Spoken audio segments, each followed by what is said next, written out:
Sa ating bansa na mayroong 87 million internet and social media users, tinatayang 70% ang nakabasa na o nakapanood na ng political fake news.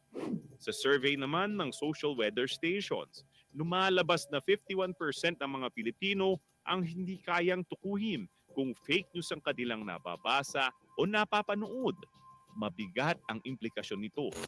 Ang propaganda, maling impormasyon at peking balita ay maaaring magresulta upang mabawasan ang tiwala ng taong bayan sa mga demokratikong proseso. Kaya mahalaga ang pagpapatibay ng mga safeguards sa pamamagitan ng lehislasyon ng mga Shoutout po batas, sa lahat. balanse sa Nag-start karapatan na ng pala. malayang pamamahayag Aga pa lang at mag-start. pagbabantay sa fake news. Pero inaayos ko pa lang. Upang supilin ng mga bad Ate actors Weng, na Jyotishan, layunin Hansay, sa ating bansa. Girly Kawayan. Wow, thank you so much po. Nandito si Ramel. Thank you, Ramel. Anumang impormasyon, mabilis na ma-access sa pamamagitan ng internet at social media. Clean at komportable sa online marketplace. Trabaho ba ang kailangan mo? Marami ring online job postings. Pero ang problema, mayroong mga bad actors na nagkalat sa internet. Kung di ka maingat, mabibiktima ka ng online seller na scammer. Ang binili mong cellphone, bato pala ang laman. Bato! Mama Eden, bato! Mama Eden, bato ang laman! Nandiyan na yung pera ko, Mama Eden! Ang online job application mo, elaborate phishing scam pala para sa identity theft. At ang news na binasa at tinanonood mo ay maaaring disinformation campaign o fake news. Tingnan nyo lamang ang mga bidyong ito na nagsisirculate sa social media kung saan sinasabing Thank you po. May we request everyone to please take their seats. We'll start in a few minutes. To all those resource persons that have been invited, please take the front seats.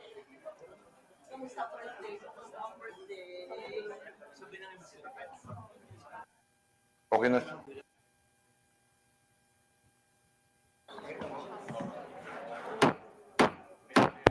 Ma'am Elora, The thank you meeting po, of the Tri sir. Committee is hereby resumed. Hello, thank you. May we call on Representative Franz Castro for the prayer. All rise.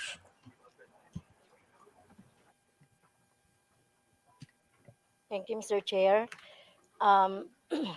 Let us feel the presence of our Almighty God. We come together from many faiths, tradition, and paths, united in our longing for clarity, compassion, and peace. In a time clouded by confusion, falsehood, and division, guide our hearts toward honesty and understanding. Help us listen with empathy, speak with integrity, and seek truth with humility. Grant us the wisdom to discern what uplifts and unites, and the courage to challenge what misleads and harms. May we be instruments of light in the midst of shadows, and builders of bridges in fractured world. Together, may our shared values lead us toward peace, respect, and unity. This we ask in your mighty name. Amen. Please remain standing for the national anthem.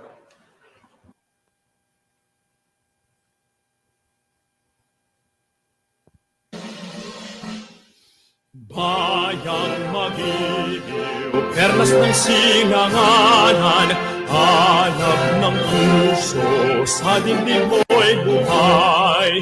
Upang hilirang, buyan ka ng magiting, sa manlulupig, di ka pasisiil, sa dagat at bundok, sa simoy at sa langit mong bughaw, may dilag ang tula at awit sa paglayang minamahal, ang kislap ng watawat mo'y tagumpay na nagniningning, ang bituin at araw niya kailan pa may di magdidilim. Lupa ng araw ng luwalhating pagsinta, buhay ay langit sa piling mo. Aming ligaya na pag may mga mamatay ng dahil sa'yo. Please take your seats.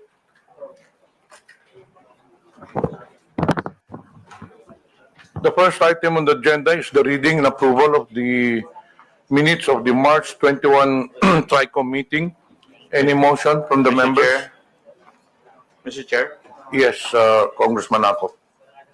may I respectfully move that we dispense with the reading of the minutes of the meeting and approval of same, which was held on March 21, 2025. So move, Mr. Chair.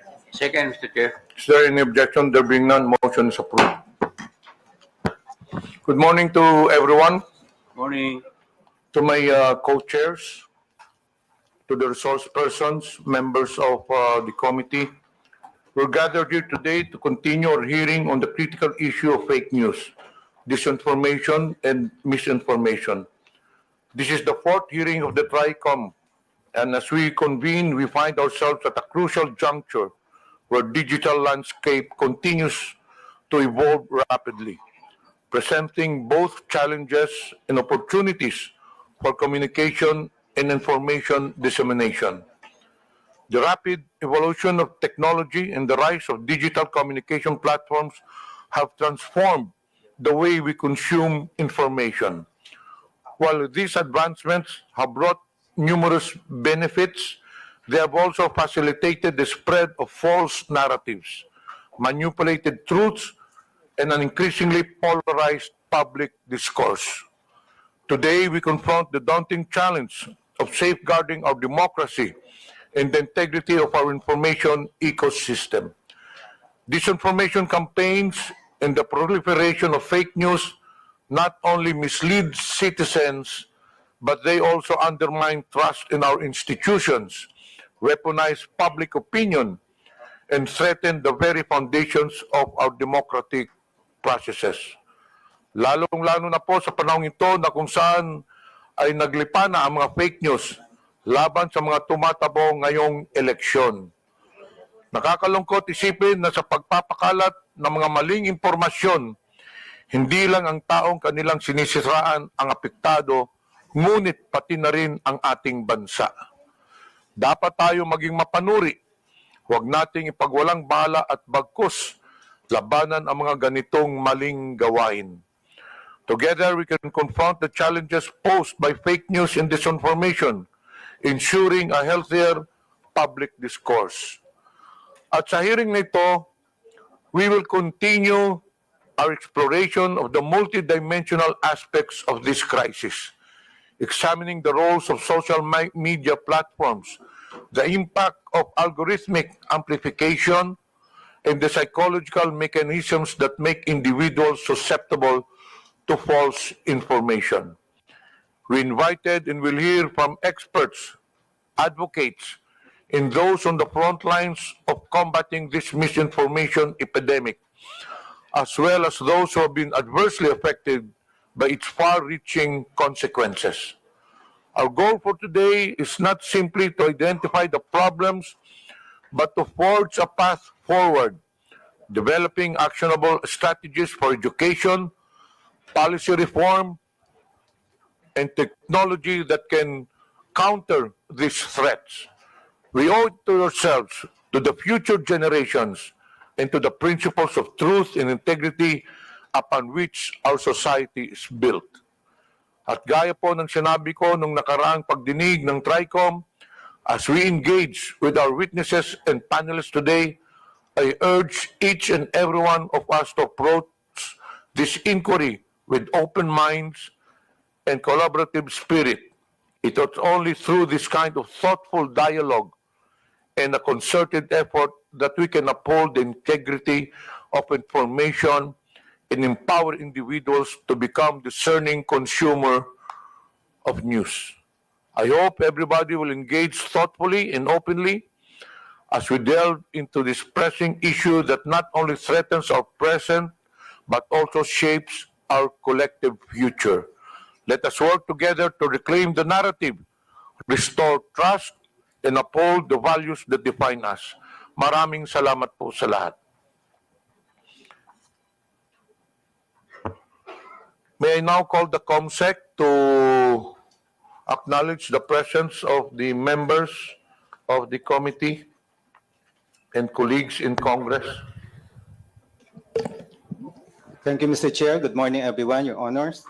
For today's meeting, in attendance are the following members: Honorable Romeo Acop, Honorable Joseph Stephen Caraps Paduano, Honorable Salvador Pleito, Honorable Francisco Pablo Ortega V, Honorable Franz Castro.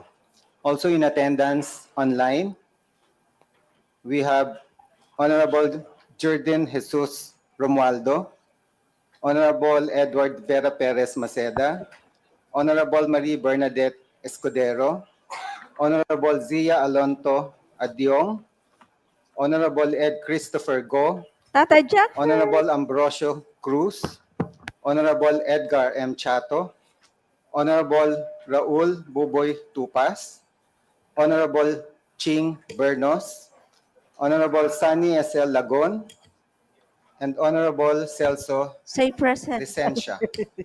For today's meeting, Your Honors, we're happy to have with us the following resource persons.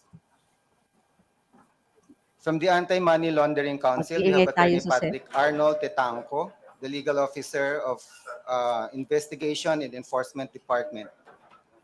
And he's accompanying Attorney Adrian Arpon, the Deputy Director. From the Bureau of Internal Revenue, we have Attorney Tobias Gavin Arcilia, the Action Attorney for Legal and Legislative Division. From the Commission on Elections, we have Director John Rex Laudanco, the Director for Education and Information Department. And he's accompanied by Attorney Maria Lourdes Fogoso Alcain. From the Department of Justice, we have State Counsel Christian Bautista. From the National Bureau of Investigation, we have Ms. Agrifina de la Cruz, the Assistant Chief of LS Legislative Unit.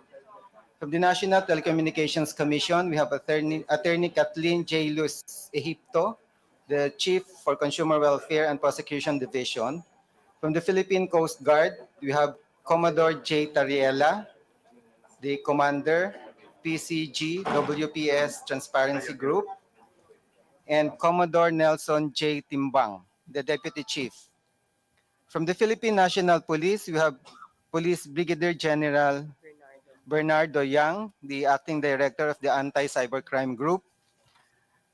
We also have invited several social media platforms. Your Honors, we have in attendance Director Rafael Frankel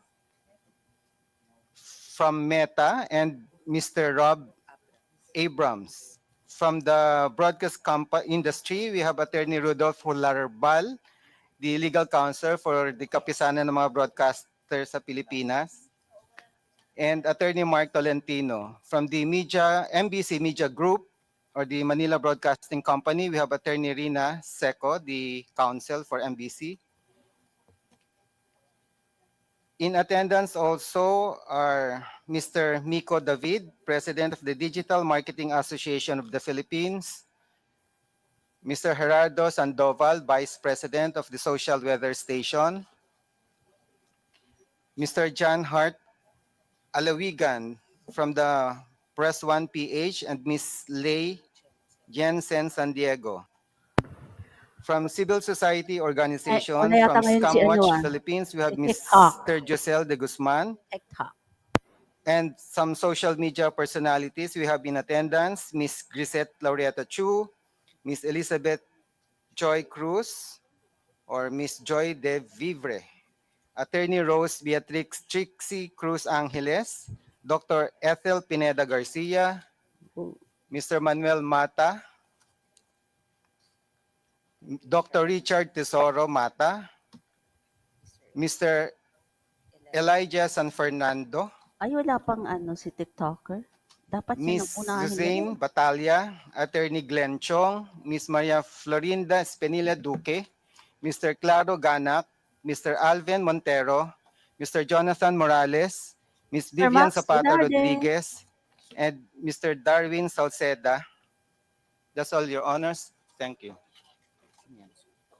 Thank you, Comsec. As per our House rules, all resource persons must take their oath. But for those who have taken their oath already during the See last you, hearing, you Prex. need Thank not to. you, Sir But for Max. those who are Maxi appearing Large. for the first time on this committee hearing, please rise for you to take the oath. Comsec, please administer the oath. Please rise and raise your right hand. Wala pa yung iba. And please respond with I do. Do you swear to tell the truth, the whole truth, and nothing but the truth in this inquiry? Thank you. Thank you. Please take your seat.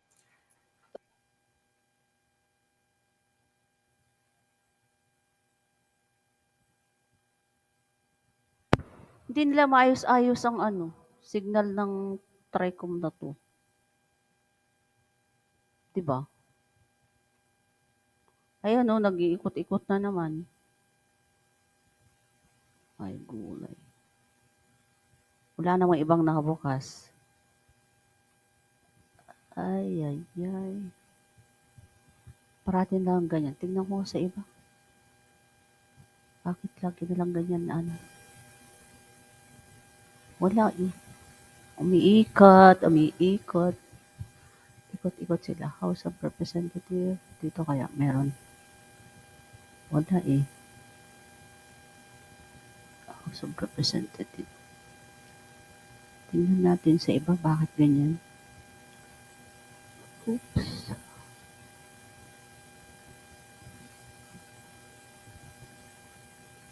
Ganun din. Pare-parehas lang. Sa kanila yung naghahang, hindi sa atin. Nakahang talaga sa kanila. The opportunity to be here today. We look forward to talking about our content policies, how we moderate content on our platform, and I know there's a specific emphasis today on how we treat misinformation, and I'm happy to walk the committee through that. I just want to also say that we really appreciate the opportunity to be here. We always wanted to be here.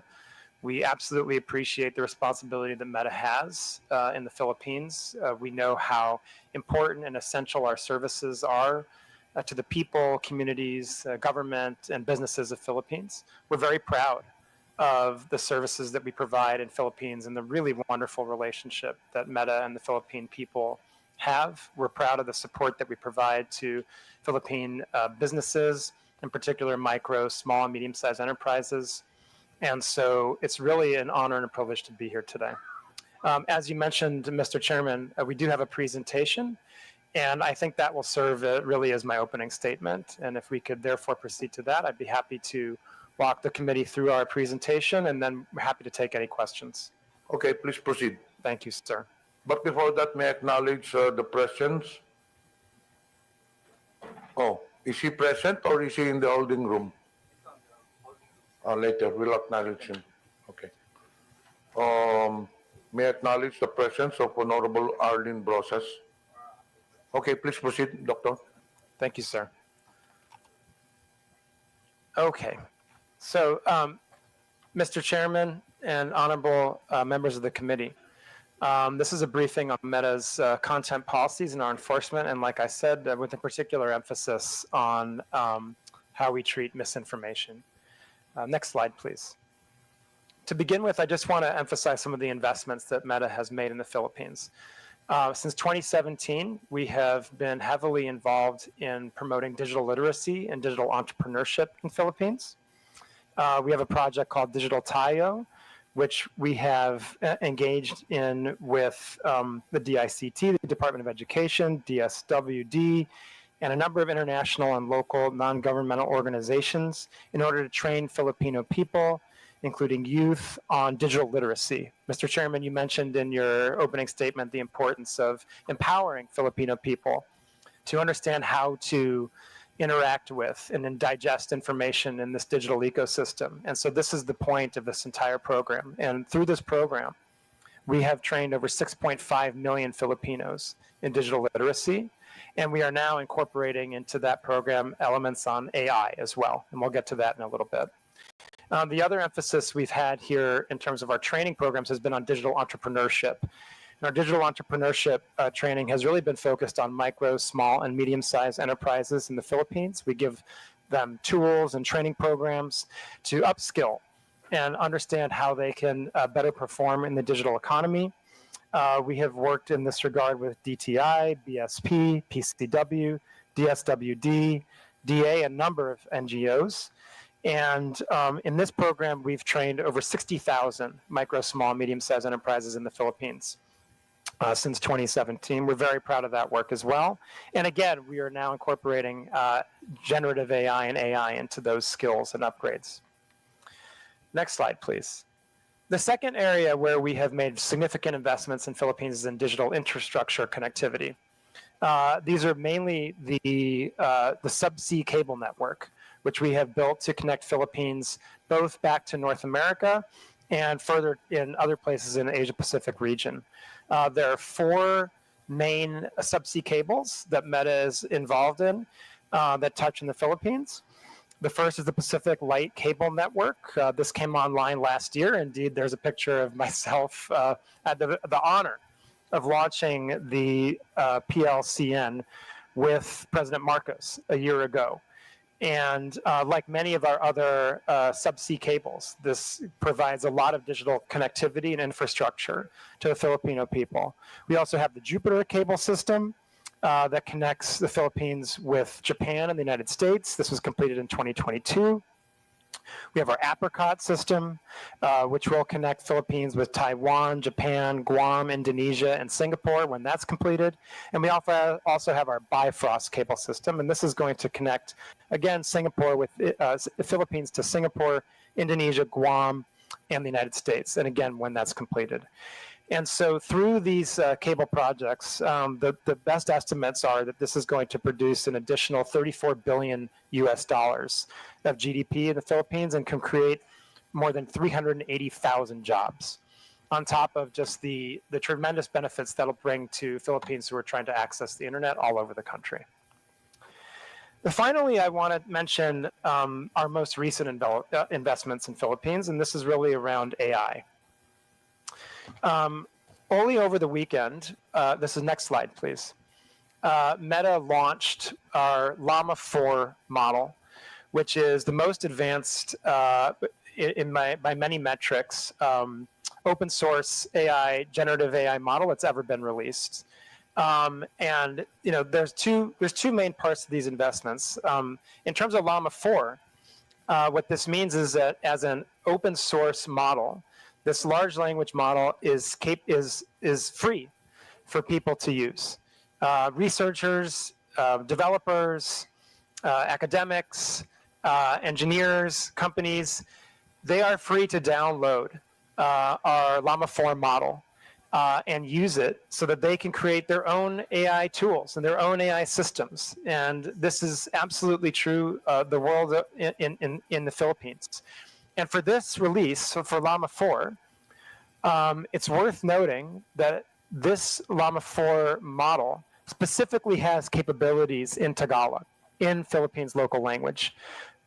This was a significant investment of resources in Meta's part to make this available and capable in local language here in Philippines. But we recognize that this was a very strategic investment for us. Philippines is a wonderful market for Meta. We have a very vibrant and substantial community here, and we believe in our AI tools being tools of economic empowerment for the people of the Philippines, and that's why we invested these resources in making this most advanced open source model available in Tagalog. We're very proud of that investment. And the second part is Meta AI, which is our own generative AI chatbot, which is embedded inside Meta's services like Facebook, Messenger, Instagram, and WhatsApp. And this is also available in Tagalog. And Filipino people have been able to use this since October. And Mr. Chairman and members of the committee, I just want to emphasize this point again. All of these services are being rolled out in Philippines in local language for free, for the Philippines people to use, and for the economic benefit and further educational advancement of the Philippines people in this digital age where generative AI and AI capabilities are going to be so important for the future and for the future of digital economic growth and economic growth in general. I just wanted to mention those investments that we make in the Philippines before we got to the meat of the topic today, as just a point to show how important of a country Philippines is for Meta, how seriously we take our responsibilities here, and how proud we are of the engagement that we do with Philippines communities, the communications tools we provide free of service to hundreds of millions of Filipinos, and to the Philippine businesses for their economic growth, and indeed to the government. And we all know, I think, that this is being live streamed, this hearing, on our services, and we're proud of that. We're very proud of the services that Meta provides also for the government of the Philippines and the elected representatives of the Philippines to reach their constituents. So now turning to the meat of the matter in terms of our content policies and how we moderate misinformation. If you could, next slide, please. The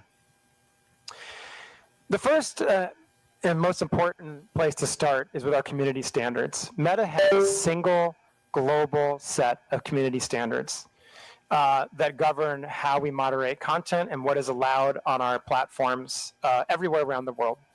As you might imagine, it is difficult sometimes to balance the goals we seek to achieve in our community standards, which are to protect and encourage freedom of expression, connection, but also, on the other hand, make sure that this is a safe, that our platforms are safe, and that they're places that people want to be. We want, obviously, for all the people that are using our services and our platforms to have positive experiences. That's extremely important to us.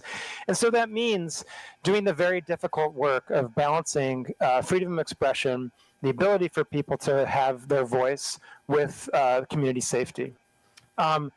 As it is probably clear, that comes with some real trade-offs and some difficult questions that we have to answer sometimes about where we draw lines on what kind of content we allow and what kind of content we prohibit. And this is also very, very different in some cases, depending on cultural context, depending on legal context, right? Certainly, certain types of content that might be viewed as totally fine and legitimate in places in Europe might not be viewed as totally fine and legitimate in Philippines, and vice versa, right? And so when we draw up our global standards, we have to balance all those different perspectives from around the world and do the best we can to balance that into a set of rules that we can globally implement for a community of people that use our services at the range of more than 3.2 billion people every single day. Right, and so that's the kind of task that's before us when we try to think of how we both develop our community standards and then go ahead and enforce and implement our community standards. Next slide, please. This slide is really about how we enforce them. There's a few different ways that we enforce our community standards, and that revolves user reports, human review on behalf of that we under a single piece of content on Facebook, Instagram, and the services that we provide has the ability for a user to report it to us as a potential violation of our policies, right? So that's a really important piece to note there right now, that any content that anyone sees on Facebook can be reported to us. And we do the best Sa ano na naman yan, no? we can to look at those user reports and weigh and check them against our community standards. The next is we have human review by our own internal people, right? And by a number of 40,000 people around the globe. That are reviewing content that's reported by users, and that also we flag ourselves proactively. The people that review this content are looking at content that can be, in some cases, rather easy to make decisions on. If you're talking about content that is involving terrorism, graphic violence, child exploitative imagery, those kinds of things, you can get to decisions pretty quickly and pretty easily about taking those down. When you're talking about content that is more political speech in nature and is a little more blurry in terms of a certain nuance, then we're talking about content that really needs a larger and more specific focus, and we really try and make sure that there are people reviewing those that are very highly trained in our policies, and also, of course, the local context of the content and where it's coming from and where it's being delivered to. The same type of speech in one country, as I mentioned before, could be benign, but in the context of a different country in a different situation, it might be malevolent, right? And so we balance those very clearly by having humans review content that is flagged by different sources. And the kind of way that we really moderate content at real scale, because again, we're talking about billions of pieces of content every day, is by artificial intelligence and the machine learning that we've developed over many, many years. People now look at Meta as an artificial intelligence company, but the truth is that we have been an artificial intelligence company for many, many years already. And one of the ways that we've used artificial intelligence for a long time now is in order to moderate content at scale. And so what we do is we train what we call classifiers to look at our community standards and look at the content that's posted on our platforms and weigh those pieces of content against our community standards. And that's how we tend to moderate content really at scale. And like I said, for things like imagery that's clearly graphically violent, or clearly includes terrorism content or child exploitative imagery, those artificial intelligence systems are very effective and work very well to proactively remove content that can be dangerous and illegal in many countries around the world. And so we have these three ways that we moderate content, right? We have the artificial intelligence that's operating in scale and very much again, and I want to stress this, in local language, in Tagalog. It absolutely has that capability.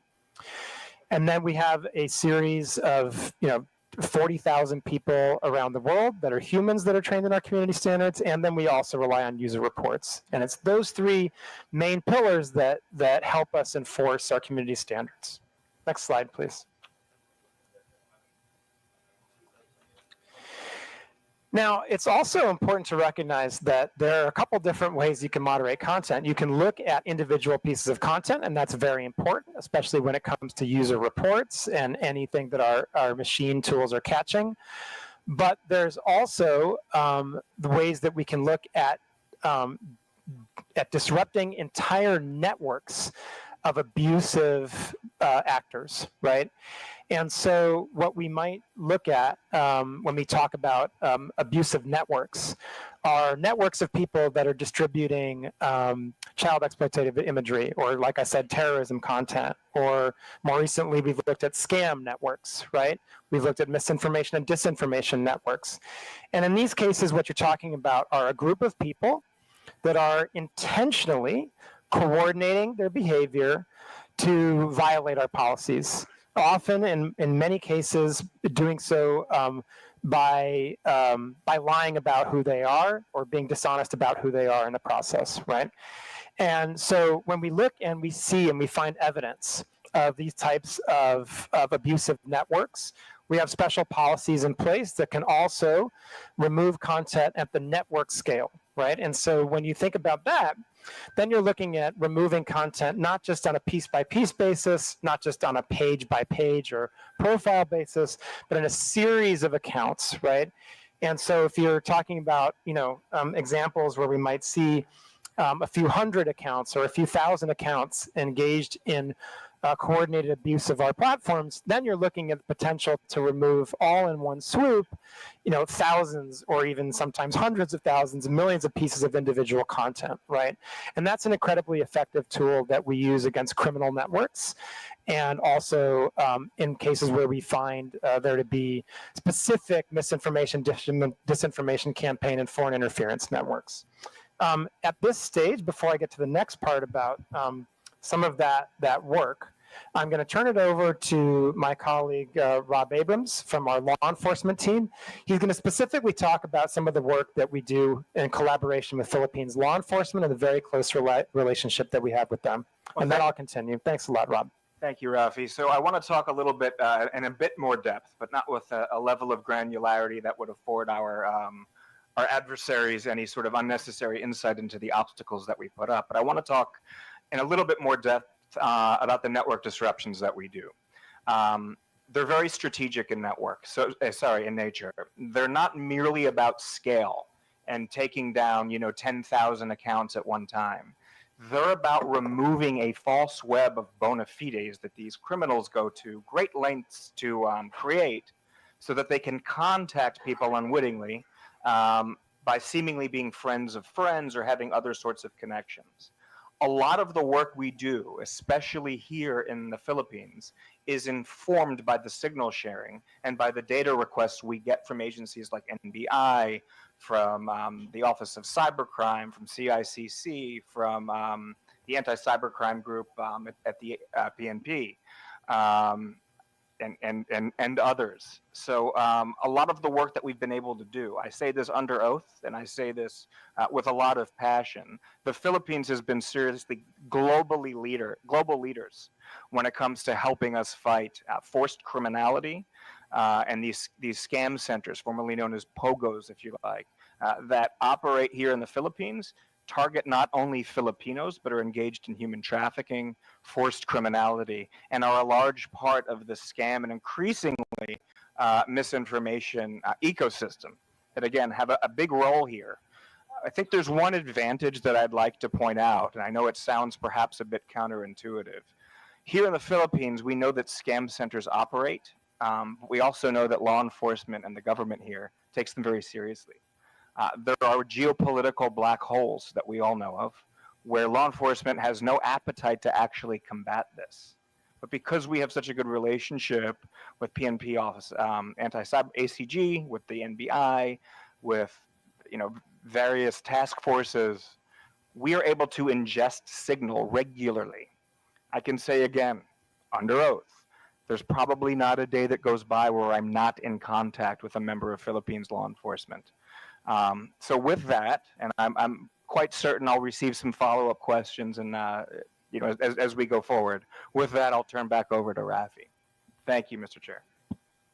Thanks, Rob. And it was just worth noting that Rob himself is a former member of the FBI, and so takes his law enforcement work very seriously. Just correction for the record, sir. Sorry. Homeland Security. Homeland Security Department. Forgive me. So I would just also note that when we're talking about some of these disruptions, what we've seen also recently, and Rob alluded to this, is the rise of scam centers, right? And we've worked on this very, very closely over the past couple of years, both internally with Meta and also with our partners in law enforcement, with the PNP and other members of the Philippines law enforcement that Rob mentioned. It's really worth noting that I think it's kind of clear at this point that what we see are these transnational criminal syndicates that are operating in a couple different countries around Southeast Asia and indeed globally.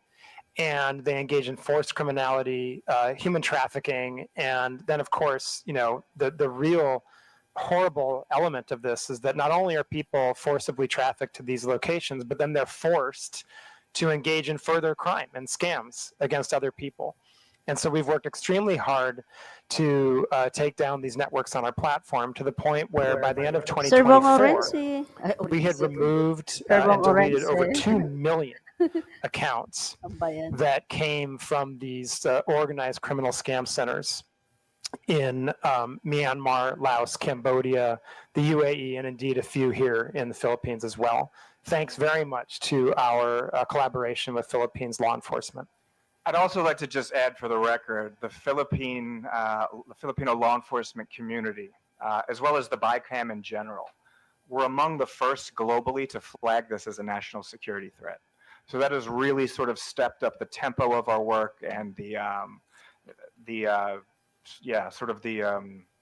investments we're doing around this work. So I just want to publicly acknowledge the law enforcement agencies, military agencies, the regulatory agencies, and indeed members of the BICAM who have been among the world leaders in flagging this not only as an economic threat to individual Filipinos, but as a national security threat here in the Philippines and globally. Of course, I don't want to get too granular on that, but the law enforcement agencies, and I'm sure your good self, Mr. Chair, are aware of exactly what I'm speaking of. If there are further, more granular conversations that you'd like to have around that, Mr. Chair, I, of course, would be honored to do that in executive session. And we have a great relationship with your law enforcement agencies and CICC. We held a conference in November in Bangkok, largely closed door and held under Chatham House rules. Filipino law enforcement were among sort of the flagship entities that were there. NBI spoke, PNP spoke, the PNP attaché in Bangkok spoke. He's been a fantastic advocate and source of trend sharing. So I just want to express gratitude for helping shape the narrative on how serious of a threat this is to the global infrastructure. Thank you, Mr. Chair. Thank you. And if we can go to the next slide, I'd like to address how we specifically deal with misinformation on our platforms.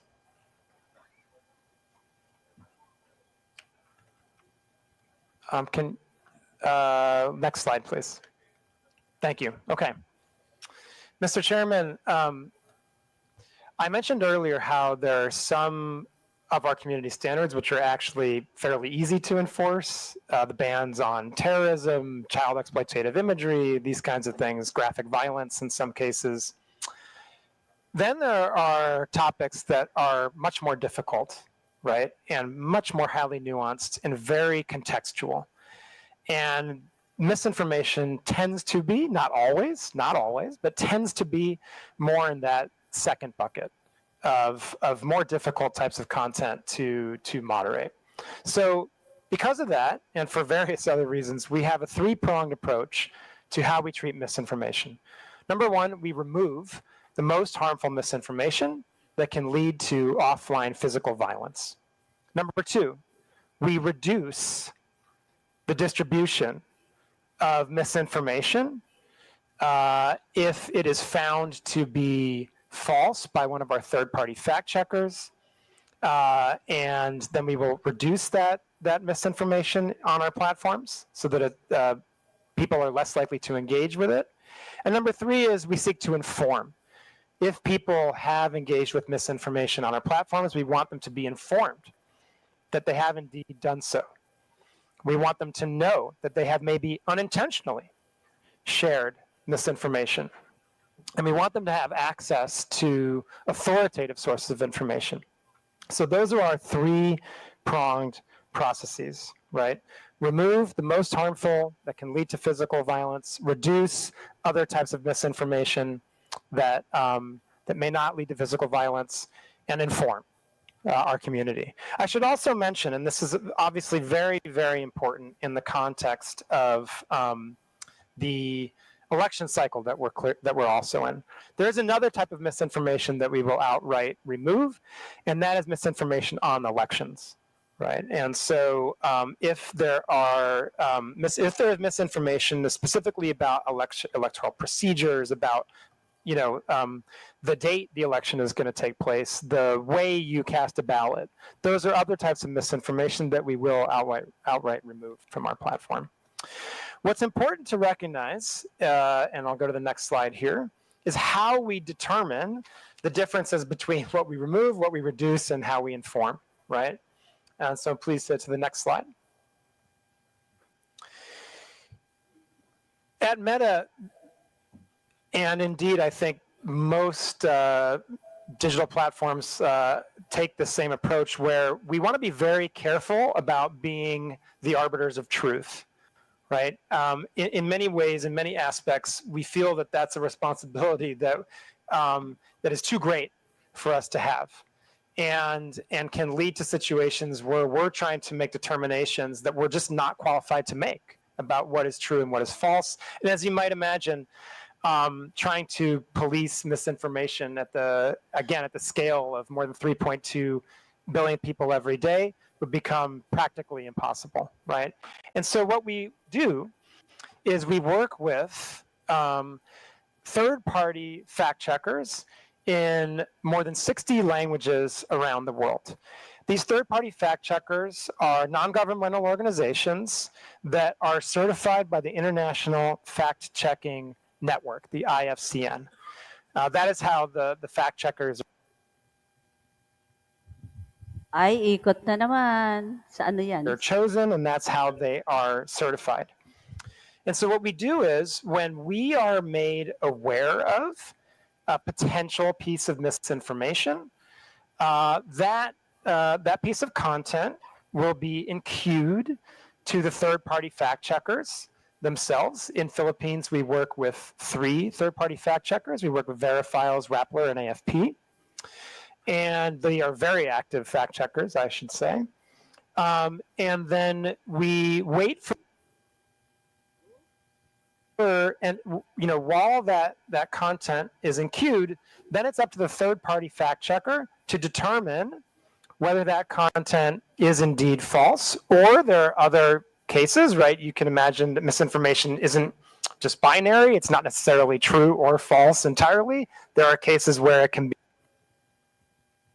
be partially false, it can be misleading, it can be lacking context, right? So there are a number of different ratings that fact checkers can apply on our systems, and those ratings will lead to different actions by Meta's platforms, right?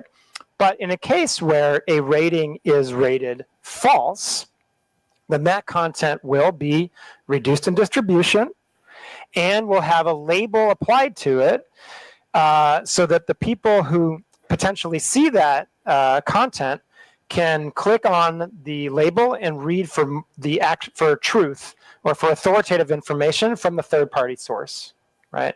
And so that's our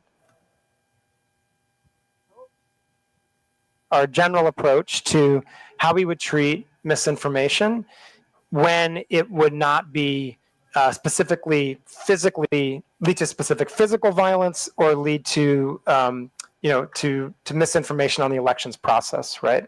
Now, in a case, like I said, where a third-party fact checker not only clarifies that it's false, and we get additional signal that it can lead to violence, or additional signal that this could clearly impact the ability of people to have the access to information they need to properly access the electoral process, then we can outright remove the information.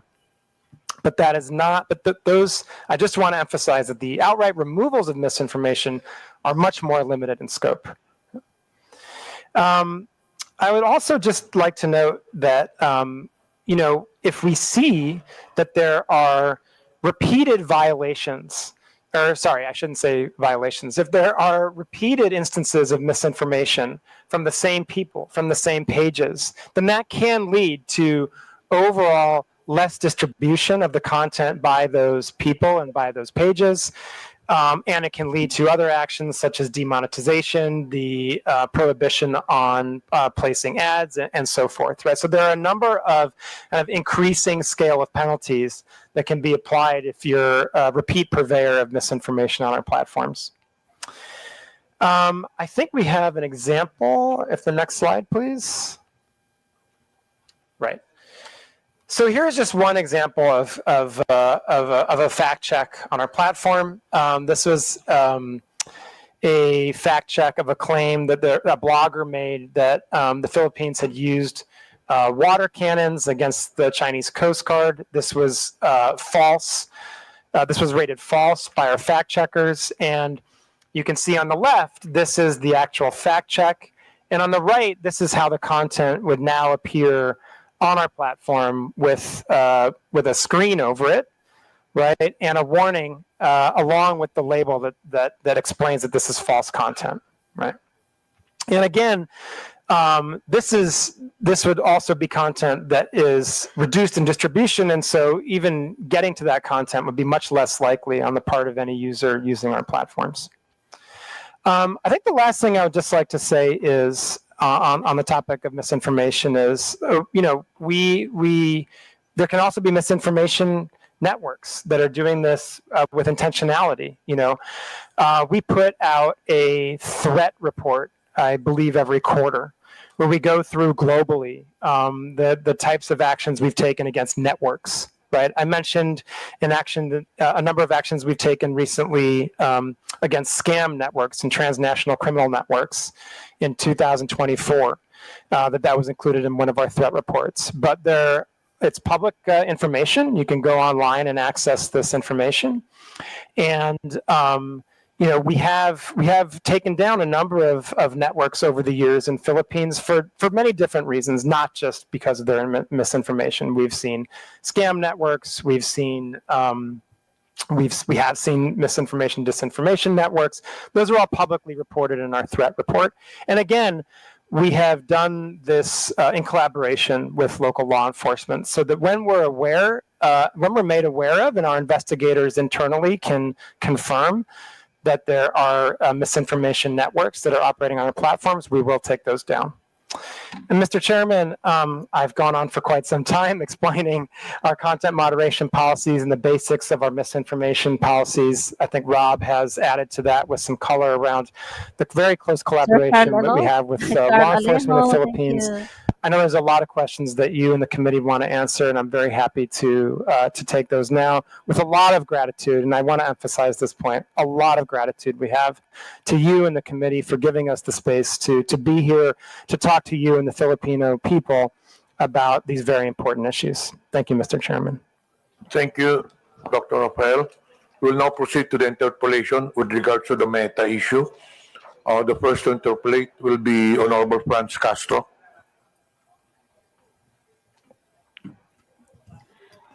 Thank you, Mr. Chair, and I also thank the Meta for coming here after 3 notices.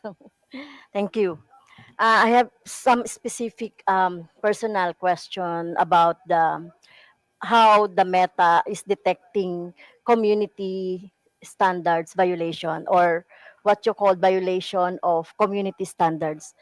When you look at when you look at your platform, we have here several when you report like a content, you will find here several violations like scam, fraud, or impersonation, unauthorized political ad, adult content, selling or promoting restricted items, violence, hate, or exploitation, bullying or unwanted content, intellectual property, suicide or self-harm, false information, problem involving 18-year-old or someone under 18 years old. Well, I was a victim of your platform, where my official Facebook account were taken down by your platform due to it said there impersonation. So I cannot understand why do you take down an account due to impersonation? So how does it happen? So how Wala, do you dapat lang determine that impersonation really is yan, no? this account is impersonated? Because this account was reported to COMELEC as my official election account for for my daily activities during election. Thank you, Madam Congressman. Mr. Chair, if I may. Madam Congresswoman, thank you for your question. Certainly impersonation is a violation of our community standards. And there, I can say that I don't know the specifics of your case, but let me talk about a little bit about how we try to deal with issues of impersonation, right? First of all, there can be a number of different reasons that an account might be taken down, right? There can be repeated violations of our community standards, or there can be very severe violations of our community standards. But other times, it can be because someone was able to, unfortunately, gain access to your account. Not your account, but anyone's account, right? It can happen that unauthorized access can take place, right? In those cases, they may, once a hacker has gained access to an account, then, and sometimes what we see is they go and delete the account, or then they take over that account to use it for their own purposes. And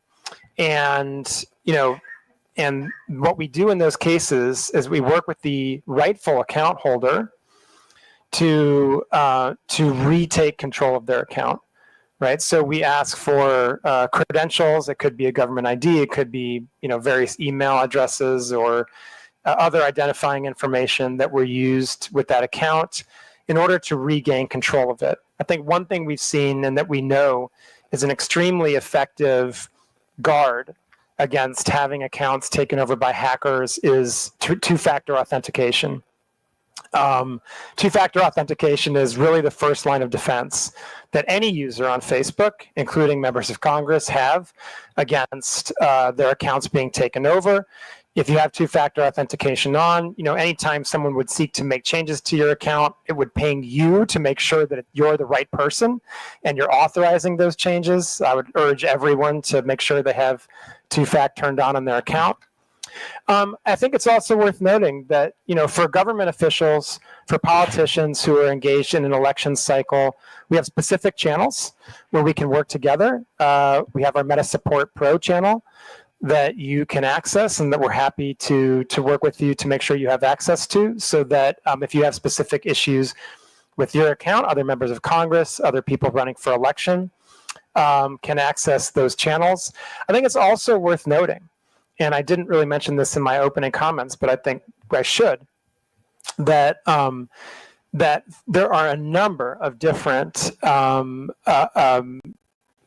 statutory agencies that have specific channels with Meta where they can report community standards violations, account hacks, and any other issues that the government is experiencing with Meta's platforms and our services. In fact, there are 11 different government agencies that have direct channels to us.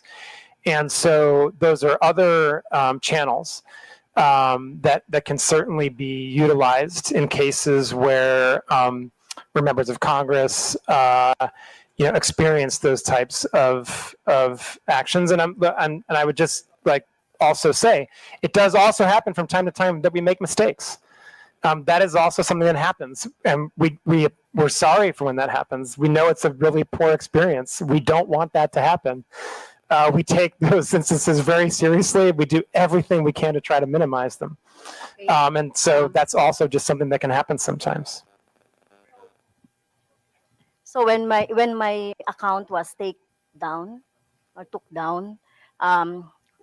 we complained to we write to the Meta about my account, and then why is it that you are taking down specific account without explanation or without any justification to the subscriber? Like, for example, just take the account and that's it. So no explanation at all. So ibig nga sabihin, take So down, you will tapos just explain what? if we will write you on what happened to the account. So there's no, is there a like for example due process Go, in kaya mo place yan. in your platform? Thank you for the question, Congressman, Mr. Chair, if I may. Madam Congresswoman, again, I'm not familiar with the specifics of your case, but I, again, can talk in general. Users should receive notifications if actions have been taken against their account. That is certainly part of the due process that we have in place, and users have a right of appeal. And in fact, when we see mistakes happen and users appeal those actions, the content in question, if it was a community standards violation, may often be restored. In some cases, the account would be restored. I do just want to highlight, in the specific case of hostile takeover of accounts, or what Meta believes may be a hostile takeover of an account, that can be a more complex process for very good reason. We want to make sure that we are not providing access to the account of someone who shouldn't have it. And so, Madam Congresswoman, I would just emphasize again that if you or another member of Congress is having any types of these issues, we can certainly provide you access to our Meta Support Pro and other channels so that we can solve these problems together. Mr. Chair, may I ask also that, are you familiar with troll armies? Troll armies, or mass reporting of an account so that it could be taken down for any other reasons. Are you familiar with that? Because I'm suspecting that my personal account was a victim of that scheme by army trolls, or by a group who would like to take down my account. Because as I can see here in your process of checking the misinformation and disinformation, it would be, if it is mass reported, it goes to your AI, and then after that, human checking, right? Right? In your graph of how to determine the disinformation or violation of your community standards. So my questions is, are you familiar with that scheme? Mr. Chairman, thank you. Madam Congresswoman, coordinated mass reporting absolutely violates our policies. We have seen that type of behavior before and certainly if we detect that type of behavior, then we would seek to make sure that any decisions that are made about accounts are the correct ones. And then we would also try to go after the people who are engaged in the coordinated mass reporting, because that clearly does violate our policies. And that's the type of abusive network that we would seek to prohibit from utilizing our platforms.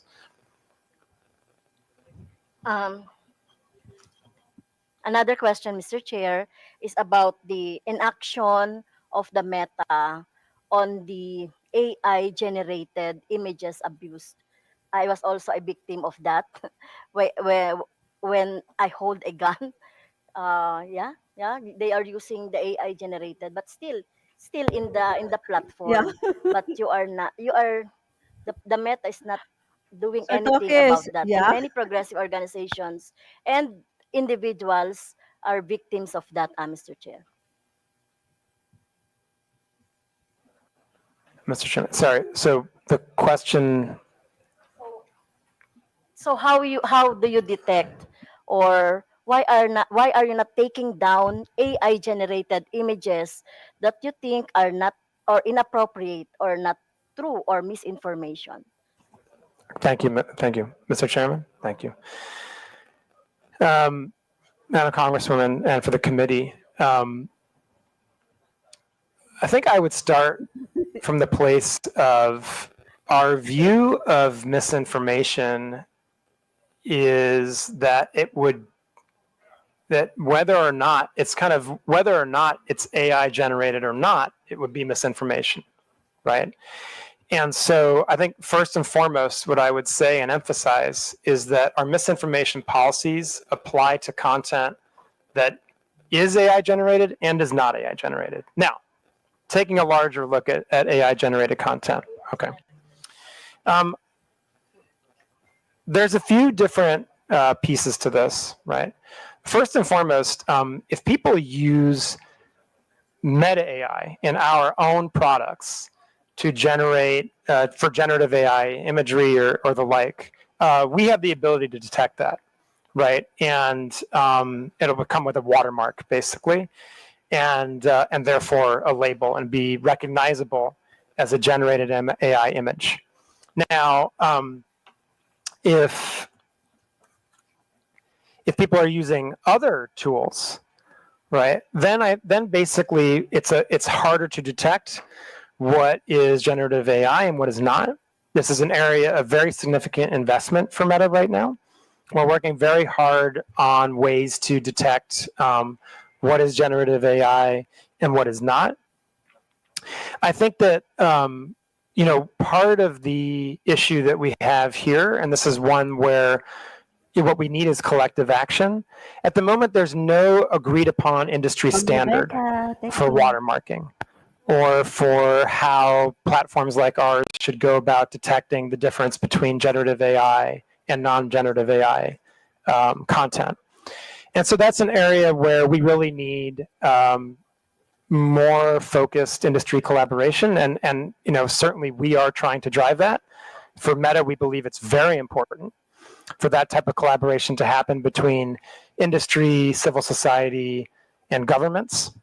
And I think the last thing I would really talk about when it comes to generative AI imagery or other content is really distinguishing between paid content and non-paid content, right? If you are, just generally speaking, at Meta, we take a much more stringent approach to moderating paid content, right?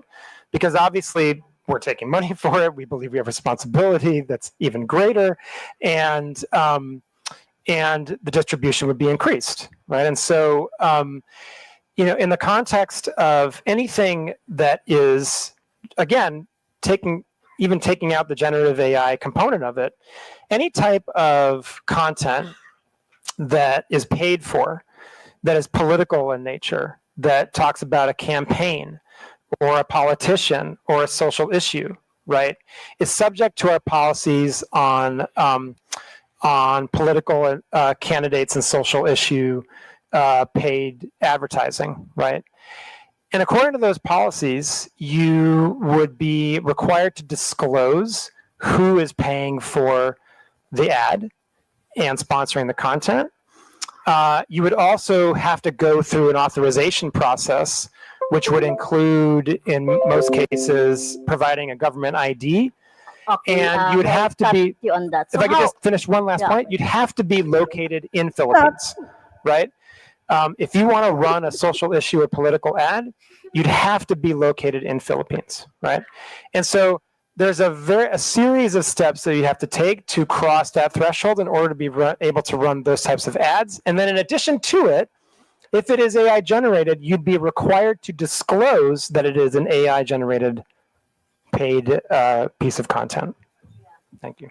So really, it's very hard to determine because the name of the account is alias, or the name of account is just like a like, for example, Makabayan. The account is using our political organization. That account names Makabayan is using our political organization, but it has this what I saw an AI generated images of mine with guns, with the rebels, etc. I will give you the images later so that you can see. Mr. Chair, thank you, Madam Congresswoman, and I know my colleague also wants to add on to this. Mr. Chair, with your indulgence, Madam Congresswoman, it's my understanding that you reported this content, this image, to Comelec, and we have removed it. Yeah. I would like to also state respectfully for the record that we're not doing nothing on harmful generative AI. In fact, as recently as it was either yesterday or the day before, I personally worked directly with PAOK to remove a harmful piece of generative AI that was promoting investment scams. And what happens when something like that gets reported, it's not just that piece of content that comes down. That informs our ability to enforce across the platforms and across other accounts. So although PAOK reported one specific URL, many others came down as a result of that report. So while I understand, with respect, how painful and frustrating it must be to be a victim of harmful generative AI, please don't think we're doing nothing. But we are not perfect yet, but we always strive to be better. We strive to be better by signal sharing and trend sharing with Filipino law enforcement, legislative, NGOs, civil society, etc. So thank you. Yeah, and I would just emphasize what Rob said about, please, if you believe that there's a piece of content that violates our policies, please do report it through Comelec, and we'll treat it with the utmost urgency. Thank you. And Mr. Chair, last question. And in your presentation, you have also employed organization or fact checker organization. Can you name those? Do you have an example? The Vera files. You have, what is AFP? Correct. What is AFP? That's Mr. Chair, if I may. Agence France Presse. Okay. It's a global news organization. Okay. Thank you, Mr. Chair. Thank you. Before we proceed, may I inform everyone that this will be a working lunch, so please feel free to have your lunch while the hearing is ongoing. Before we proceed with the next interpolator, may I acknowledge the presence of Deputy Speaker J.J. Suarez, Honorable Jefferson Conghon, Honorable Julien Baronda, and present online, Honorable Janet Garin, Honorable Isabel Maria Zamora, Honorable Ramon Rodrigo Gutierrez, Honorable Joe Sobiri, Honorable Drixie Cardema. Next interpolator will be Honorable Salvador Plato.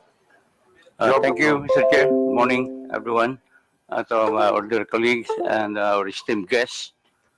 I just want to ask a question to Mr. Abrams.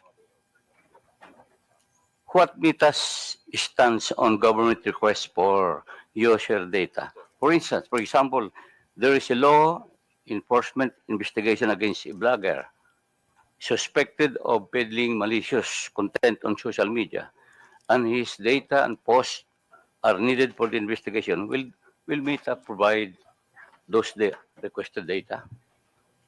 What is your policy or misinformation and disinformation? Thank you. Mr. Chair, with permission, I'll do my best to address the concern. So our stance on data disclosure is governed by U.S. law because that's where data is stored. However, this being a rule of law country, we do voluntarily disclose data to Filipino law enforcement on a daily basis, which is in accordance with U.S. law, Filipino law, and our terms of service. I'd like to point out that in order for us to lawfully disclose data to your government, the offense also has to be a crime under U.S. law. That's not a decision me or any American tech company can make. That's federal U.S. law, several of them. So I'm aware of the subpoena that was issued by, I believe it may have been your good officer. It's under legal review right now. But law enforcement agencies here in this room submit data requests to us quite literally every day. I personally and many who work with me worked closely with your government to help pass IATA and the anti-OSAIC laws, which brought the Philippines into a more sort of modern posture, if you like, in terms of not needing a warrant for crimes against children and human trafficking, so we can provide basic subscriber information on those. I was very proud to work with the NBI as the first ever data request under that regime was issued to us. But our stance is governed largely by American law. So if you have follow-up questions, I'll do my best to address those, sir. Thank you, Mr. Chair.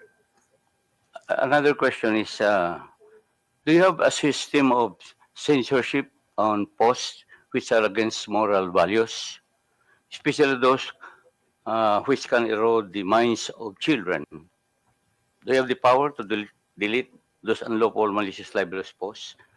Thank you, Mr. Chair. So it's hard for me to answer hypothetically, but I can speak pretty robustly about our child safety policies. We work very closely with your government around those. So bullying and harassment, of course, CSAM and OSAIC and human trafficking, Supreme Court, both illegal and against our terms of service. As Rafi mentioned at the top, we're doing a lot on digital literacy so that Filipinos can analyze for themselves or are better equipped to analyze what is harmful content and what is not. But without more specific information, I don't know that I can address those. I do, however, think, as I stated in the Senate last week, we are among industry leaders, if not the leaders, when it comes to our forward-leaning stance around child safety. And we collaborated very, very extensively with the BICAM, both in the formation of the IATA legislation and the anti-OSAIC legislation, as well as the operationalization with the IIR procedures. And we, I believe, were the first to ever be issued a subpoena, and that was by NBI. We continue to get requests like those all the time, Paul. Congressman, if I may add to that. Thank you, Dean, sir. Just as a sample of the type of content that's not allowed on our platform would be hateful conduct, bullying and harassment, incitement to violence, the sharing of any type of child exploitative imagery, graphic violence, all of these types of content would be prohibited under our policies. And I would just also emphasize another point. In addition to all the work that the ROB and the law enforcement agencies of Philippines have done over the course of the many years now to protect Philippine children, we have also, as a company, recently developed special, what we call teen accounts, right? So first of all, no one under the age of 13 is allowed to use to use Facebook or Instagram. But if you're within the age group of 13 to 18, we've recently developed special teen accounts. 13 to 18. 13 to 18, right? Because below 13, you're not allowed on our services. And obviously when you're 18, now you're an adult, right? So we're talking about special teen accounts for youth in the range of 13 to 18 years old. Just as an example of some of the features of those accounts, you would have filters against sharing of nudity. You would have blockers on the ability of people who are much older than you to reach out and contact you. If you're in the range of 13 to 16, there are specific elements of parental supervision and indeed control that are built into those accounts so that parents can really supervise what their teens are doing online. There are provisions to remind teens to basically set alarms for how much time they're actually using the services so that they're not using them too frequently. And those are just a few of the features that we have developed recently with the specific objective of protecting children and making sure that youth on our platforms have a positive experience that really aligns with what parents want and that gives parents really strong tools to understand how their children are using our services and in many cases to supervise the use of our services. Thank you, sir. Last question, Mr. Chair. I was asking, do you have the power to delete this unlawful, malicious, libelous post? You have the power to delete. Mr. Chairman, if I may. Mr. Chair, I was asking if you have the power to delete unlawful, malicious, and libelous post. Mr. Chairman? Please. Sir. Sir, I think it's hard to talk about unless we see a specific piece of content, right? But if I can, I'll be happy to talk about our general approach to those types of issues. As I said, we do not allow hate speech, bullying and harassment, incitement to violence as general part of our policies, right? Those types of content are prohibited. In some cases, as I'm sure you may agree, you may have a hard time defining exactly where to draw the line between something that is fair criticism and or libelous or defamatory under local law. I think it's worth mentioning that, there are, we do allow for criticism under local law, criticism under our community standards, especially if it involves public figures. If there's a political campaign and as Philippines is a very vibrant and robust democracy, you have a very vibrant debate about political issues and about candidates. And so I think, we do allow for criticism of public figures, of politicians, of office holders, right? But where we would try to draw the line is where it goes into matters of true hate speech, incitement to violence, threats of physical violence, that type of thing. I would also say that, again, I would just go back to something that Rob mentioned earlier when it came to the Congresswoman's question. If you have a specific piece of content that you believe would violate our policies, that you believe crosses the line in terms of local law when it comes to defamation or libel, then please do work with COMELEC or DICT to send that piece of content to us, and we'll be happy to review it. And Rob. Mr. Chair, if I may just make what I hope is a helpful addition. Sir, you mentioned, we're pretty direct in mentioning the idea of local nuance and our ability to respond to something that is perhaps agnostic to someone who's not familiar with the Filipino context. So just by way of a very recent example, just last week it was brought to our attention that a keyword was being used in association with content that's very harmful to children. It's involved in CSAM and sex trafficking. It was brought to our attention by your government. It's a Tagalog word spelled backwards. someone like Rafi or I were to look at it, we'd have no idea. But because we have such a good relationship with the government, it was brought to our attention, and very quickly we were able to ban it. So in terms of our ability to respond to local nuance, I think we're good at that, and we're trying to always, improve upon that.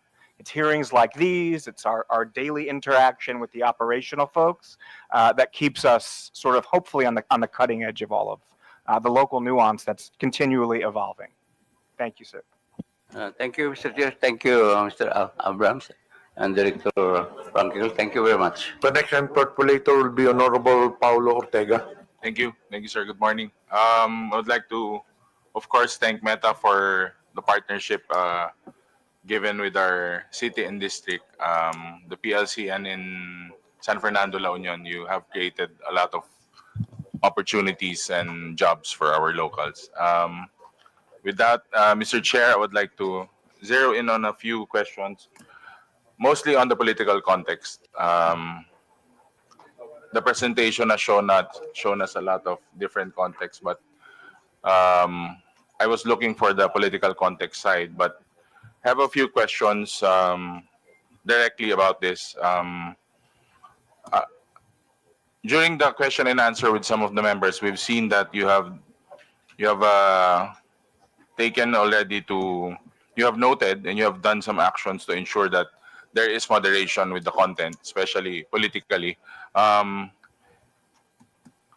you hiring Filipino moderators? Do you hire Filipino moderators, or like your previous statements, you have partnered with the IFCM? Mr. Chairman, if I may. First of all, Congressman, thank you so much. We're really happy with the partnership we have with the PLCN and thrilled for the benefits it's providing to the Filipino people in terms of connectivity. And we only hope to do more. Yeah, and so we really hope that we can continue that type of partnership to bring these types of services and digital connectivity to Philippines, which obviously in the 21st century would be a huge boost.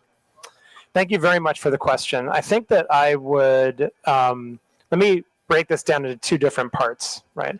First of all, absolutely yes. We very much have moderators that are from Philippines, that are native language speakers, and they're looking at a content in the Philippines every single day. So absolutely yes, we do have those. I just want to make a distinction between moderators that look at potential violations of community standards versus third-party fact checkers. They're not the same thing. The moderators that we have are really looking at potential violations of our community standards. And Shirley. The third-party fact checkers are looking to determine if pieces of content are misinformation, right? But to be clear, those are also local, right? We work with 3 third-party fact checkers in Philippines, Verifiles, Rappler, and AFP. And again, all of them, of course, are local and have the local context, local native language capabilities. So absolutely, very much yes. We have the capabilities to both moderate content against our community standards and work with third-party fact checkers on misinformation in Philippines. Mr. Chair, can I add, do you think they have the capacity for real-time review, or is it a taller task than it is? Mr. Chairman, if I may. Congressman, again, I would like to break these because they're two different things, really. And I think we do have to make sure we're just being distinct about how we talk about our general content moderation versus the misinformation. So starting with our content moderation and our community standards moderation, what we do is we prioritize the most severe harms first. It is not necessarily a first in, first out content moderation system. What we do is we prioritize the most harmful pieces of content first. So, for example, if we see that there are reports of child exploitative imagery, that's going to jump all the way to the top of the queue, right? If we see reports of terrorism content, incitement to violence, right? Those types of things. Those are going to jump ahead because of their potential to cause harm, right? And then that's the type of process we use so that we ensure that we are acting in a timely fashion against the most severe harmful content. Now, when it comes to misinformation, again, different, right?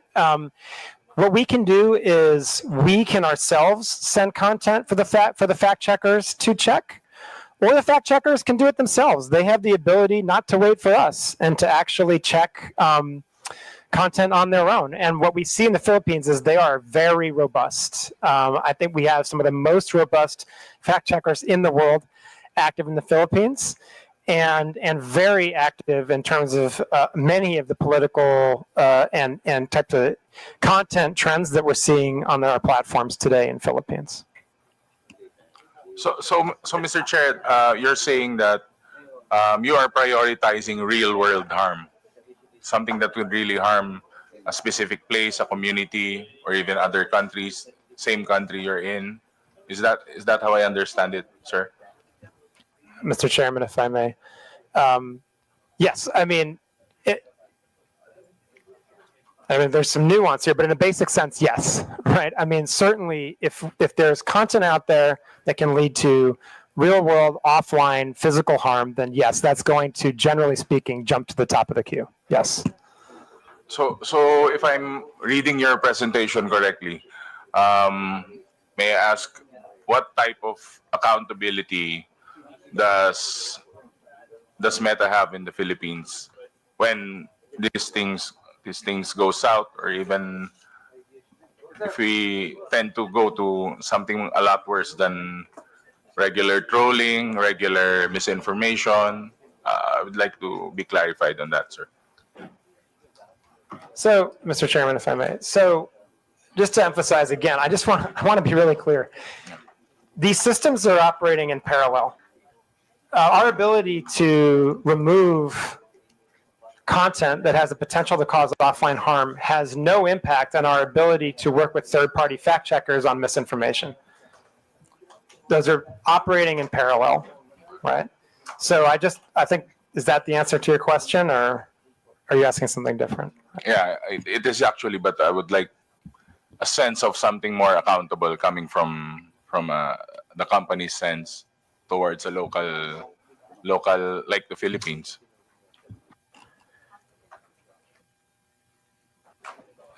Mr. Chairman, if I may.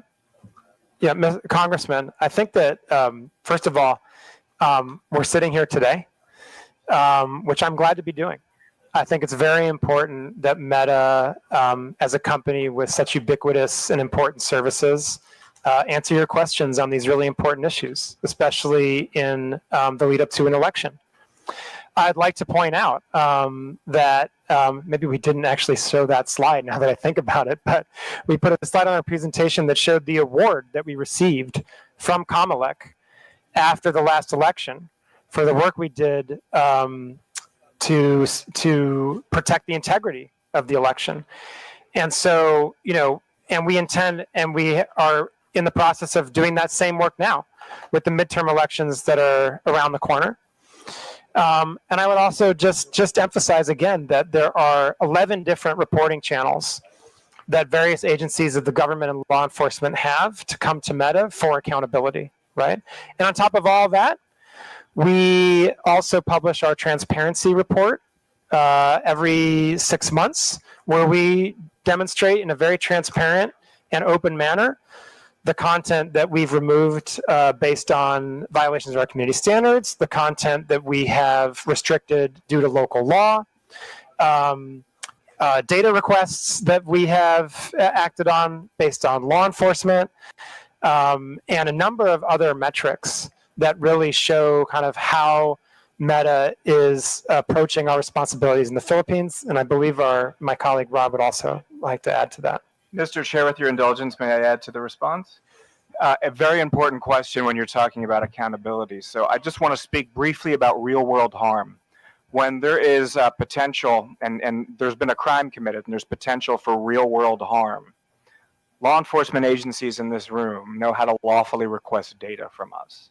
So we've helped mitigate innumerable threats here in the Philippines, from terrorist threats to kidnapping threats to child exploitation threats. We proactively escalate suicidal users.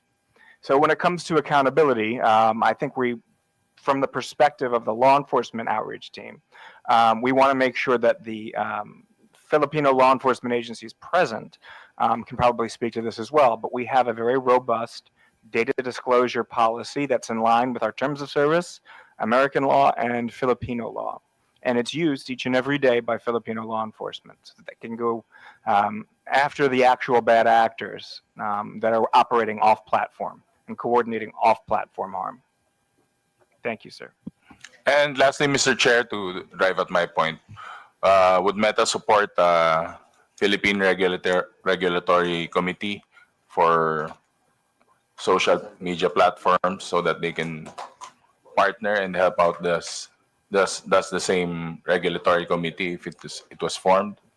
I believe that your presence here would be a big help and a good sign to this inquiry. But again, we are aiming towards a regulatory committee that would help us, especially combat fake news and others. Mr. Chairman, thank you so much, Congressman. I'd be more than happy for Meta as a company to engage with the Philippines government and Congress on any type of regulation that you're considering when it comes to these issues. I think we have now many years of experience in terms of working with governments around Southeast Asia, Asia Pacific, and indeed globally, to come up with modalities and regulations that really can help protect users, but also protect freedom of expression, that try to properly balance freedom of expression and safety, and that, of course, account for local nuance. It's really important that countries have their own solutions, and we're happy to share what we feel like works, what's been more challenging, and what doesn't work, and we'd be very happy to engage Congress further on that issue. And I'd appreciate the opportunity, and thank you for it. Thank you, Mr. Chair. I'll reserve some of my questions for the second round. Thank you, Honorable sir. Arlene Brosas is recognized. Yes, thank you, Mr. Chairman. I have a few questions also, Mr. Chair. Mr. Chair, how many websites or applications are under the Meta umbrella? Okay, so Mr. Chair, if I may. We have Facebook, Messenger, Instagram, WhatsApp, Threads, which is a part of Instagram to a sense. We have our Quest devices, which are virtual reality devices that also have application, and we have specific application for our Meta Ray-Ban glasses that we are now producing together with Ray-Ban. There's a specific application for that. And then, of course, we have the various websites that also operate these platforms, including now Meta AI. Thank you, Mr. Chair. If you'd like a very complete, thorough, total list, I'm happy to provide that for you in writing. Yeah, thank you, Mr. Chair. Mr. Chair, my next question is, do you have for example, a study of which is the most to have a content of disinformation and fake news? Which of these, the websites or applications have the most? Is it Facebook? Facebook at saka tech. Mr. Chairman, if I may. So thank you. Congresswoman, that's a very tough question to answer. Again, I'll just go back to the kind of place where I started with, which is how do you determine what's misinformation, right? That is not an easy question to answer, but what I would say is we can qualify it as what's reported, right? Yeah. So if is you it Facebook, can you give us? Yeah. So if you look at the fact checks that are reported. And now, but I just want to be clear, just speaking of Philippines, right? I believe, and I can check this to make sure that it's accurate after the hearing, but I believe that the most fact checks we see in Philippines are on Facebook. Thank you, Mr. Chair. Mr. Oo, Chair, talaga sa Facebook ang my daming question fake is, news. how do you ensure that there are no disinformation or fake news that are being disseminated in, for example, in the Facebook platform? Previously, my colleague said that she reported the fake news, the AI generated content. Do you have a mechanism of removing a content if it's a disinformation or fake news motu proprio? For example, if it's not reported and it's being generated, so those are two different things, right? One is reported and one is not reported. If there's no report of that, but it's an AI generated and it's a disinformation or fake news kind of news. Mr. Chairman. Thank Mahihirapan you, sila. Congresswoman. Mas madali kapag reported yan kaysa The fact checkers that we work with, the third-party fact checkers, have the ability to, and they do very often, fact check content even if we have not reported it to us. So the answer is yes. And I would say, I just reiterate, from earlier in my presentation, that whether a piece of content is AI generated or not, we would still treat it the same as misinformation. So there's a form to if there's no report, you can actually flag it as a disinformation or fake news, right? Mr. Chairman, if I may.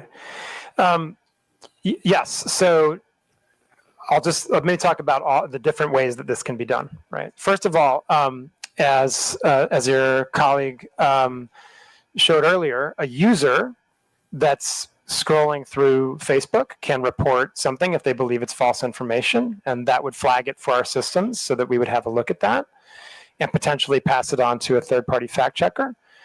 Also, we ourselves have the ability to look at content that we see going viral, and if we have reason to believe that that would be a potentially harmful piece of misinformation, we can send it to the third-party fact checkers. And also, the third-party fact checkers can and very much do fact check misinformation on their own without any prompt from us or anyone else. Yes, And I would just like, sorry, and I would also just stress that the government also has its own reporting channels to us. So if we get a report of misinformation from COMELEC or DICT or other agencies that are onboarded to our channels, we will also review that and pass it to the third-party fact checkers. Thank you. Mr. Chair, I have here an example of the fact check. Example Mas of the mabilis fact talaga check pag may image. nag-report. This is from Digsan. Yung kapag If you think nag-viral. this is normal, then you are abnormal. Tama ba? Hashtag Quadcom, hashtag Duterte, hashtag NPA, hashtag HOR, hashtag Philippines. And there's an image of the three of us. It is alarming to see our leaders being questioned by NPA affiliates. The House of Representatives tolerates this, and it is very disturbing. So, Mr. Chair, it was fact-checked by Rappler, and the claim was it's false. No, so this is an example of how the Meta does it, right? I don't know how you fact check, for example, how you take down, or what is your standards on taking down the AI that is not being fact checked by this by Verifiles, by Rappler, by those that you've actually mentioned before. Mr. Chairman. Congresswoman, in the presentation I gave, I highlighted that we have a three-pronged approach to misinformation. We remove the most harmful misinformation if we believe that it can lead to, and we can independently confirm that it can lead to offline harm and violence in the real world. We will also do that in the case that it violates certain types of elections law. With misinformation that does not meet that threshold, we will use our third-party fact checkers to check if indeed that misinformation is false or partially false or missing context or any of those kind of labels. And if the third party fact checker does confirm that it's false, then we will just reduce the distribution of that content on our platforms, So, and we will put a label on it so that someone who sees that content understands that they are looking at content that has been determined by a third-party fact checker to be at least false or partially false, or as I said, there's a number of other labels they can apply. I showed an example earlier about what that would look like on our platforms. And so when it comes to AI, I think the important thing to reiterate is, number one, that whether a piece of content is AI generated or not, the misinformation policies still apply. Right? They apply across the board. So if there is a piece of misinformation that's generated by AI, it's still going to be the same misinformation policies. Now, there is one additional point to make, which I mentioned previously, which is that if it's a paid piece of content, if it's sponsored, if it's an ad, then there are additional checks that we do, and we require that whoever has placed that ad or boosted that content disclose that it is AI generated, right? And then you'll also be able to go into the ad library and see the details, and these are all publicly available, of who placed the ad, how much was spent on it, and so forth. And if these ads are politically, if they're political in nature, if they are about the election, about a campaign, about a political candidate, if they're about social issues, then they have to go through our authorization process for running political and social ads. That adds another layer of authorization and verification, so that means that, I mean, my question is, how do you control this? You have the controls, you have the technology. How do you control this kind of I am asking this, Mr. Chair, because we are always the victims of red tagging, and it is a danger to our life, liberty, and property. And we all know that those are actually false contents. But it keeps on proliferating in the internet. Right now, even right now, as we are speaking. So I'm asking the Meta, how do they do that? Is there, actually my next question is about how many disinformation have you had banned or removed, or how do you control this fake news or disinformation? How many are based on complaints? How many are initiated by your platforms, for example? Those are questions that I would like to be, answered. Mr. Chairman, first of all, Congresswoman, I think the issue of red tagging is one that we take very, very seriously, and I would express my sympathy to anyone who's been the victim of that. That's obviously a very, very, very difficult experience, and one that I would certainly not wish on anyone. Kasi may history na sila, kaya I would just like to emphasize that red tagging violates our policies. We view red tagging as a form of coordinating harm on our platform, and that is prohibited. When we're made aware of it, then and we confirm that it's red tagging, then we will remove that content. We've done that in many, many cases for a number of years now. And I would just emphasize again that does violate our policies, and we will remove it when it's reported to us. So I would encourage you or any other victim of red tagging to send a report to us via Comelec, via DICT, or the other channels that we have with the government, and we would review that with the utmost urgency, given the potential for harm. Your second question was about fact checking, I believe, right? And I would just say that when it comes to fact checking, there's a publicly available library, and we can share that with the committee of the different types of fact checks that have been placed on our platform.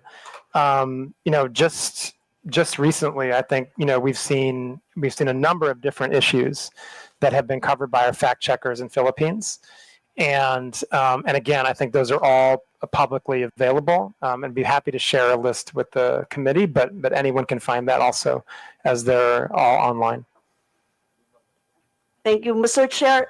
Just to be clear, in terms of red tagging, you act through complaints. For example, you mentioned the ICT, you mentioned COMELEC. So if there's no complaint, you don't act on it. Mr. Chairman, if I may. Congresswoman, we would act on it if we were, in any case that we're aware of it. If a member of our internal teams finds it, they would act on it even without a report. So I do just want to make that clear. I think that we do very much benefit from the reports we get. I mean, it is hard. I think one of the things that we know about red tagging is that, and I kind of mentioned this before, there are different types of content. When we look at violations of our community standards, there's the type of content that very clearly violates. It's not even close. It's a clear violation of our community standards. The really obvious examples are child exploitative imagery, terrorism, graphic violence. I mean, it is much easier to moderate that kind of content. When we get down to the level of speech, and red tagging is one of these issues, it sometimes can be nuanced, right? Now, it doesn't mean we don't take it seriously. We take it very seriously, right? You have guidelines on that. We do absolutely have guidelines on that. We absolutely have guidelines on red tagging. Okay. Red tagging per se. Sorry? Red tagging. Do you have guidelines for that? Yes, we have guidelines on red tagging. Rob, do you want to add anything on this point? Just say in general, red tagging often involves doxing, which puts people at risk. So that would be a red line, for example. But I think, again, to emphasize, as Rafi's made clear, this is often very nuanced. But that's why we have what we call the trusted reporting channel. So when we get information from DICT, from COMELEC, from your good office, from law enforcement and others, they're treated with great deference and treated with great priority. But doxing, putting people's lives in danger, that's obviously a red line for us. Yes, thank you, Mr. Chair. Mr. Chair, knowing how bureaucratic and to an extent slow the processing of legal actions in the Philippines, we are more concerned on your mandate and mechanisms as Meta, as a multinational technology conglomerate, in terms of taking action on these matters, no? From fact-checking and ensuring the veracity of contents and users, taking down posts and banning users that proliferate disinformation and red tagging, up to instituting protections to users so as to allow for a healthy and humane interactions and discourses on your platforms. That is what we're expecting. Mr. Chair, thank you so much, Congresswoman, for the opportunity to discuss these important issues. And we absolutely share the objective of making sure that the platforms that Meta operates in the Philippines are safe ones. And so that's why we're here. That's why we're having this conversation. And we're always, always happy to take more feedback, to look at things that if the Congress believes we can do better, we're happy to take that back and see what can be done. And I think, as Rob said, I would just emphasize, please do utilize the reporting channels that we have established that are very well functioning with the government, with DICT, with the law enforcement, with COMELEC, to address these issues. Anything that can lead to the potential for physical harm, we treat with the utmost severity and urgency. So And Chair, maybe they can help us in the data. For example, how many complaints have they received? How many are initiated by their platform? For example, the total numbers, at least, no? If we can have that idea of how they actually took an action on those complaints. How But many? that would be a substantial number of complaints. I don't know if you'll be able to submit the data to this committee. I mean, well, maybe as far as the Philippines is concerned. Mr. Chairman, thank you. We do put out transparency reports that look at how we have handled government requests. And so those are readily available. I believe the last one we have out right now would be for H1 2024. I can check on when the next one is coming. But beyond that, I'm happy to discuss with the committee, I think more in private, about how we can potentially share additional data around how we have acted on government requests. Mr. Chair, with your indulgence, might I just add to that response? I really like the fact that you said, I believe, was it humane and fair? I think that's very, very well put. I want to make it very clear that we are not in a reactive only posture when it comes to the upcoming midterms. We've been having weekly huddles with meetings that are very multidisciplinary and cross-functional at our, at our headquarters in Singapore. That is largely staffed by our Filipino colleagues. We are firm in our belief that the Filipino election is for Filipinos, and we're doing everything we can to keep it free, fair, and free from interference. And to your point, Madam Congresswoman, humane as well. But as the chair and I were discussing along with Rafi, we've seen firsthand, and this is now my second or third round of elections here in the Philippines. It's a very vibrant, bare-knuckle democracy here. So yeah, it can get pretty rough and tumble. Yes, Mr. Chair, but we would like to lessen the fake news and disinformation. So we need those data that we really need those data. Would you allow releasing that data? Would it be proper if this committee would write you an official communication to access those data?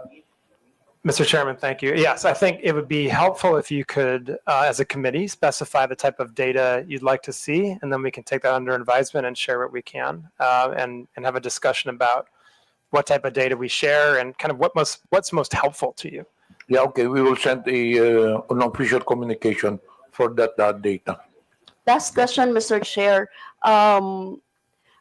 Do you have ways to ensure that the same people, for example, if an account is banned or removed from the platform, or the account holder, they can simply make a new one, right? So how do you ensure that the same people will not be able to make a new account? For example, like banning their IP addresses instead of just removing their Facebook accounts. Do you have that power? Mr. Chairman, if it's so. Yes, so we do have policies against this, which we call recidivism. We can and do, in many cases, try to ban IP addresses. I would say that this is difficult. It's a difficult space because That's it's in CSAM, right? In the Yes. in cases of child pornography and OSAIC. Yes, absolutely. For those types of very high severity violations, those people would be banned from our platforms. And we do our best to keep people off once they have been deleted. But what I would say is what we encounter are various levels of adversarial behavior. There are some people, including very well-financed criminal organizations, who are very determined to maintain a presence on our platforms, and that is a hard battle that we fight. We do our best. We continue to fight that battle every day. We do it with the help of our law enforcement colleagues in Philippines and around the world. But it's not always easy. We try to do our best we can. We have also new technology that we use. AI is incredibly helpful and a remarkably helpful tool in helping us kind of try to. Yeah, we've talked a lot today about some of the potential harm of AI, but I think that what I would emphasize is that AI is also the best shield in many cases, right? We've developed AI technology to help moderate our platforms, both at the content level and, as you were talking about, the user level, for many, many years. We're able to delete literally billions of accounts, like the ones you're talking about, because of AI. And so those are capabilities that we have. They're always turned on. They're always active. Again, our transparency report does go into the numbers of the billions of accounts that we delete from people like that who are trying to get back onto the platform, even though they've been banned, or they're creating spam accounts, or many other reasons, right? And AI is one of the best tools we have in our arsenal to act against that type of work. We're also in the process of looking at other technology, as we long have. For recidivism, you referenced IP blocks. It is something that there are cases where that's possible, but that's, again, difficult because there's technology that very well financed people can use to even evade that, right? So this is an adversarial space in some cases, and we do the best we can working with our partners in government and law enforcement to keep people off the platform once they've been removed.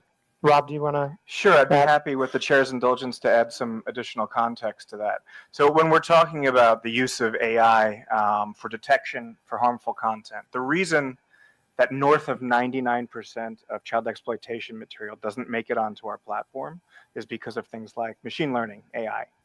The reason that the investment scam generative AI issue that was brought to my attention by the Presidential Anti-Organized Crime Commission the other day is no longer allowed on our platform is because we have fed that into our tooling so that it's no longer available. The reason it's a very big step for us to take an entire device offline is because here in the Philippines, there are still places where families share a single device, where internet cafes share a device. So we want to make sure we're still providing voice to people who are lawfully using the same device.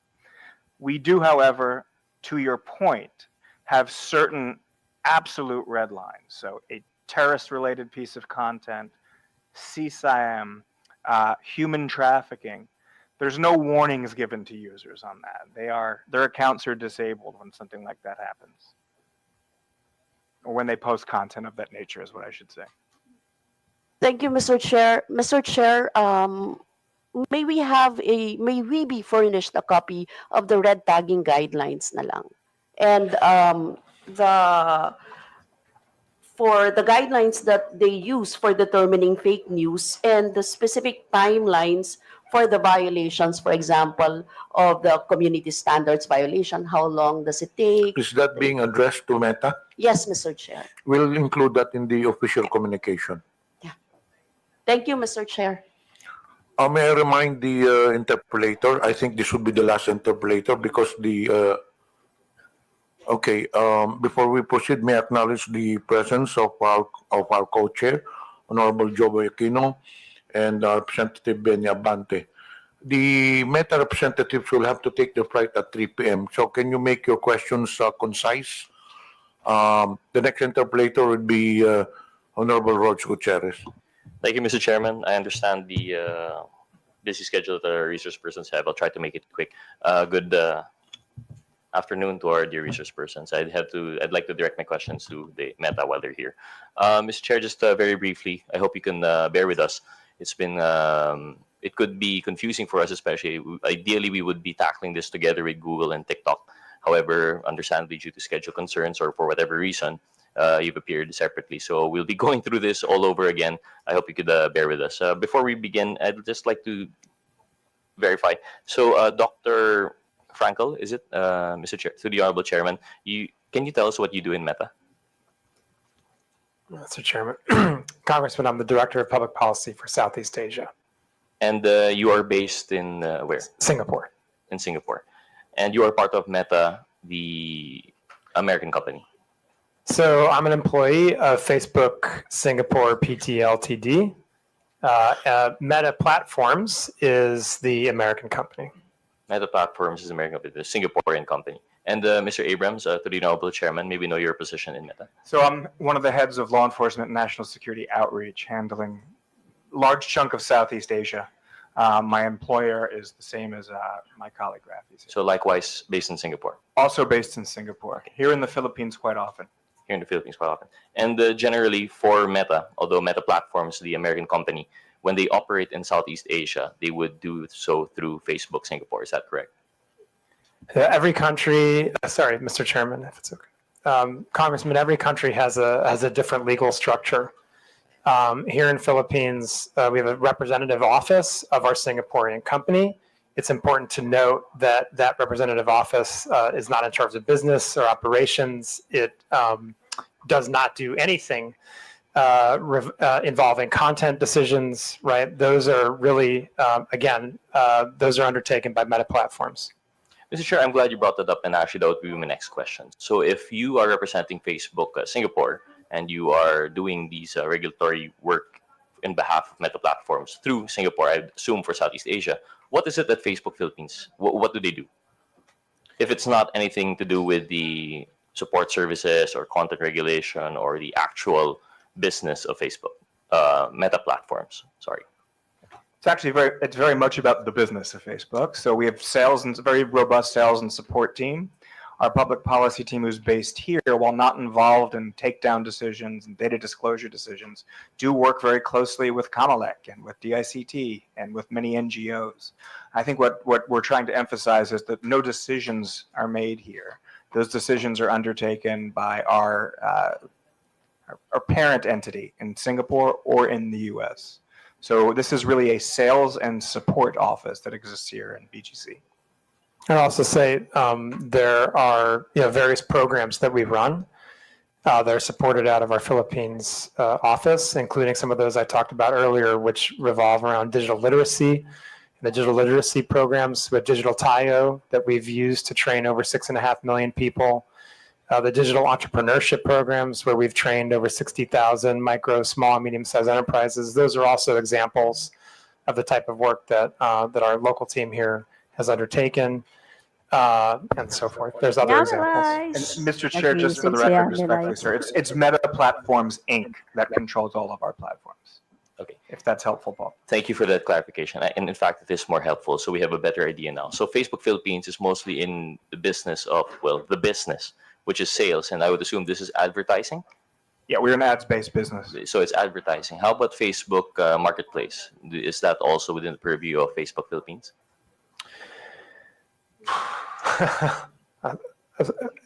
Mr. Chairman, if I may,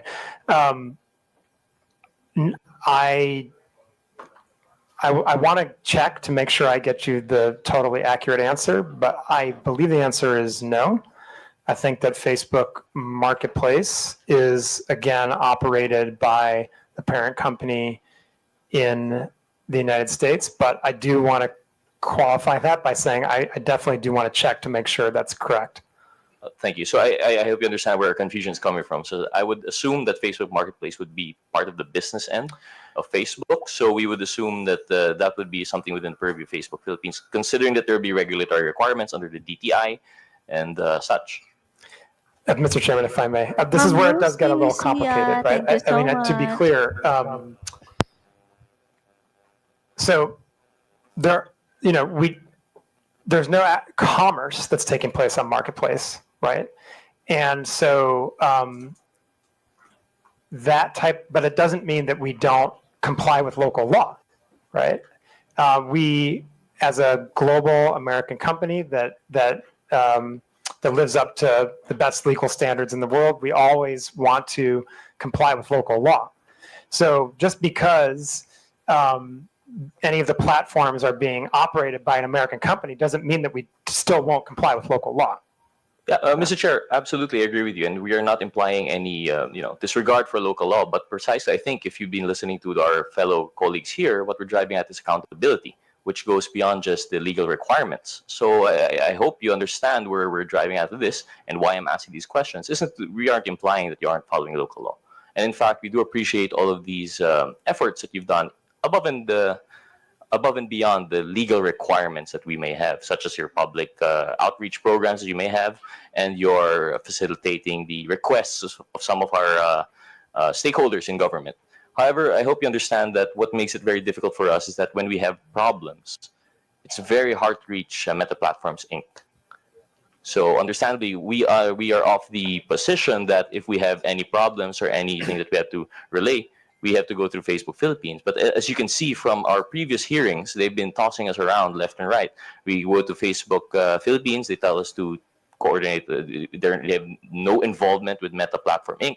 We go to Meta Platform Inc. and they say that, no, we're an American company, we won't be going there. So we're now trying to understand, for our purposes in crafting legislation, what legislation can we make given the very specific, special structure that social media corporations tend to have. I hope you understand, because generally what we're trying to regulate here now is within the purview of publication, for example, media. But unlike media, which would operate specifically within a country, we're talking now about, a foreign entity that would now be in the business, not just of, public expression, but also the commercial side of it and advertising. As you said, you're a ads-based business. So now we'd like to just differentiate. So going back to my question, I hope you'd bear with that. So Facebook Marketplace is not with Facebook Philippines. Facebook Philippines deals with the public outreach programs that you mentioned and the business side. So anything that has support for the Meta Platforms Incorporated in relation to content regulation and, for example, double-checking terms of use, if compliance with terms of use, these are not within the purview of Facebook Philippines. That much is clear, correct? Mr. Chairman, if I may. Okay. Thank you, thank you, Congressman. And now I understand where you're going with these questions. So let me just clarify again. The platforms, whether it's Facebook, Messenger, Instagram, Marketplace, they are operated by Meta Platforms Inc. in the United States. So for the purposes of these hearings, we are the people that can come and address them.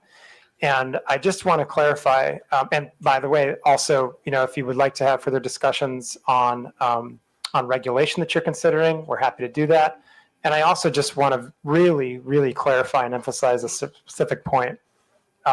We always intended to come to these hearings.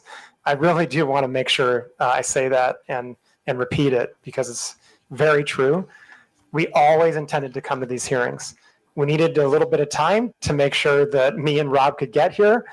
The other times, the dates we were given, there was just very short notice and we had other commitments. We both have profiles that are regional. And so there was always an intention to come to this hearing and answer your questions and demonstrate the accountability, which we absolutely agree you deserve. We know how important our platforms are. We know that they service the vast majority of Filipino people. We know that they're used for commerce, for social connection, for business, for government affairs. We know how important they are. And we believe that we do have the responsibility to show up and answer these questions. I would also just point out there's a lot of other various forms of accountability that we have. We publish transparency reports that look at how many government requests we've acted on. We have 11 different channels for the government to report to us community standards violations or request data or any other problems that they're having. If there's account hacks or anything like that.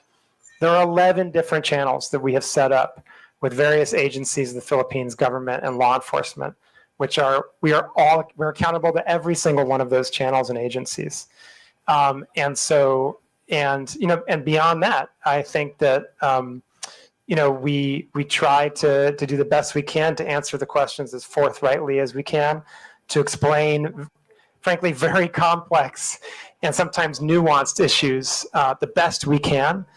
And I'm always happy to do more of that. And if there are additional conversations we need to have on these topics, on regulation, we're happy to do that. I also just want to point out, and my colleague Rob has already done this, but I'll reiterate it. We know the election's coming. We have been preparing for this for a very long time. In the 2022 elections, Kamalek gave us an award afterwards for the collaboration that we had and for the work that we did protecting the integrity of the elections on our platforms. We absolutely are doing that work again, and I just want to assure the committee that that's the case. Do you have anything you want to add? Mr. Chair, with your indulgence, I would just add, sir, with a little bit of humor, but this is absolutely fact-based. My WhatsApp says otherwise in terms of an inability of Filipino agencies to get a hold of me. I think my last message last night before going to bed was a conversation I was having with NBI. If you're having an issue getting a hold of us, I think that's something we can pretty easily remedy. The point being, however, that MPI, Meta Platforms Inc., operates the platforms. Our office here is happy to help coordinate. Ang tagal nga, Sir Tokis. With Rafi and I, others based in Singapore. It occurs to me, while I have the privilege of being in this chamber, I've appeared in the Senate many, many times. So I am grateful for the opportunity to be in the House today.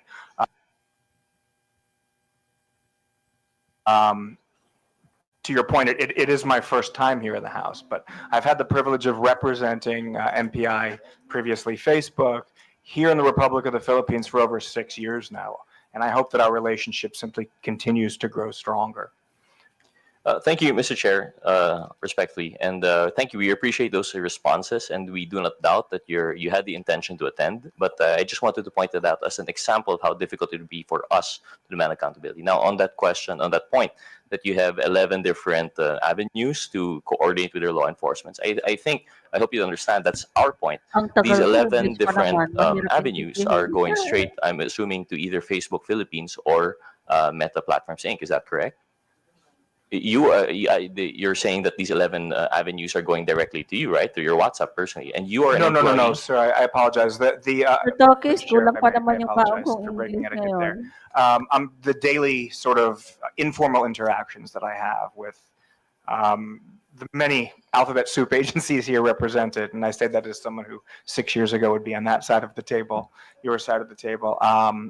Those are not the formal reporting channels. Right. The formal reporting channels go to our content review teams based either in Singapore or the United States. Which is, through you, Honorable Chairman, precisely our point. The content regulation is not being done by anyone legally accountable in the Philippines.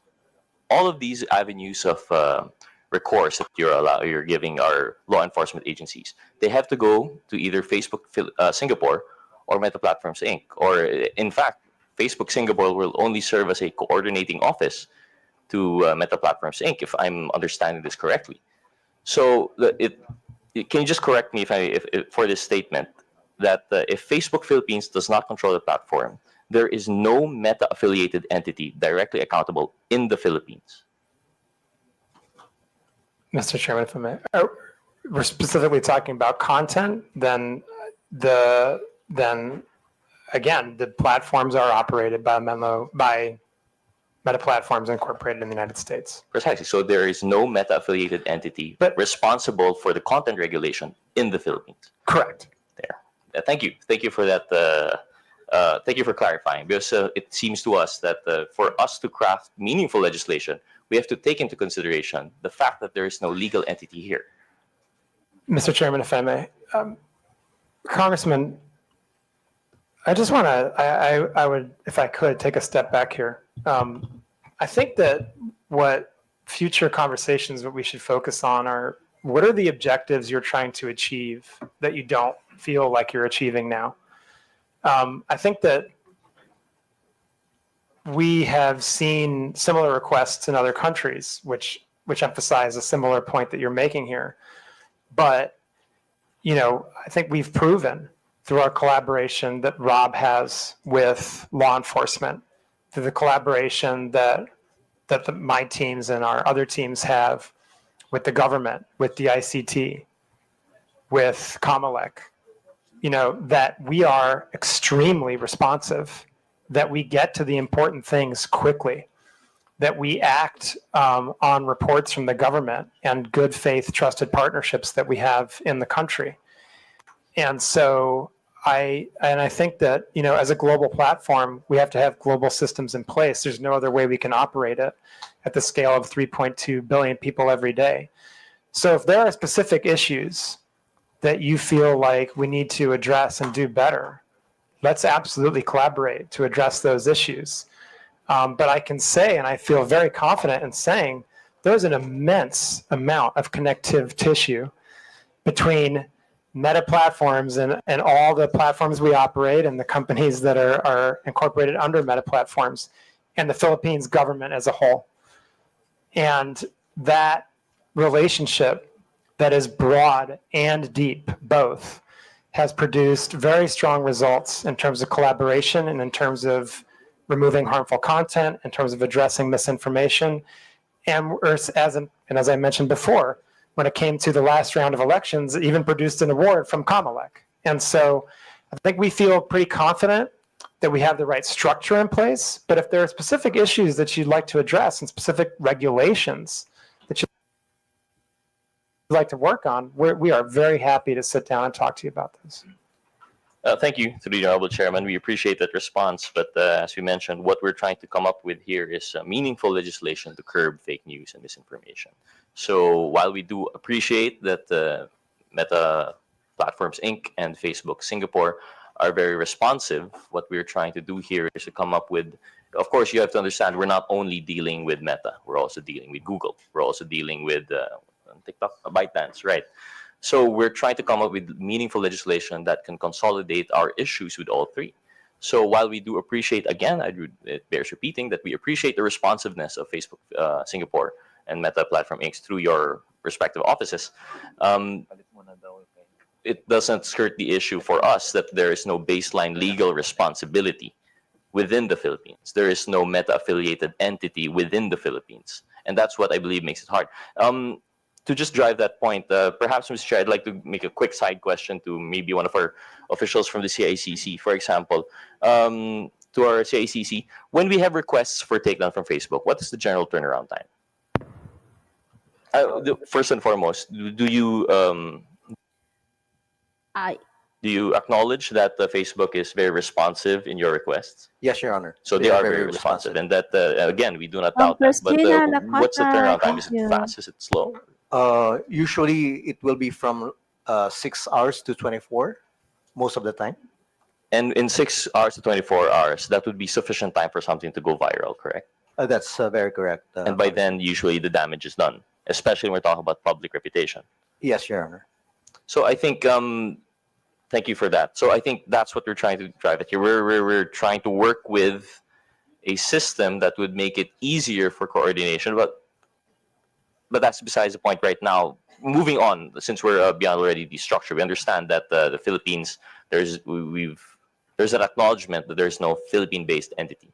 I just want to go back to something you were discussing with Congresswoman Castro, that you said that there was a side-by-side, these working in parallel. You have the fact-checking, and you have, what was the other system that you have in place? Sorry? Community standards. Yes. Community standards. So community standards would be the more general approach, right? This comes into the general terms of use of your platforms, while misinformation is more specific. Is that correct? If I may, Mr. Chair. Okay, so the community standards, yes, you can look at them as they're not exactly the terms of service. That's a different legal term.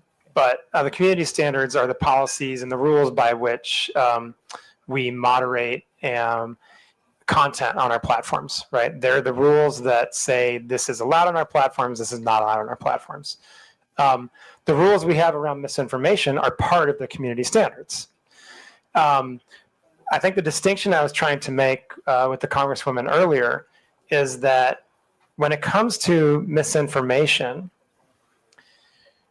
because we believe that it's really third parties that are the ones that are most capable and most appropriate to determine the veracity of information, there is a parallel system that we have in place, which is the third-party fact-checking system, right? And that system is in place, and those fact-checkers can proactively act even without any action on our part. They can act if we send them content that we want them to review from misinformation, but they can also act on their own if they think that there's a piece of misinformation that's going viral and could potentially cause harm. That's what I was trying to distinguish between. Whereas the other community standards violations, such as hate speech, incitement to violence, bullying and harassment, terrorism, child exploitative imagery, those community standards, those would be looked at by our content moderators, right? And who will make a determination about whether they violate the community standards or not, and therefore are removed or not. And I think Rob would like to add to that. Your point, Mr. Chair, if I may, your point is very well taken in terms of how the internet works and virality, and we've all seen how that works. The upside to that is when we have a piece of content that's violating, I'd like to just underscore once again that feeds our ability to prevent its future proliferation. So just by way of example, for something that's a very non-controversial sort of content subset, so terrorism-related content and child exploitation-related content, every piece of video or every photograph that's uploaded to Instagram or to Facebook is compared against an enormous bank of hash values, digital fingerprints, if you like. So once we identify one of those and it's added to the bank, so to speak, it can no longer be spread on our platforms. And as members as the GIFCT, the Global Internet Forum to Counter Terrorism, we share those with our partners. We don't compete when it comes to safety, we collaborate. But to your point, yes, 6 hours is enough time for something to go viral. When you're operating at a scale that we are, a little bit south of 90 million users here in the Republic of the Philippines, just on Facebook, 6 hours we think is pretty good. We would love to get it down to 30 seconds. I don't know how realistic that is, but I do want to thank Director Jesolios for the acknowledgement of the progress we've made on turnaround times. Thank you for the response, and we appreciate that point. And I stand corrected. It's not just the terms of use. It's terms of use and community guidelines, which are two different things. But in general, these are the two pillars in which you would base that one part of the parallel operation in screening, and then the other misinformation would be more specific, if I understand it correctly. So in relation to that, if we're talking about response times, and going back to the question of the Representative Brosas, I believe, so is there a pre-posting screening mechanism? Because, for example, what we've learned from ByteDance is that when you post a video, there's like this buffering, which isn't actually required to post their videos. But during that time, they're already screening it amongst, like you said, it's probably a digital bank of other prohibited content before it gets posted. So is that the same with Meta? Mr. Chairman, if I may. Yes, we proactively screen content. Every piece of content that's posted on our platforms is going to go through some type of automated screening. Yeah. Every piece of content will go through some type of automated screening. It does not mean that our screening is perfect, and I do want to emphasize that, right? And as I kind of pointed out previously, our accuracy rates on really clear violations are very high. If we look at our proactive removal rate on, again, issues like terrorism, child exploitative imagery, we're talking above 99%, approaching 99.9%, right? When we get down to other issues that are more nuanced, that are more contextual, that are borderline, then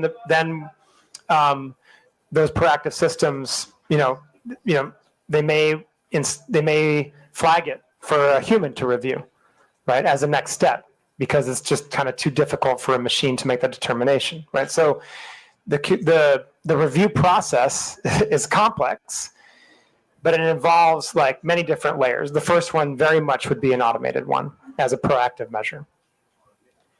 Thank you for that response. So generally, the automated pre-posting screening would be very effective for those that are obviously wrong. Like you have hate speech, child pornography, terrorism, and the likes. And when it comes to the nuanced parts that we have difficulty, right, which would include the point of this committee hearing, the fake news and misinformation. We understand it to be pretty difficult. And that's where, if I understand correctly, that's where the fact checkers come in. In addition to that, we came across a piece of news that Meta was actually dropping fact checkers in favor of something. I think it was community notes mechanism. Is that correct, or is that not being rolled out globally? Mr. Chairman. Just one thing I want to point out. In the list of violations, you mentioned hate speech. Hate speech sometimes can be obvious, but other times it cannot. And so that one's a little more nuanced than terrorism, for example, right? Okay, yes, turning to our global fact-checking program. As of, I believe, yesterday, if I'm not mistaken, in the United States only, we have moved to a system of community notes as opposed to our third-party fact-checking system. But everywhere else in the globe, the third-party fact-checking system is the system we still use. Could you please enlighten us as to why the United States has dropped that fact-checking mechanism? Were there difficulties on their previous review system, and do you foresee that this difficulty would actually be the same all around the globe? Mr. Chairman, if I may. Congressman, the fact-checking system in the United States, I think what the determination by our global leadership was that we saw that it had become in some way politicized, and that they believed that there was the potential to improve on that system using the community notes system, right? Which companies like X have already developed and implemented for quite some time, which relies on many, many, many more users and many, many more diverse points of view to determine whether content is false in some way. And that system has now been implemented in the United States only. As of now, there's no plan to change that globally, but I think that I would just always say that whether it's our fact-checking system, whether it's our generative AI products, whether it's the user experience in some way, we're always looking to improve everything we do. We're always looking at innovation. And so, the community notes that are now rolling out in the United States, we're obviously going to be looking at, are they effective? Do they make sense? And testing like the capabilities there. But as of now, and there's no plan to change the system other than in the United States. I still have quite a few. I have a lot of questions actually, but I understand that there's a time constraint for our resource person, so I'll just stick to one or two questions to conclude. Just based on that point, I'll leave the others out. So when they drop the fact checking, I know it doesn't apply it here, but we'd like to know the possibility of if that were to be implemented here. We'd want to know what we're working with for our legal framework, right? What laws that we might come out with in relation to that. So if you are dropping fact checkers and it's community based, this would now be more in line with the reporting system that you already have. So it's going to be it's going to be based on user feedback. And how do you differentiate authentic user feedback from, for example, what we're really fighting here are the trolls? I mean, that's one thing that we can agree is very morally wrong and misleading. So when they're purporting to be other people who they're not, and they're not voicing actual, personal opinions, and they bloat their numbers per capita. Instead of just one voice, it appears to be hundreds of thousands. How do you now balance that when you drop the fact checkers? Mr. Chairman, if I may. Congressman, first of all, any type of inauthentic behavior is prohibited on our platforms. Any type. You have to be your authentic self on our platforms. And it's especially, and I would say that in the case of any kind of coordinated inauthentic behavior, that can rise to the level of what we would call network disruptions, with my colleague Rob described earlier in our presentation, and how we treat those types of abusive networks. To your question specifically about community notes, I need to be very honest. This is a very new program that we are running, and I just don't feel qualified to completely answer the question about how it works, as it's only rolled out, I believe, yesterday. I feel very qualified to answer a lot of other questions about these issues, but on that one, I think we just have to come back to the committee. If you have specific questions, I think that the chairman and the committee are putting together a list of follow-up questions, and we'll be happy to try to address that one as well. Thank you. Just the one last question to the Honorable Chairman, if there are resource persons who could oblige, because you already mentioned that in Facebook you only allow your authentic self. But anecdotally, that isn't the case, especially here in the Philippines. I don't know if it's the same outside Yun the ang Philippines, but if you've nakakalungkot, been monitoring, one of the issues that we have are these Kasi madali massive lang. troll farms in which people purport to be other people, and precisely to bloat out their, public in order to shape public opinion sentiment. So what measures do you have to ensure that? Is it possible to implement something in which, truly, not just, currently, if I understand it correctly, the closest that Meta has come to identifying authentic users would be phone numbers. By requiring phone numbers as a two-factor authentication, ideally it's 1:1, but we've passed the SIM registration bill. It's now a law.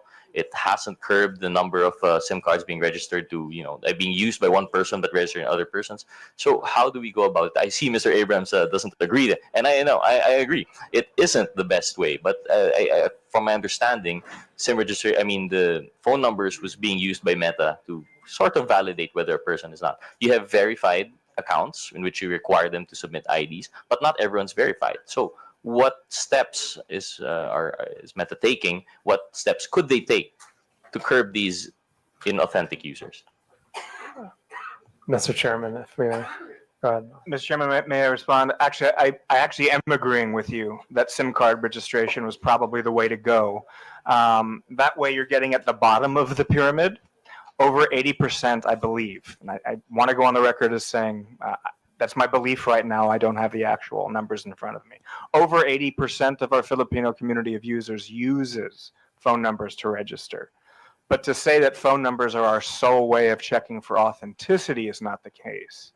There are many, many back-end engineering cues that our analysts look at to determine the authenticity of an account. To that end, that's probably what flagged the Honorable Congresswoman's false positive, and that's why we were able to restore it as well. But to go into too much granularity as to the cues we use would give bad actors an advantage. So perhaps an executive session with your good office would be in line for a further discussion on that, Bo. I would just if I may add, the inauthentic behavior. I think in our latest report, again, we can go look up the exact figures, but we've used AI, for example, to remove, I think, 2 billion accounts in the last transparency report for inauthentic behavior. And so, again, we can get you the exact numbers. We report those transparently. But what I would also just emphasize, and I think this is really important because I get your question is about troll farms.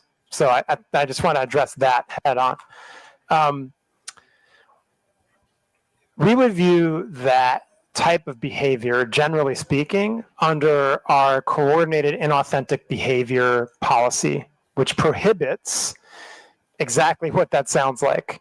Any kind of coordination by people not being honest about who they are for the purposes of spreading misinformation, right?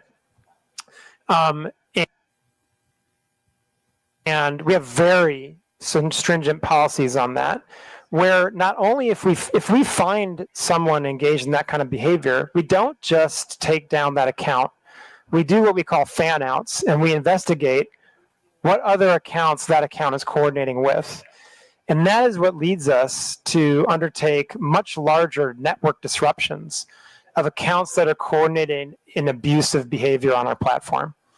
We've undertaken, I believe, 9 different types of those actions in Philippines over the last, since 2017 or 2018, I think the numbers are. Again, these are all public. We can get them to you. And I think it's really important to point out, this is where our relationship with law enforcement really comes into play. A lot of those come from leads that we act on from law enforcement. And the intel sharing goes both ways. And so I would emphasize to you, I'd continue to emphasize to law enforcement, although they already know this, and other members of this committee, if you have reason to believe that there are accounts that are engaged in that kind of behavior on our platforms, please do send them to us. And we will do everything we can to investigate to see whether they are engaged in that kind of coordinated abusive behavior. Thank you. Thank you, to the Honorable Chairman. Actually, if you had the time and you stuck around with us, I think you'd see through our other resource persons in questioning later on that it is, while we do appreciate that you have the guidelines and the protocols in place, it doesn't seem to be all that effective. I understand the scale that you're operating, perhaps it's very difficult, but at least in the situation here in the Philippines, you'd see later on that it's very difficult. But I understand with the time constraint, I actually still have more questions, but given that we wouldn't want you to miss your flight, so I'll be yielding to the next interpolator. I'd like to thank Dr. Frankel and Mr. Abrams for their time today. Thank you very much, Mr. Chair. The last interpreter on the meta issue, Honorable Romeo Acop, you have the floor. Thank you, Mr. Chair. Before I proceed, Mr. Chair, I'd like to briefly manifest that the absence of a clearly accountable and empowered meta entity here in the Philippines is a crucial issue. And I hope the Meta people would agree with that.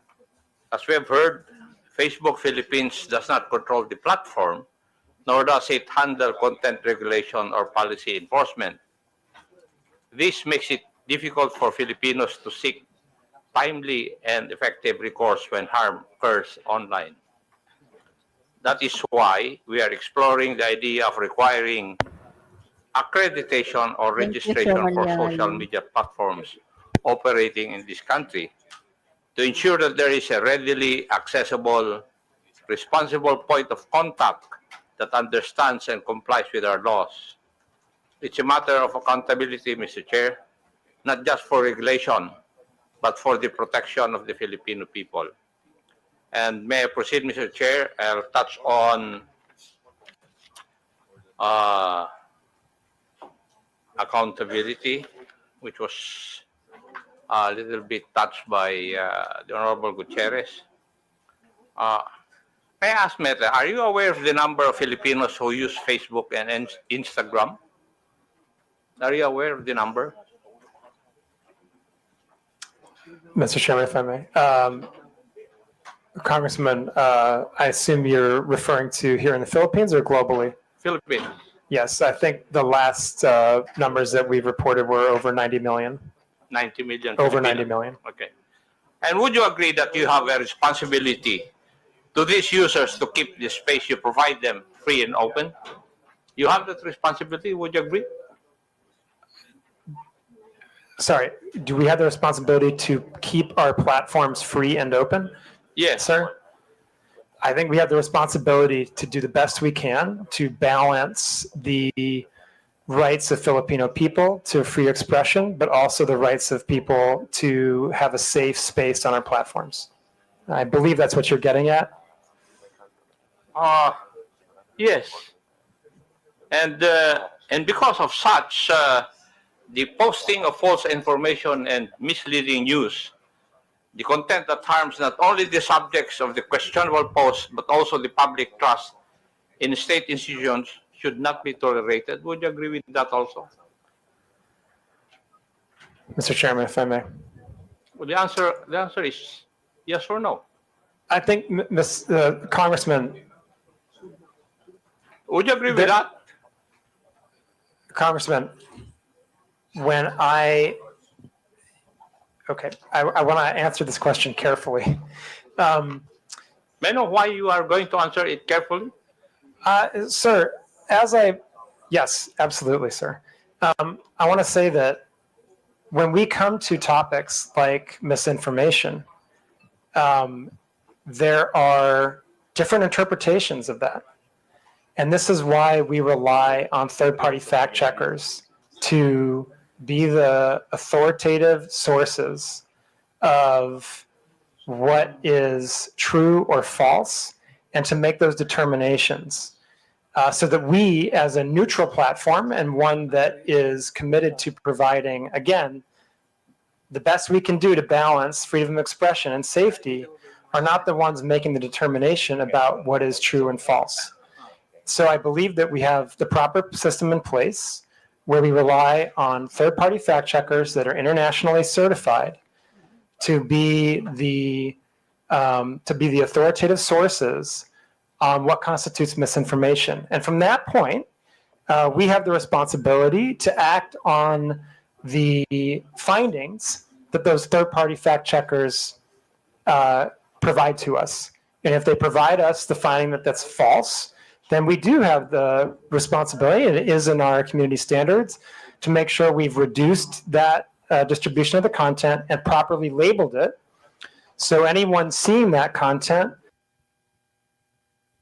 knows that they are viewing something that is false and that they can access the authoritative source of information so that they can understand what the real situation is. And I think that that's the way that we do our best to make that proper balance of providing freedom of expression, but also safety for the people of the Philippines and indeed our global community. And again, I just want to emphasize, even then we will go as far as to removing misinformation if it's clearly false and can lead to physical violence or violates elections law, right? In those cases, we will remove it. And I think that that's the best that's the best system we've had over many years of dealing with these issues around the world, to kind of balancing to the best that we can those dueling objectives of freedom of expression and safety. Thank you, Doctor. But my question was very simple: whether the posting of false information or misleading news content that harms not only the subjects of the questionable post should not be tolerated. It's answerable by yes or no. Should this not be tolerated by platforms? Yes or no? Mr. Chairman, if I may.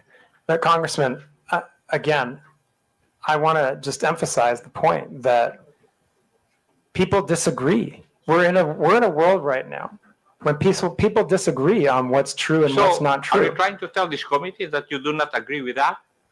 I'm trying to explain to the committee, Mr. Congressman, that the approach we have is based on remaining a neutral platform that tries our best in very difficult circumstances, in very robust democracies like the Philippines, where there are very charged political debates going on. We do our best to balance freedom of expression on the one hand and safety on the other, and that our view on the best way to do that is to rely on third parties to make the determination when it comes to true or false or somewhere in between. And we think that that's the best way forward. And Mr. Congressman, actually, I would say, I don't think you necessarily want us to be the ones that determine what's true and false. I don't think you would want us to undertake that kind of that kind of power, basically. I think that, this is, in a democratic system, this is kind of the best balance we can possibly strike when it comes to how to moderate these types of issues on our platforms in the type of context that we have in the lead up to an election, for example. And I would just note again that we take our content moderation very seriously. We take our fact-checking program very seriously.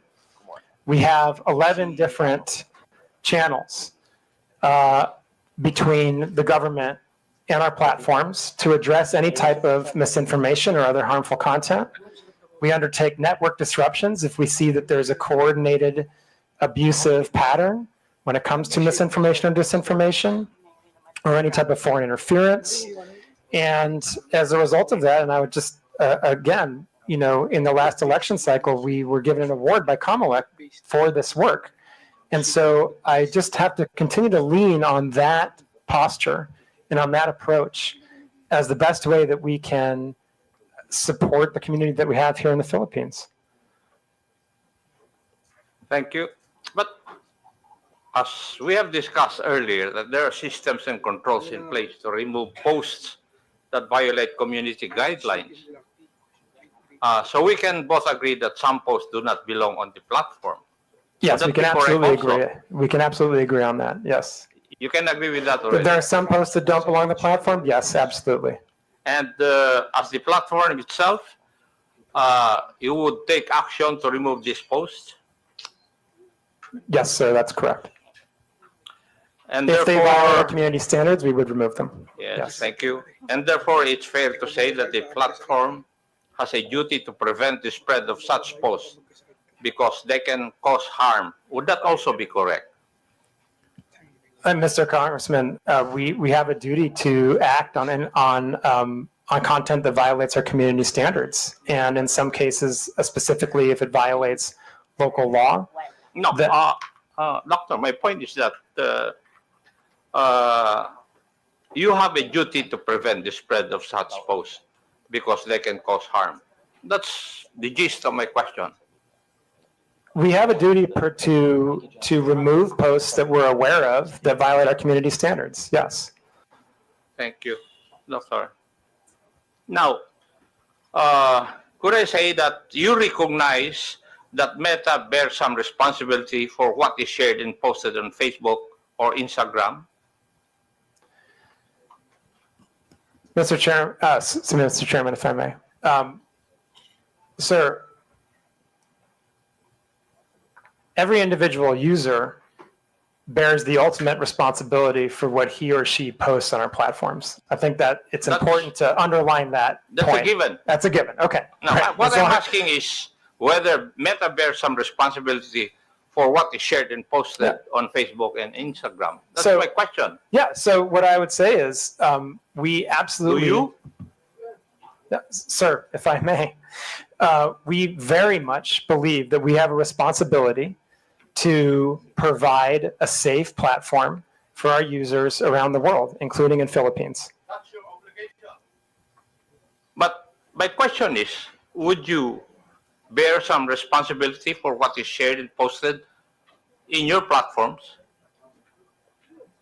Yes or no? It's a very simple question. Sir, Hindi sila nakakasagot ng yes or no. I just want to be really clear about this again, okay? Our responsibility is to make sure that we are doing the best we can to balance between voice and safety. Okay, and the ultimate Mr. Chair, responsibility, for the people, Chairman, for the content posted is the I people think that post the it. doctor is evading the answer to my question. Any Tom, Dick, and Harry will say that it's answerable by yes or no. Mr. Congressman, the ultimate responsibility lies with the user who posts the agree. content. But what I'm asking is if Meta bears some responsibility. I'm not asking whether you are the primordial entity to be responsible. No, I'm not asking that. My question is whether you bear some responsibility. Mr. Congressman, if I may, I believe I've answered the question that I think the user bears the responsibility for what they post on our platform. Now, we have a set of community standards that we do our best to uphold because we want everyone to have a positive experience on our platforms and a safe experience on our platforms. And that's what our community standards are for. That's what our fact-checking programs are for. That's why we take these hearings very seriously. That's why we have the 11 different relationships with the government agencies in the Philippines so that harmful content can be reported to us. And I think that's how we do our best, like I said, to ensure that people have a voice and the freedom of expression while also a safe experience. But as I said, I think the ultimate responsibility for content lies with the user that's posted it. Mr. Chair, the questions I would be asking would depend on the answer of Dr. Frankel insofar as whether Meta bears some responsibility, and therefore, since he has said that he cannot answer me directly, I will not ask the other questions. But may I make a manifestation, Mr. Chair? It seems from our discussion that social media platforms are making some effort to curb the spread of fake news in this country. However, I disagree with the impression that acting merely as host of user-generated content exempts these platforms from any liability for the harmful content they allow to be exhibited. as part of our legislative duties, I think it may be time to revisit the current legal framework regarding these social media platforms, if only to incentivize them to further crack down on these types of illegal posts. Now, may I go to another issue, Mr. Chair? Yes, Mr. Chair. Regarding monetization, Doctor, can you confirm whether Facebook or Instagram allows content creators in the Philippines to earn revenue directly through the platform? Yes or no?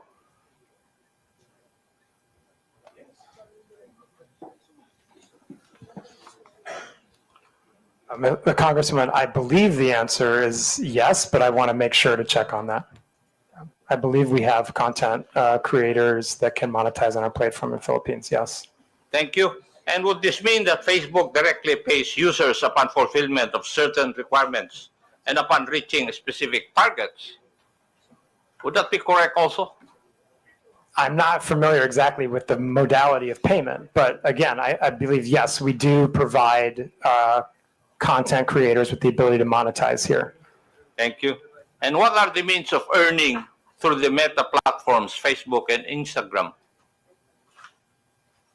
I'm sorry, so what? What are the means of earning through the Meta platforms, Facebook and Instagram? There's different ways. You can monetize your content using something we call stars. There's ways that you can we can have partnerships. I think there's 2 or 3 different ways that creators can monetize. Thank you. And are there specific content guidelines that monetized accounts must follow? And Yes, if so, absolutely. how are these enforced in our country or in the Philippines? Yes. Yes. Yes. So there are content guidelines. Creators, like anyone else, must abide by our community standards.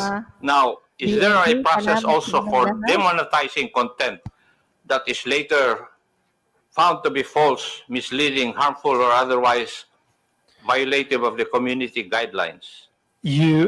Any user that is monetizing on our platform can be demonetized if they have repeated violations of our community standards, including repeated violations of misinformation. Yeah. No. Can you describe to this committee the revenue sharing model? How much of the ad revenue goes to Facebook, and how much goes to the content creator? Sir, I honestly don't know the answer to that. I'm happy to provide that if we can take that under question to come back to the committee. And who would be the proper authority from your group to answer that question? We can come back to you on that. There's a few questions I think that we're going to put together as part of the follow-up to this, and we can happily add that as one of them. Thank you. Now, my last question. How does Facebook ensure that creators don't exploit the algorithm by posting inflammatory or misleading content just to gain more views and earnings? Mr. Chairman, again, if I may, as you pointed out, sir, we have policies that will demonetize pages if they engage in repeated violations of our community standards, or if they engage in repeated instances of misinformation. For curiosity's sake, can you provide data available on how much content creators in the Philippines have earned through Facebook's monetization programs over the past years? Mr. Chairman, I'm sorry, I do not have that data. And who would have that? Again, we can take that question under advisement and see if we can come back with something, but that may also be subject to privacy, and so I would have to see what the exact question is and see if we can come back to you on that. Thank you. Thank you, Mr. Chair.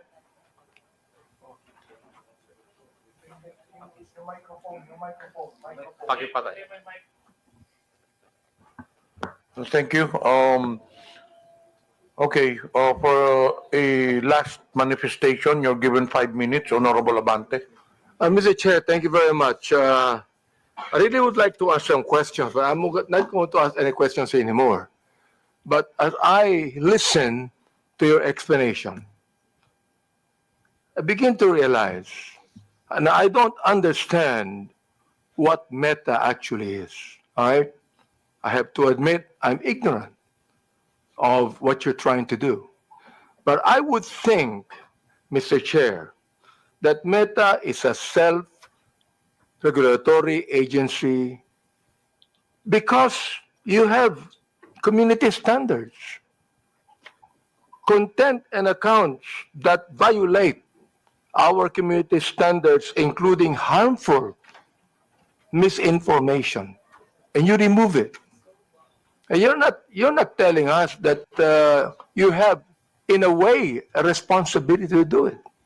You have, because you are a self-regulatory agency of your company, of Facebook.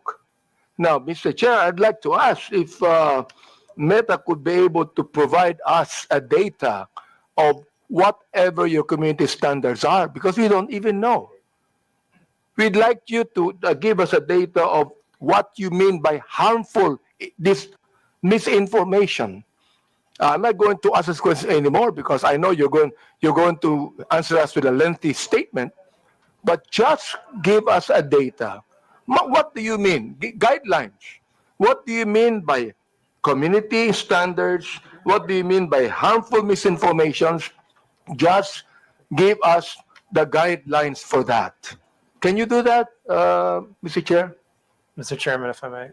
Congressman, our community standards are publicly published and available on No, Mr. Chair, I'm asking that you give us the data. Not being able to see it on public. We would like to ask you to give us the data. Anyway, Give us the guidelines for your community standards. there are many requests as per interpellation from the different congressmen.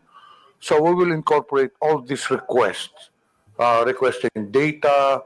Thank you. Including your Guidelines. request regarding the community's standard guidelines. There was a request also from Arlene Brosas. So we will incorporate this on our official communication, and hopefully you'll also to give us the feedback. Just one thing, Mr. Chair. Comparing the Philippines to different countries, do we have more misinformation here and violation of community standards? Do we have more of that than any country in the world? Do we have more? Mr. Chairman, if I may. Congressman, I think that I would have to go back and look at the statistics, but we publish our transparency report on community standards enforcement every 6 months. And our fact checks, again, are also very transparent. That information is publicly available, as is our community standards. All the information that you've just requested is publicly available information. So, Rob, Thank if you want to add Thank you. anything. You're asking, with your indulgence, Mr. Chairman, you're asking, obviously, Congressman Abante, a very important set of questions. The first thing I would say is just to reiterate, our community standards are readily available online. Number two, they're iterative. So in our consultations with your government and many others, they're revised with a lot of regularity. A lot of what we do is self-regulation, to be fair. But here in the Philippines, sir, if I may, we not only consulted with, we agreed to lots of legislation that has placed on us turnaround time burdens when it comes to certain types of harmful content, data disclosure burdens, not burdens, but obligations that we've agreed to. We're beating turnaround times. We are largely compliant with data requests. I would hope, and I wouldn't dare speak for the law enforcement community here, but I would hope that they would agree that we are amongst, if not the most forward-leaning when it comes to protecting our Filipino community of users. And I absolutely think I understand that we're in the middle of an election cycle. Things are heated here at the moment, but that does not distract me or my team from our constant everyday work in battling off-platform harm for our users. And not everything we do is self-regulating. We do a lot to follow local law. And reasonable people like myself in your good office, we're going to have disagreements along the way.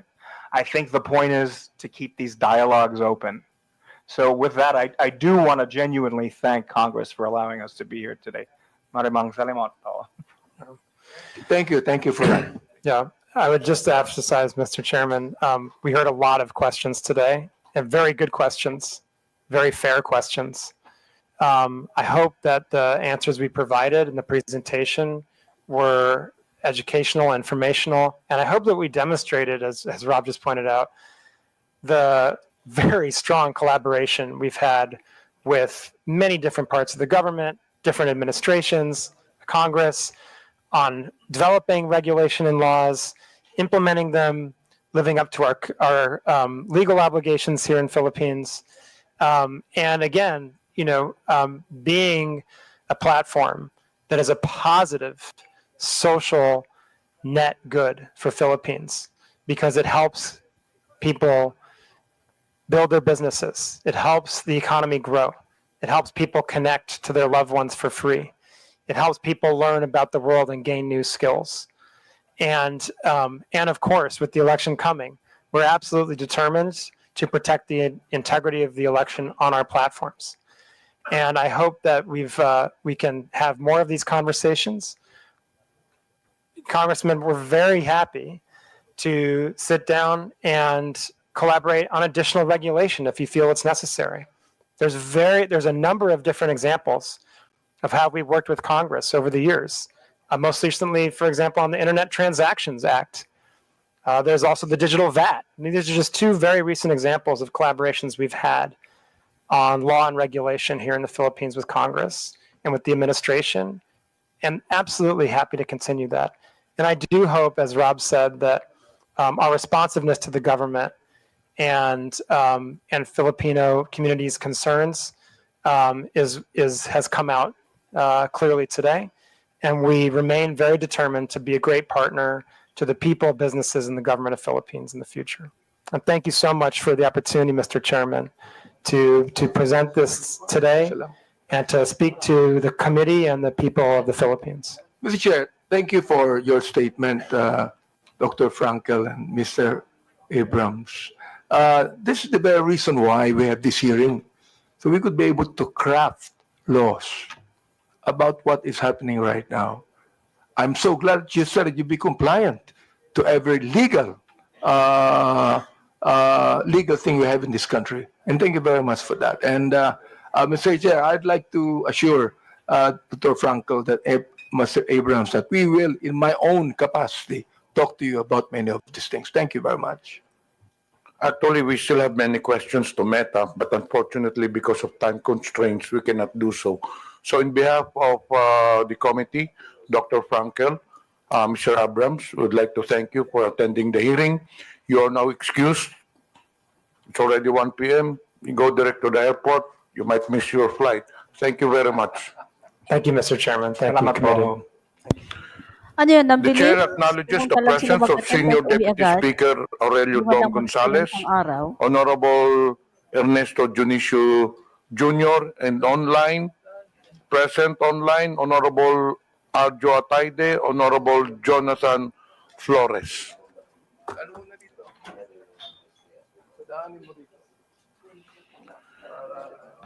We have 5 issues to be discussed in today's hearing.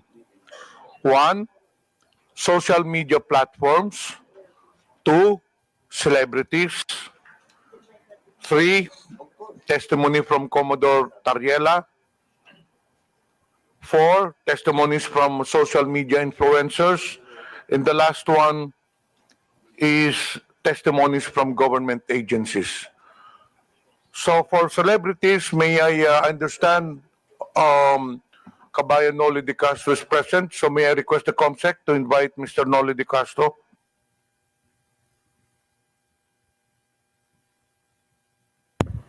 Ano yan, si Noli de Castro? Ano yan? COMSEC, pwedeng maimbita natin si Mr. Noli de Castro so that we will have an orderly hearing and a smooth flow of discussion. We will tackle the issues as mentioned earlier by the chair one by one.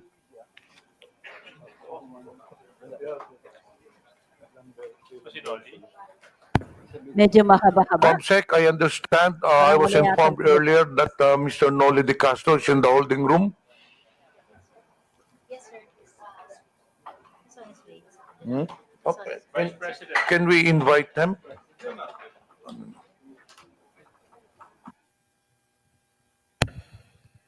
Joel Depano, thank you so much for coming and joining us. Anong oras na?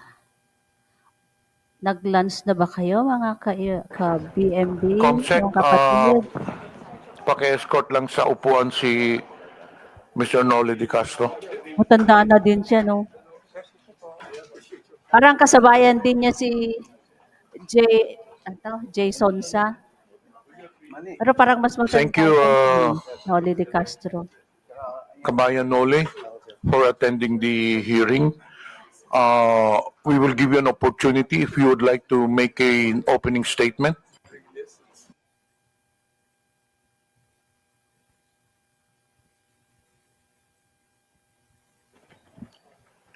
Balikan pero parang ang iksi. Good afternoon po, Mr. Chairman, and oras mga membro ng committee at ang ating mga invited guest.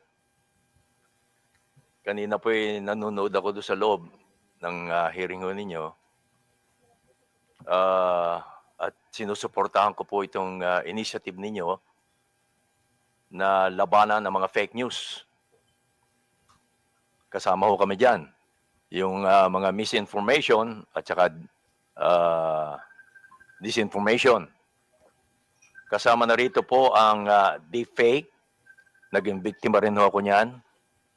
Marami sa aming mga broadcaster.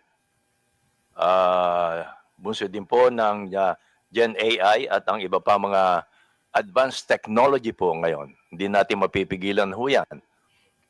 Kanina, I'm sorry, hindi ninyo napag-usapan sa Meta yung advance ng technology kasi hindi ko talaga mapipigilan.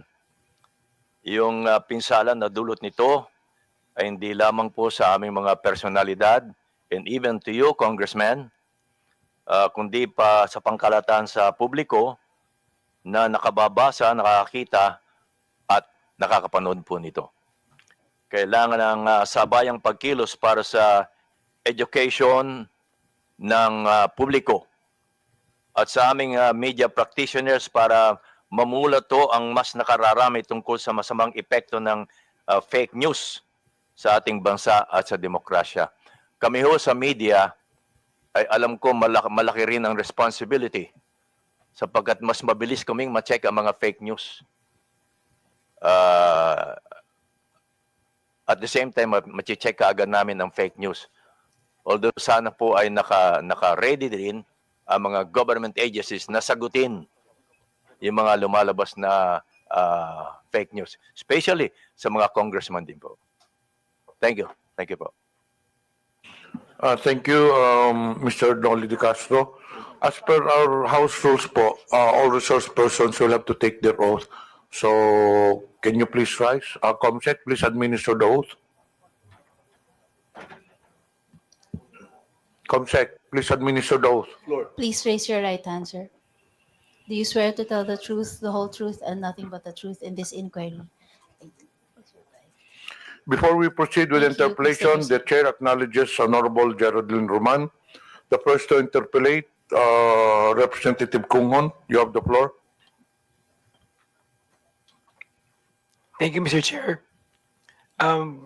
Magandang hapon po, former Vice President Noli Di Castro. Good afternoon po. Gaya nga po ng sabi ng ating chairman, ni Kong Johnny Pimentel, ang peking balita ay walang sinasanto. Lahat nabibiktima, lahat pwedeng maapektuhan.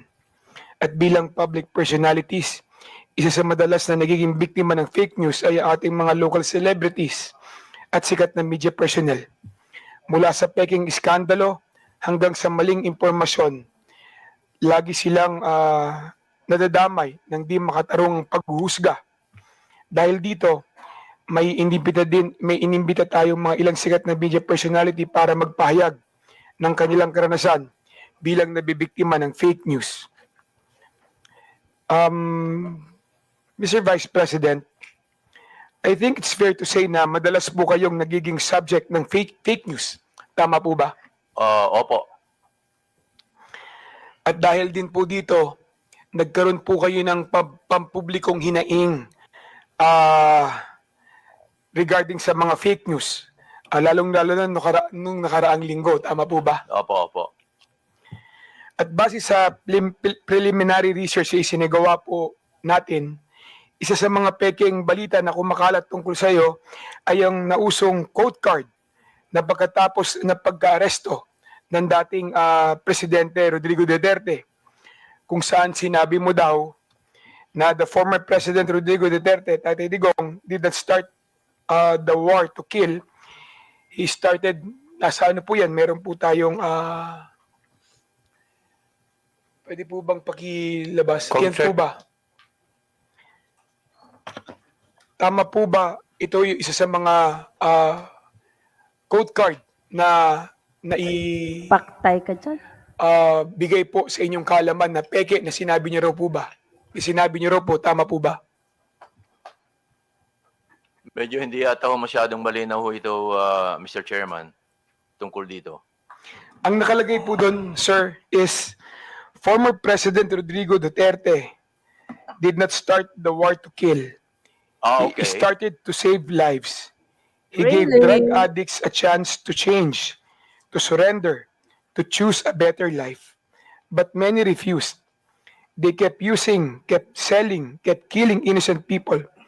So what a leader should do, let criminals destroy families or take actions to stop them. One addict lost is tragic, but thousands of innocent lives saved, that is justice. Duterte made the streets safe. Yan po yung mga nakalagay sa quote card na na-attribute po sa inyo. Opo. Pero hindi ho lahat totoo eh. Kaya kami ho, fortunately, kami sa media, sa mga broadcaster, nakokorek agad ho namin on the air.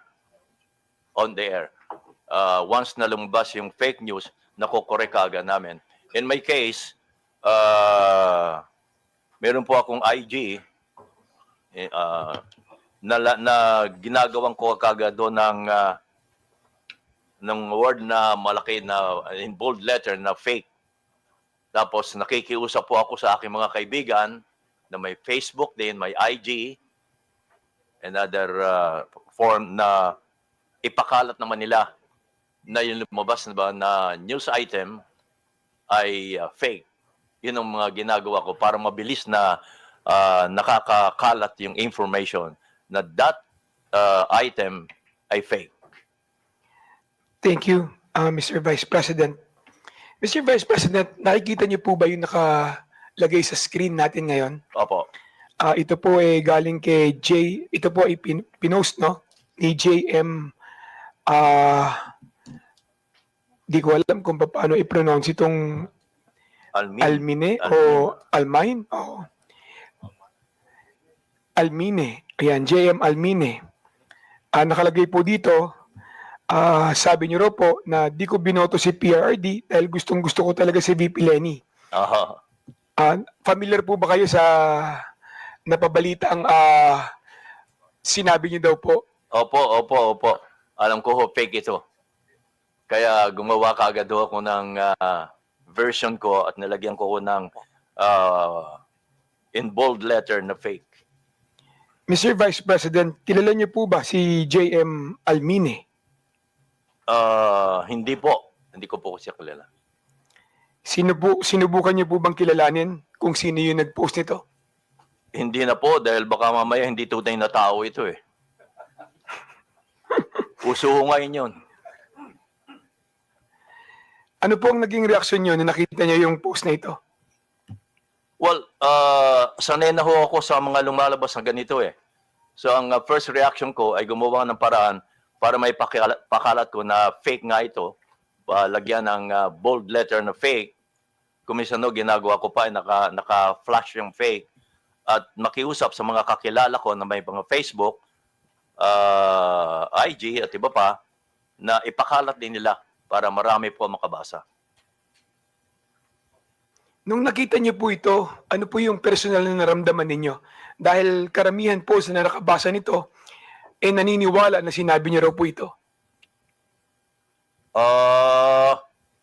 Well, of course, ang iba maniniwala ho, lalo na kung hindi ako kilala.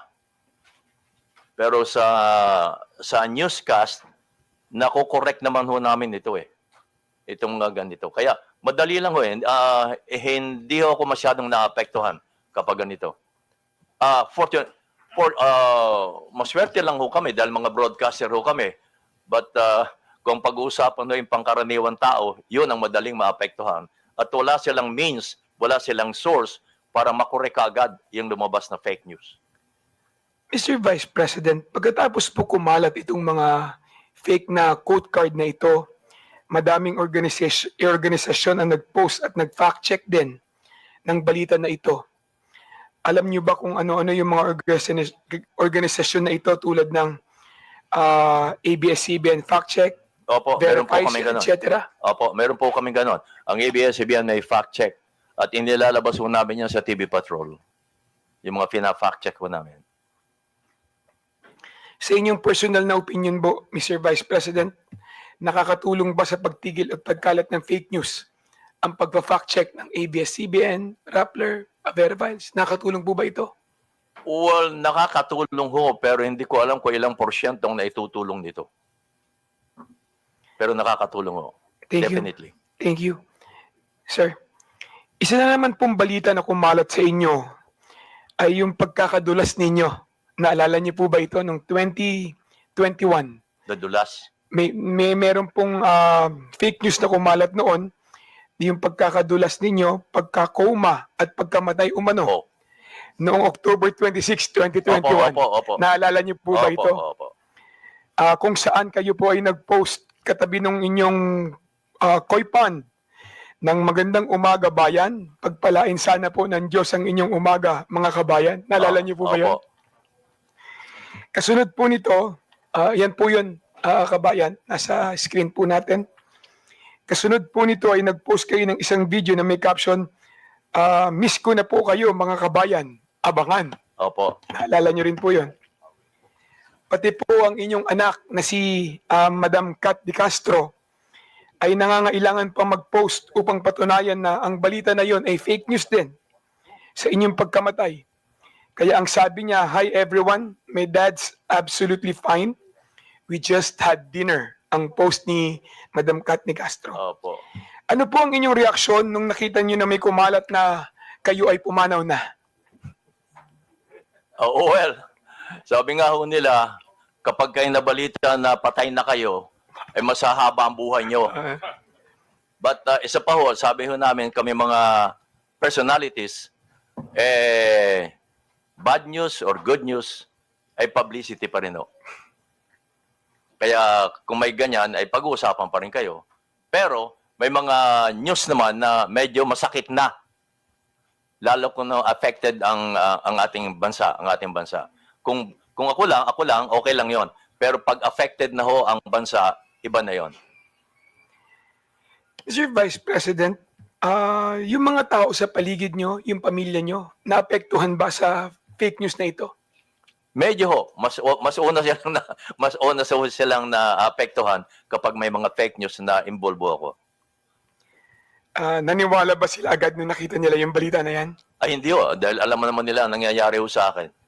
Kaya hindi sila naniniwala kaagad. Kaya lang, nag-worry lang sila. Sir, yung mga taong hindi mo naman personal na kilala, tulad ng karamihan na yung mga viewers, na yung mga fans at supporters, ano ang naging reaksyon nila sa balita na yan? Well, ang nababasa ko lang ho, hindi rin sila naniniwala. Yung iba naman ay nagko-condolence na, no?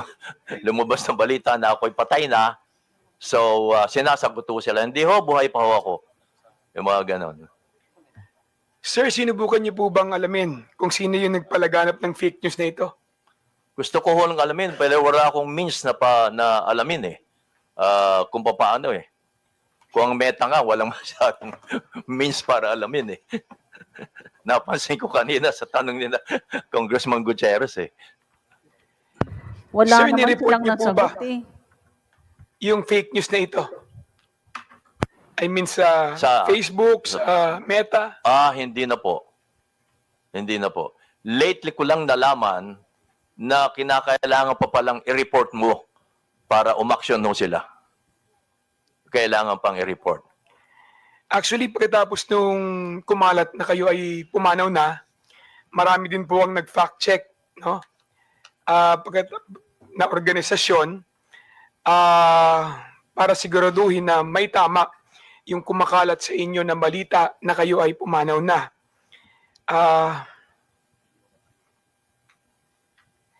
Paano naman po yung mga social media website, no, Mr. Vice President, kung saan kumalat yung mga post na ito? May mga gumawa ba sila na paraan para matigil o matulungan kayo para i-correct, no, yung mga ganitong klaseng fake news? Meron po bang mga tumulong na mga website? May mga tumulong po bang mga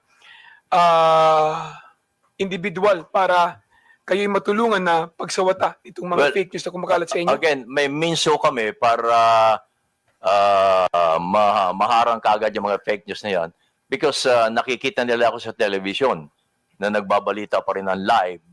So that means yun ang patunay na hey, buhay pa pala si kabayan eh. Nagbabalita pa ng live. You know, yun ang sinasabi ko na kami ay maswerte pa ng katulad namin personality. But ang kawawa ay yung walang means para maharang kaagad nila mga fake news na lumalabas against them. Kanina tinanong po ni Congressman Acop kung may responsibilidad ba ang Meta at Facebook sa mga ganitong klaseng kumakalat na fake news.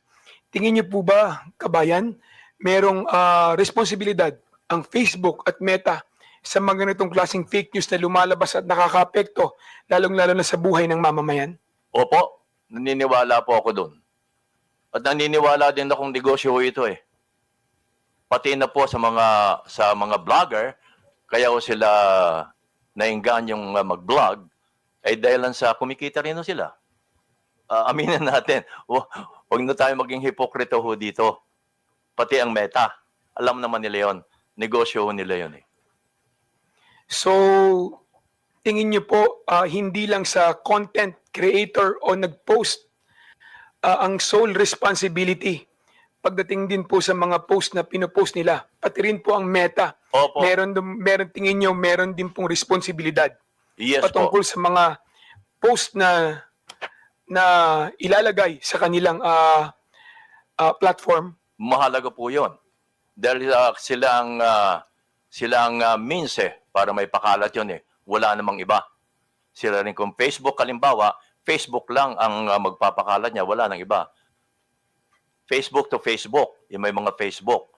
So, naniniwala ako na ang Meta ay malaki ang responsibilidad. Thank you, Mr. Chair. Re-reserve ko po yung aking mga katanungan sa susunod na round. Thank you, Mr. Chair. Thank you. Maraming salamat, Mr. Vice Are there President. any other members who would like to ask questions to the former Vice President De Castro? I understand Honorable Roman is inclined to ask questions. May we know from any...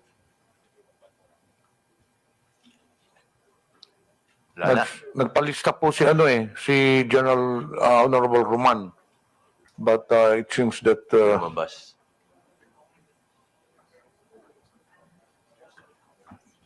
dito po. Baka kumakain pa. So the next interpolator is Congresswoman General Din Roman.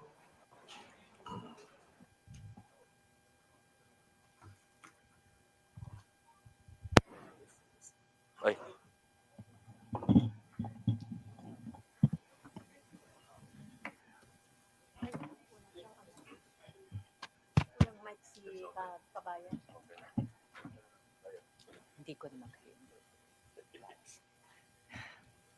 Magandang hapon po, Mr. Chair, ang aking mga kasamahan sa Kongreso at ang ating mga resource person. Today, we are celebrating the 4th TRICOM meeting, whose aim is to eventually eradicate fake news by means of state regulation. What have we established in these past 4 meetings? What has become obvious to all of us is that the different social media platforms lack a uniform regulation that would require them to, number 1, establish a legal entity in our country. Ito po yung kadahilanan kung bakit ang ilang social media platforms po natin ay walang physical presence sa ating bansa.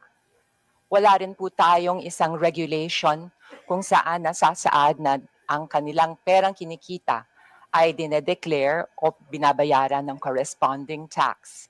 Pero hindi ko na po panghihimasukan yan sapagkat yung aspekto ng taxation ay beyond our objective here in the TRICOM. Also, we do not have a regulation that will actually establish the duties and obligations of the different social media platforms in relation to the other stakeholders, such as the content creators. Paano po ba ang relasyon ng mga social media platforms sa content creators? Also to the advertisers, digital advertisers. Also to the government itself. It is this void that I think that our committee can be most useful to regulate the social media platforms. I know I am thinking ahead, but this is how we work. We look at the problem, analyze it, while toying with the possible solutions that come up from different members. So we can regulate social media platforms. But to actually regulate the area of content creation is potentially and most probably unconstitutional.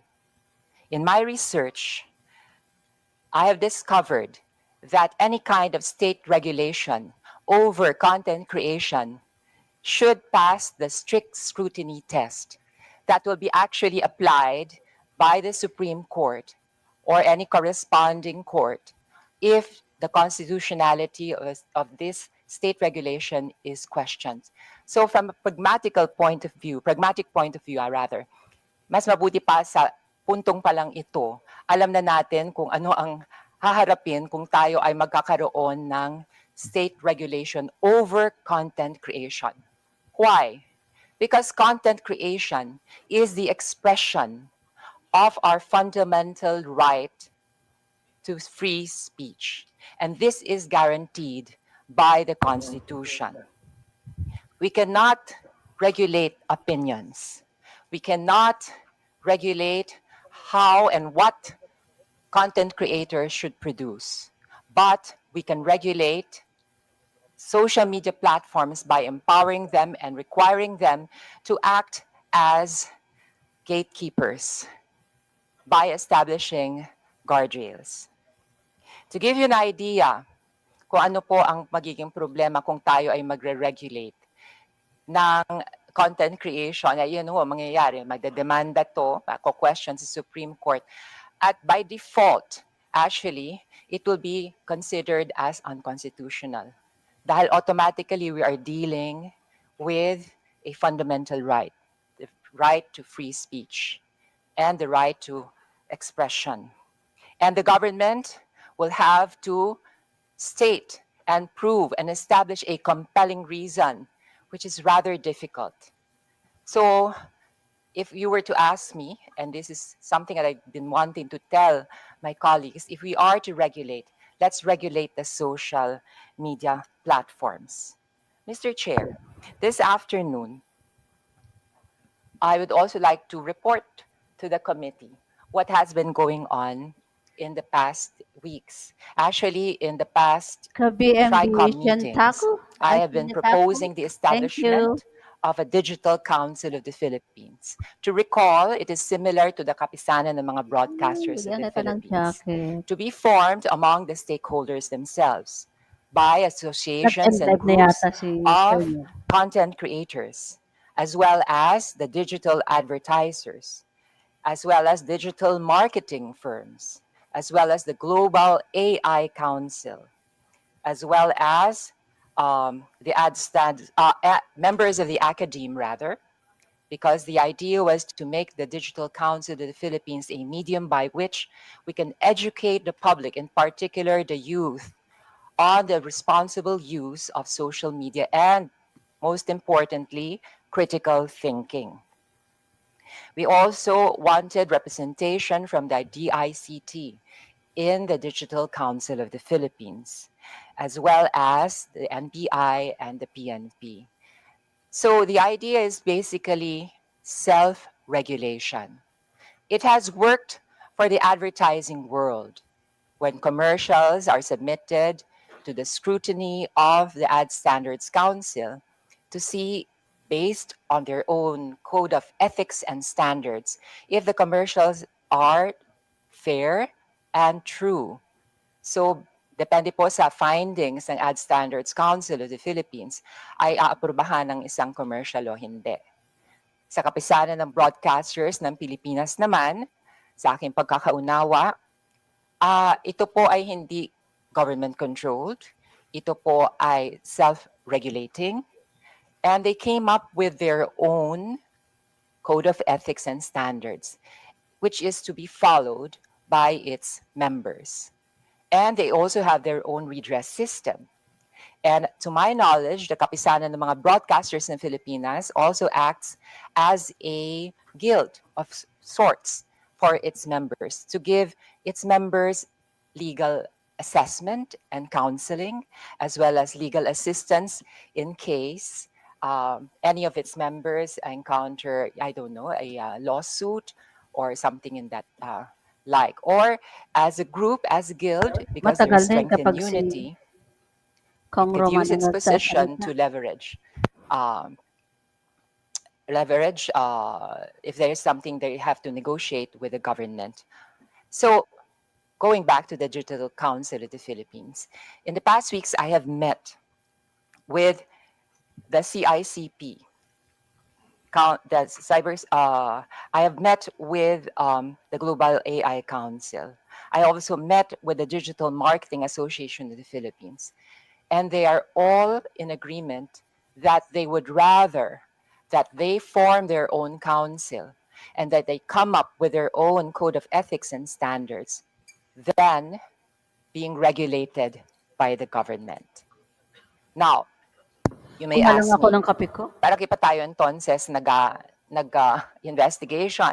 Well, as I said, the regulation should come with regards to the social media platforms. Okay.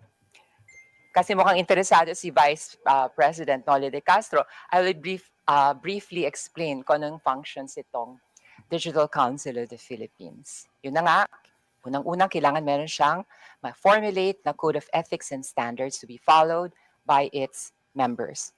Number 2, ito po ang mag-serve as a vehicle to address complaints of victims of fake news. It has the technical means. Ito po yung parang konseho na magsusuri at magfa-fact check kung ang isang complaint ay may basihan, kung tunay na biktima ang isang grupo ng isang scam or isang businessman ng isang scam o kaya ng isang government agency, ng isang fake news, and it will come up with its findings. So what do we do with the findings of the Digital Council of the Philippines? Pag nalaman po niya at napagtanto ng isang piece of information ay walang basihan at fake, ito po ay ifa-flag niya at sasabihin doon sa social media platform. Para po, by law, ang social media platform will be obliged and required to flag a certain piece of information as fake or to take it down, which is already being practiced by TikTok, to my knowledge. And also by some other social media platforms that have community annotations, community notes, no, na nagsasabi itong informasyon na to ay lacking information o ito ay walang basihan. So this is a way of administering justice without stepping on the constitutional right to freedom of speech or expression. Kasi sa laban po sa fake news, ang kalaban po natin talaga dyan, syempre, of course, is the piece of news itself. Ako po ay naniniwala kapag ang isang piece of information ay walang matibay na pundasyon na nakapatong at nakasalalay sa katotohanan, ito po ay babagsak. Pero kailangan nga lang ho ay mag-cooperate ang ating mga social media platforms. Maaring tanong po ng iba dyan, paano mo ma-ensure na lahat ng content creators ay magiging miyembro nitong Digital Council? Pero hindi po ito ang pangarap ng Digital Council of the Philippines. Kahit hindi ikaw ang miyembro ng Digital Council of the Philippines, kapag ang isang piece of information na generate mo ay nireklamo dahil wala itong batayan, ay mafa-flag ito at madedetect ng Digital Council. At eventually, if we pass a law that would require social media platforms to adhere to the findings, recommendations, instructions of the Digital Council, ay mafa-flag ito as fake and it could be taken down. At syempre, kung ako naman ang content creator, kung sa 10 pieces of information na gine-generate ko, siyam ay nafa-flag as fake, edi parang humukay na rin ako ng sarili kong libingan as a content creator. I shall have lost my credibility and whatever is left of my moral authority to actually express my opinion over social media. So, Mr. Chair, may I be given the chance to interpolate some of our resource persons? Congressman Geraldine, I thought that you're going to ask question to Noli. Okay. So May I ask we you? are tackling the issues one by one. The fourth issue will be the social media influencers. So I think you reserve your question dun sa social media. The resource person that we are now asking question to is former Vice President Noli De Castro. May I have the pleasure of interpolating our former Vice President and fellow journalist, Yes po. Noli De Castro. Kumusta po kayo, Mr. Mabuti Vice po, President? mabuti po. Yes. Kayo po bilang isang mamamahayag, gaano nyo pinahahalagahan ang ating constitutional right to free speech and expression? Of course, kami yung mga broadcaster, kami tayong mga broadcast journalists, mahalaga po siyempre ang constitutional rights natin to free speech. Freedom of speech. Number 1 ho yun.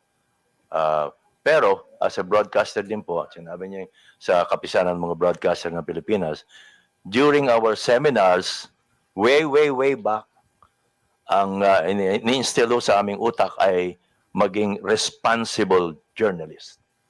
Responsible on the air. That means, ang sasabihin namin ay may batayan, may source, sabi nga ninyo, ay titindig yung mga balita. Kahit sinong komisyon ay nakatindig yung mga balita, may mga patunay. So, yun, responsible journalist. I remember that. I cannot forget that. Be a responsible journalist. Mr. Chair, maidagdag ko pa po. Kayo po ba ay kasapi ng kapisanan ng mga broadcaster Of ng course, Pilipinas? Yes po. automatic po yun. At meron po ba kayong sinusundang Code of Ethics and Standards Oo. sa loob po ng KBP? Meron din po. Maliban doon sa Code of Ethics namin sa ABS-CBN. Okay, meron din sila sa Opo, ABS-CBN. opo. Ngayon po, sa inyong karanasan, meron na ba kayong na-encounter na isang kasapi ng KBP na hindi tumalima sa inyong Code of Ethics and Standards? Well, unang-una ho, hindi na kinakailangan dumaan pa sa KBP pag may ganon.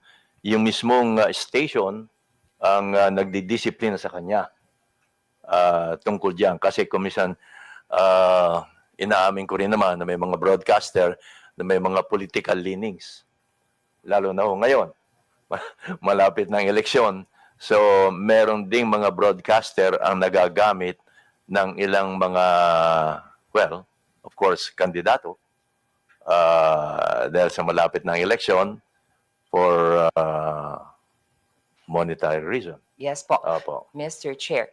Kung sakali po, yung mismong radio station ay kakonsyaba noong, I don't know, politika, ng isang politiko, paano yon? Ina-apply po ba sa ganitong instance Iyon lang yung ho. Code of Ethics at saka standards ng KBP? Iyon lang. Baka ho mamaya ay utos din ng istasyon. Opo. Pero po, ang sabihin ko, doon po, meron po bang in that case, i-apply ang KBP? Meron dapat to magreklamo ang isang kandidato sa kapisanan ng mga broadcaster ng Pilipinas. Okay po. Mr. Chair, nais ko rin tanungin si Vice President Noli De Castro at ito ay related sa kanyang karanasan bilang mamamahayag. Kung kayo po ang tatanungin, gusto niyo po ba magkaroon ng ahensya ng pamahalaan na magre-regulate ng content o kaya ng balita na inyong binibigay? Medyo pumapasok ko doon yung freedom of expression Freedom of speech. Doon pumapasok. So, sa madalit salita po, Mr. Chair, hindi kayo sang-ayon? Hindi ho, pero pwedeng i-regulate to in some sense.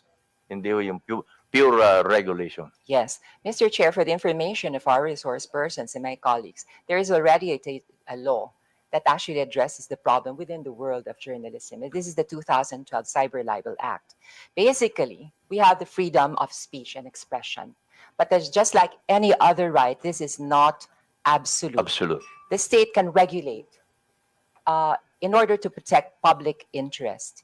But in regulating the freedom of speech, which is a basic constitutional right, it has the obligation to use the least restrictive means. At may dadagdag ko pa po, pagdating po dito sa pag-regulate ng free speech, it's parang it's a lost cause basically kasi iko-question talaga yan sa Supreme Court. Ganun po ang mangyayari. So maitanong ko po sa inyo, Ms. Kabayan, na pakinggan niyo po briefly yung aking sinasuggest na Digital Council of the Philippines. Kumbaga ito parang self-regulatory pero magfa-fact check din po siya. Tapos yung findings niya ay ipapasa po doon sa different social media platforms katulad ng Facebook, ng Instagram, ng X, ng TikTok, at nakabase po doon sa findings, pwede po nilang i-flag, pwede po nilang i-take down yung content. So, in other words, so ang naturang mga platforms ay member din ng Digital Council Yes of the po, Philippines. maaari po silang member ng Digital Council of the Philippines. At yun nga ho, sinasangguni ko na maaari po tayong magkaroon ng isang batas para obligahan itong mga social media platforms na i-flag itong mga pieces of information na matutuklasan na fake. Opo, dahil malaga po ang sa hearing ho kanina at yung mga guests mula sa Meta, importante talaga ho yung mga platforms na sila ang mag-control, ika nga, or mag-monitor ng mga lumalabas sa iba't ibang platform nila. Yes po. Mr. Chair, matanong ko rin po kay Kabayan Noli de Castro, naobserbahan niyo po ba na depende kung ano yung social media platform, ay maaaring silang magkaroon ng parang community guidelines sa isa na kakaiba doon sa iba. Kumbaga, Facebook meron siyang sariling guidelines, ang Twitter may sarili siyang guidelines. Sa inyo pang karanasan at obserbasyon ay nakikita niyo po itong ganitong sitwasyon. Well, nakikita ko dito halos pare-pareho lang ang mga ang Twitter, ang Facebook, ang Instagram, pare-pareho din ng nilalaman nila. Opo, ang content po nila and the way they disseminate information, Mr. Chair. But for the information of everybody, in the past 3 TRICOMs, we have already established na minsan, katulad ng TikTok, meron siyang redress system, pwede po niya i-take down yung news, minsan nakakalusot nga lang ho, at yung fact-checking, hindi naman po ginagampanan din ng Facebook. Parang i-report po ng isang piece of information. Paramihan po ng report. Kahit totoo na po yung news, pero natalo sa dami ng trolls ng kabilang kampo o kaya ng kabilang bando, iti-take down ito. So it's not really on the basis of what is true or what is fair. This is on the basis of gaano karami kang magre-report, di ba? Parang popularity contest. So ito po ang problema nga natin. So with that, Mr. Chair, I would like to conclude by asking, would you agree to the idea of a Digital Council of the Philippines? Yes po, Congressman. Itong Digital Council of the Philippines, just like kapisanan ng mga broadcaster ng Pilipinas, ito ho ang maaring, kasi sabi nga ninyo ay hindi ho tayo pwedeng maglabas ng batas dahil makikwestiyon hanggang Supreme Court. So itong Digital Council of the Philippines, ang pinaka mabilis na maaring kumestyon sa mga content providers na lumalabas, lalong-lalo na ang mga fake news. Maraming salamat, Mr. Chair. I would just like to conclude by reiterating my stand against fake news. It is really alarming. It is appalling. Yes, of course. Appalling is an understatement, in fact. Nakakainis na po talaga. It's really annoying. Especially na ngayon, Maraming political developments, it's election time, iba-ibang paninira. And I have also observed, it is also, katulad ng isang araw lang, meron akong isang constituent na halos mabiktima ng perang scam. Ginamit ang deep fake ni Mr. Ramon Ang as well as ni Katunying. And they were actually trying to sell this pyramid scheme. And alam nyo naman, not everybody can exercise or has the ability to exercise critical thinking. At minsan, dahil sa kahirapan na rin ng buhay, ay kumakapit sa patalim, sinasakyan nito mga scam, gine-give up ang kanilang at nawawala ang kanilang hard-earned money. Not only that, itong nakaraang weekend nga rin, marami mga fake news na lumalabas. And kahit anong ginagawa na positibo ng ating pamahalaan, ay nalulunod sa dagat ng fake news. And this situation cannot be tolerated. This is the hope of this humble representation, that we can come up with regulation that will effectively control the spread of fake news while respecting our basic constitutional right to freedom of speech. Maraming salamat po, Mr. Chair. Honorable Franz Castro is recognized. Thank you, Mr. Chair. Tapos, Magandang hapon, kabayan. So, ilang ano lang, yung iba naman na tanong na ni Geraldine. Yung tungkol doon sa ang mga broadcaster po ay regulated, self-regulation sila, di ba? And regulated din po kayo ng KBP at saka ng station. Kasi meron nung isang hearing, Mr. Chair, na dito vlogger siya at the same time meron din siyang station, no? Meron din daw siyang parang network na kinabibilangan. So 'di ba, Mr. Chair, may mga broadcaster din, journalist na nagiging vlogger. So paano po ba ito nare-regulate? Kasi itong vlogger na to, halimbawa, broadcaster siya, pero may mga disinformation or fake news.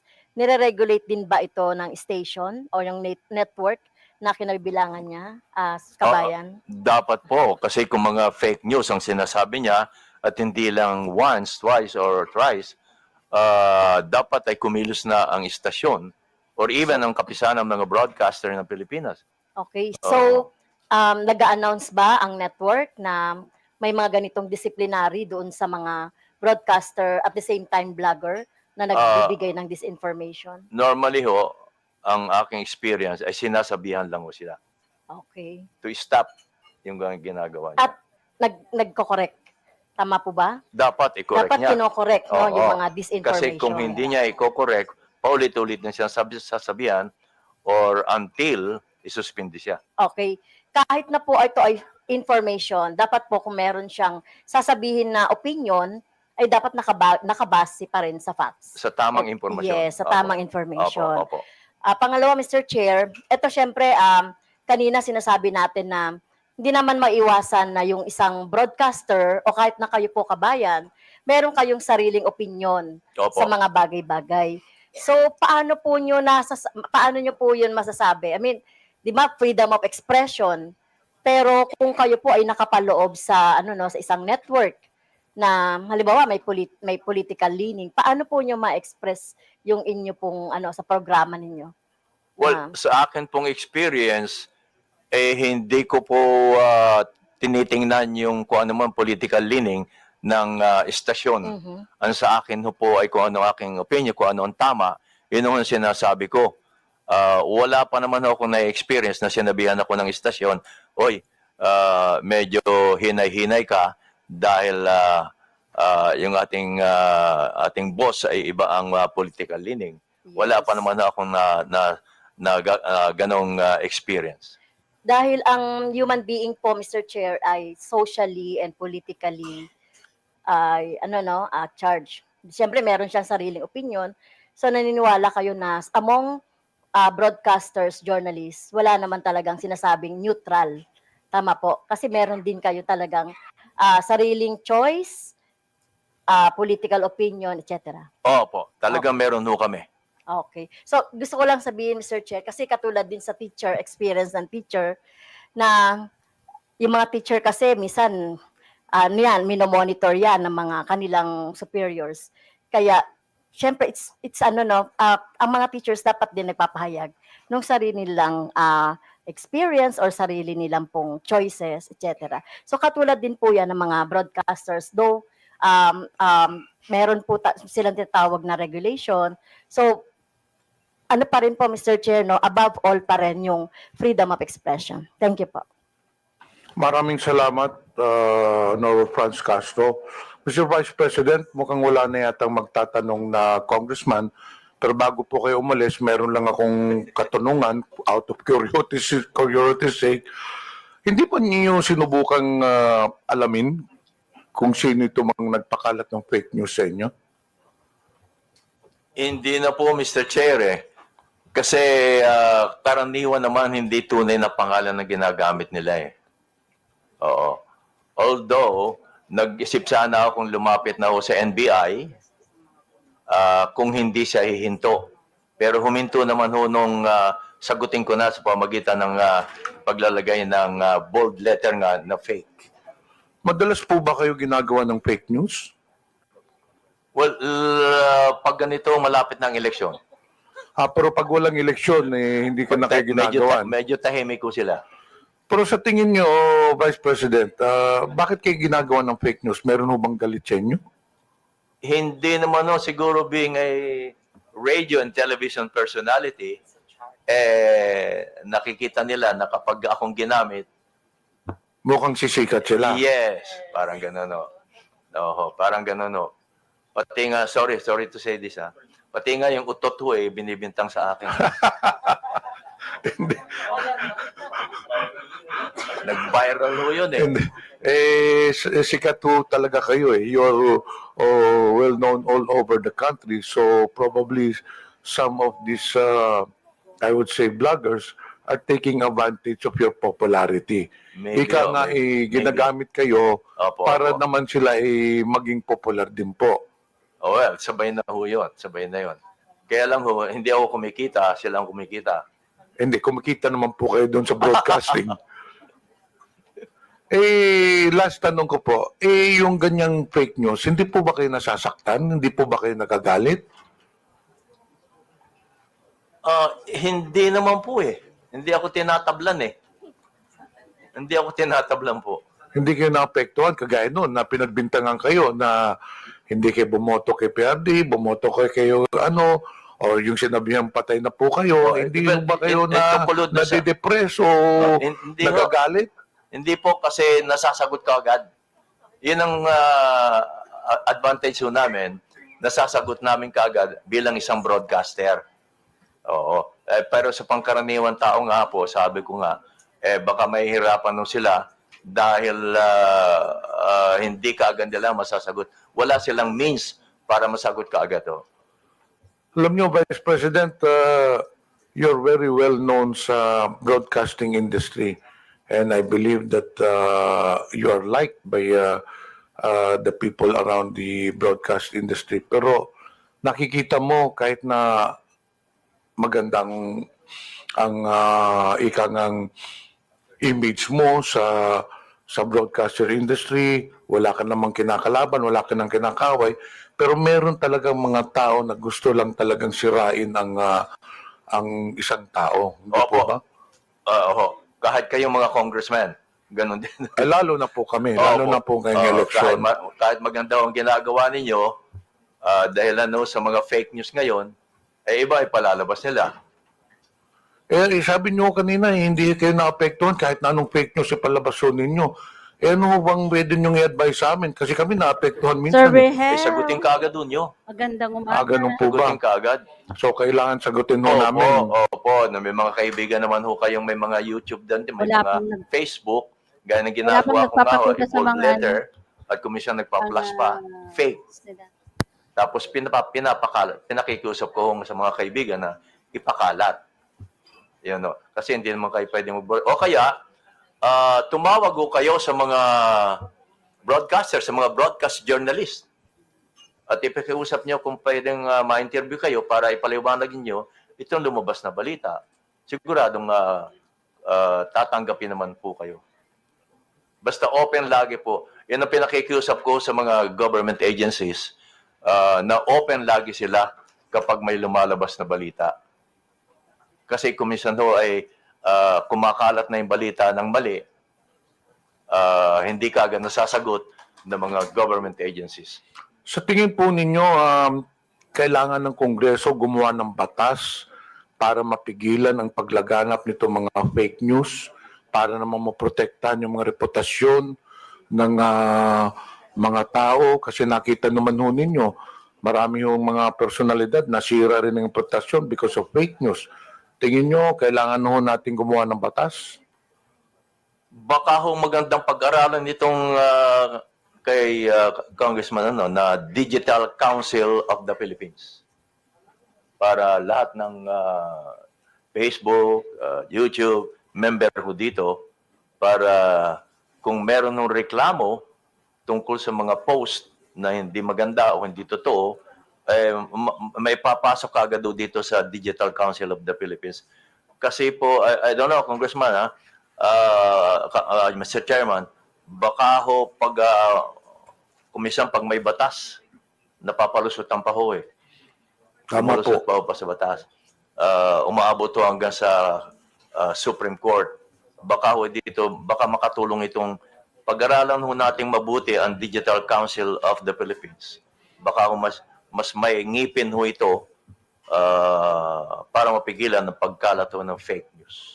Actually, Mr. Vice President, pagkatapos po nitong hearing na to, meron na ho kaming mga proposed legislations to counter this fake news.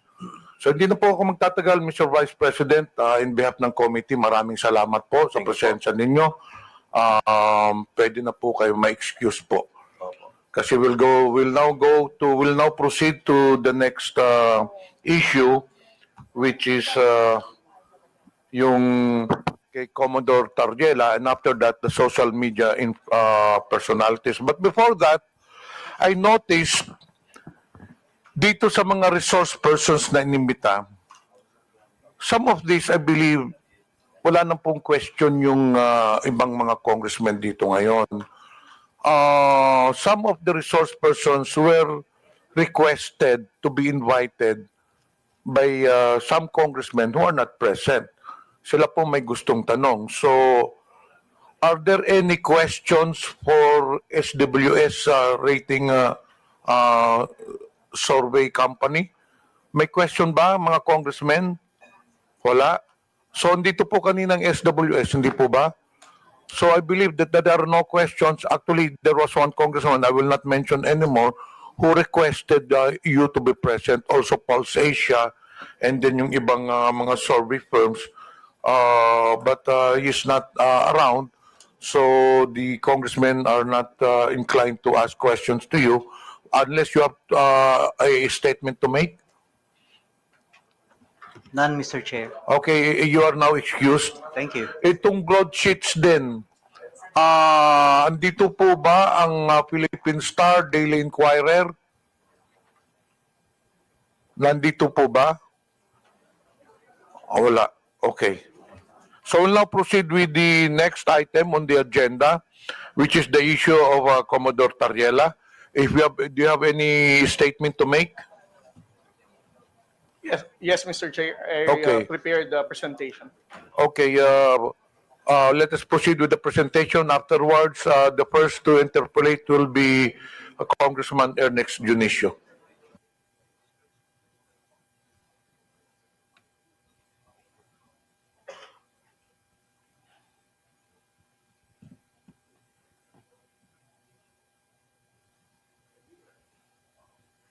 Mr. Chair, can I proceed? Pakilapit lang po yung mikropono. Mr. Chair, can I proceed already? Yes, please proceed. Thank you, Mr. Chair. Isang magandang hapon po sa ating lahat. Sa loob po ng 2 taon, nagsimula po ang ating administrasyon sa pagpapublicize ng mga insidente na nangyayari sa West Philippine Sea, ay nakita po natin ang mataas na bilang ng pagtaas ng fake news and disinformation and misinformation pagdating sa usapin ng West Philippine Sea. Sa loob po ng 2 taon na inanalyze po namin ang mga fake news, peddlers, and trolls na nagpapakalat ng maling informasyon. According to our analysis, we can actually came up with 3 levels of fake news purveyors in terms of social media platforms. The first one is what we call the initiators. Ito po ang mga kilala po nating social media influencers na nagbibigay ng maling impormasyon pagdating sa usapin ng West Philippine Sea. On the later part of my presentation, I will discuss what are those information that they are using to counter the factual narrative of the Philippine government. At the same time, the initiators have high number of followers. Marami po silang followers sa different social media platforms, whether sa X, sa Facebook, sa Instagram, or sa TikTok. Sila po ang kinikilala nating mas known figure pagdating sa pagpapakalat ng maling impormasyon. We call them initiators because if we're going to trace the misinformation and fake news about West Philippine Sea, sila ang pinakaunang mga tao na nagpakalat ng maling impormasyon na to. The next level is what we call the disseminators. Gaya po ng sinabi ni Kabayan Noli de Castro, marami po tayong trolls sa social media na soulless account. Alam po nating wala silang totoong identity, newly created ang account, but these disseminators are being used by the initiators to spread this initiated information na mali. Sila po ay walang kilalang known network, but they are used only to spread this misinformation and fake news about the West Philippine Sea. And then the third one is what we call the reposters. Ito po mga reposters ay kapwa po natin mga Pilipino. Maaaring sila po ay sumusuporta lamang kay initiator o meron silang sinusuportahan na politiko na umaayon dito sa narrative na ito na mali naman. And then the last level is what we call the general public. The general public is actually the victim of the disinformation and fake news in the social media. Dahil po sa mga maling impormasyon na ito na ipinapakalat sa West Philippine Sea, ay nahahati po ang opinyon ng ating mga kababayang Pilipino. Minsan po naniniwala silang walang West Philippine Sea, minsan naniniwala silang tayo ay inuudyukan lamang ng Amerika, minsan sila ay naniniwala na ang gobyerno mismo ang gumugulo pagdating sa usapin ng West Philippine Sea. Next slide, sir. Ngayon ang tanong po ay who are these initiators, no? Gaya po ng sinabi ko kanina, the initiators are the ones who start the conversation. They are the ones who spread the initial fake news and misinformation. At ang account nila ay may mataas na bilang ng follower. At most of the time, the initiators are known or recognized na social media influencer. At ang posting nila sa social media are always publicly posted. Hindi po ito nalilimit lamang sa kanilang mga followers or friends. Intentionally, their postings are made public so that it can be easily shared ng kanilang mga disseminators at ng kanilang mga followers. Next slide. The initiator social media lines. Over the course of time and analyzing the lines of these initiators who spread fake news in the West Philippine Sea, it can actually be divided into 6 parts. Ang una sa lahat is yung sinasabi nilang, we do not have legal basis in our fight in the West Philippine Sea. Ilang beses na po nating narinig yan. Later, I will discuss all of this, how they make use of these lines as a way for them to mislead the Filipino people. Second, ang West Philippine Sea ay hindi natin primary concern. Ito daw ay hindi dumudugtong sa sikmura ng ordinaryong Pilipino, kung kaya't ang ordinaryong Pilipino ay hindi dapat makialam sa isyu ng West Philippine Sea. Pangatlo, Philippines is one escalating the tension in the West Philippine Sea. Sinasabi po nila na ang Coast Guard or BFAR or other agencies of the government are the ones responsible for the escalation of tension in the West Philippine Sea. At ang pang-apat po is the fear-mongering, ang pananakot po sa ating mga kababayang Pilipino na kapag patuloy nating tinindigan ang laban natin sa West Philippine Sea, ay magkakaroon po ng gera. At ang panglima po, ang Philippines is only dictated by the United States. Ilang beses na rin po nating narinig ito na ang nangyayari sa West Philippine Sea ay galing lamang po sa pag-uudyok ng Estados Unidos. And the last part is that the West Philippine Sea spokesperson, kasama ko po si Jonathan Malaya at ang iba pong mga akademya na dumidepensa sa paninindigan natin sa West Philippine Sea has always been a victim of disinformation and fake news. Next slide, sir.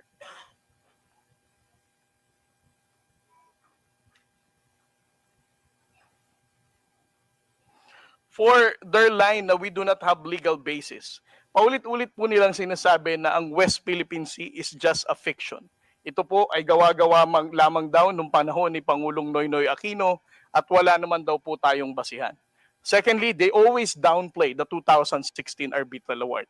Hina-highlight nila na despite of the 2016 Arbitral Award, which is internationally recognized as a landmark victory for the Philippine government, they always downplay this, saying it is very difficult for this current administration to get the support of the international community because it cannot be reinforced. The second one is, we're the one escalating the tension. Kung makikita po natin ang mga posting ng mga tao na to, lagi nilang ang sinisisi ay ang Philippine Coast Guard. Kami daw po ang bumangga sa China Coast Guard. Kami daw po ang dahilan kung nagdala ng mga isda doon, kaya nagkaroon ng gulo sa Baho de Masinloc. Instead of criticizing the aggression and unlawful activity of the Chinese Coast Guard, Philippine Coast Guard po ang nilalagay nila sa kanilang mga posts trying to distort the reality of what's really happening in the West Philippine Sea. Next slide, sir. At ang narrative na ang Pilipinas po ay inuudyukan lamang ng Amerika. Ito po ay paulit-ulit din nilang sinasabi, ang West Philippine Sea ay gawa-gawa lamang daw po ng Amerikano. Ang Amerika din daw po ang nagdikta ng naratibo natin pagdating sa usapin ng West Philippine Sea. At ang kanila pong favorite line, the transparency initiative of the Philippine government is actually dictated by Mr. Ray Powell, na paulit-ulit din binabanggit ni Mr. Mark Lopez sa kanyang social media post. And then the next one is, West Philippine Sea spokesmen are pro-US and accepting bribes. I have been a victim of disinformation and fake news. Sinabi nilang CIA ako, sinabi nilang pro-US ako, sinabi nilang pumunta ako sa bahay ni Speaker at meron daw akong 3 black bag. Sinabi rin nilang tumatanggap ako ng $4 million as part of my talent fee sa US Embassy. Panglima po, WPS is not our primary concern. They are confusing the Filipino people by saying poverty is the main issue of the Filipino people and not the West Philippine Sea. Kanila pong binibigyan ng confusion ulit ang mga kababayan natin para sabihin they should not care about our fight in the West Philippine Sea. And then the last one, sir, is fear-mongering. There will be war. Ilang beses na po nating narinig ito sa ating mga social media trolls. Sinasabi nilang kapag patuloy na pinanindigan ang ating laban sa West Philippine Sea, ay maraming mamamatay na Pilipino, hindi kaya ng Armed Forces of the Philippines na tindigan ang pakikipaglaban sa China. Pero simula po na naging Pangulo, si Pangulong Bongbong Marcos, for almost 3 years now, he has been standing firm of not surrendering a square inch of our territory to any foreign power. Pero wala naman po tayong digmaan na naririnig pa. And then the last one, sir. Next slide. Next slide. Kung makikita po natin ang posting netong tinatawag nating mga initiators, there are actually 3 intersection points na common sa kanila. Una, they always counter our position in the West Philippine Sea. Secondly, kung titingnan din po natin ang posting nila, they also defend Alice Go and the Pogo. Third, they are also denying the presence of Chinese spies na nahuli ng NBI noong mga nakaraang buwan. Just to give you an example, I would like to share with you the posting of certain Miss Ana Malindog Uy. I'm not saying that she is the one really managing this expose because I don't know her personally, but this is actually a public post.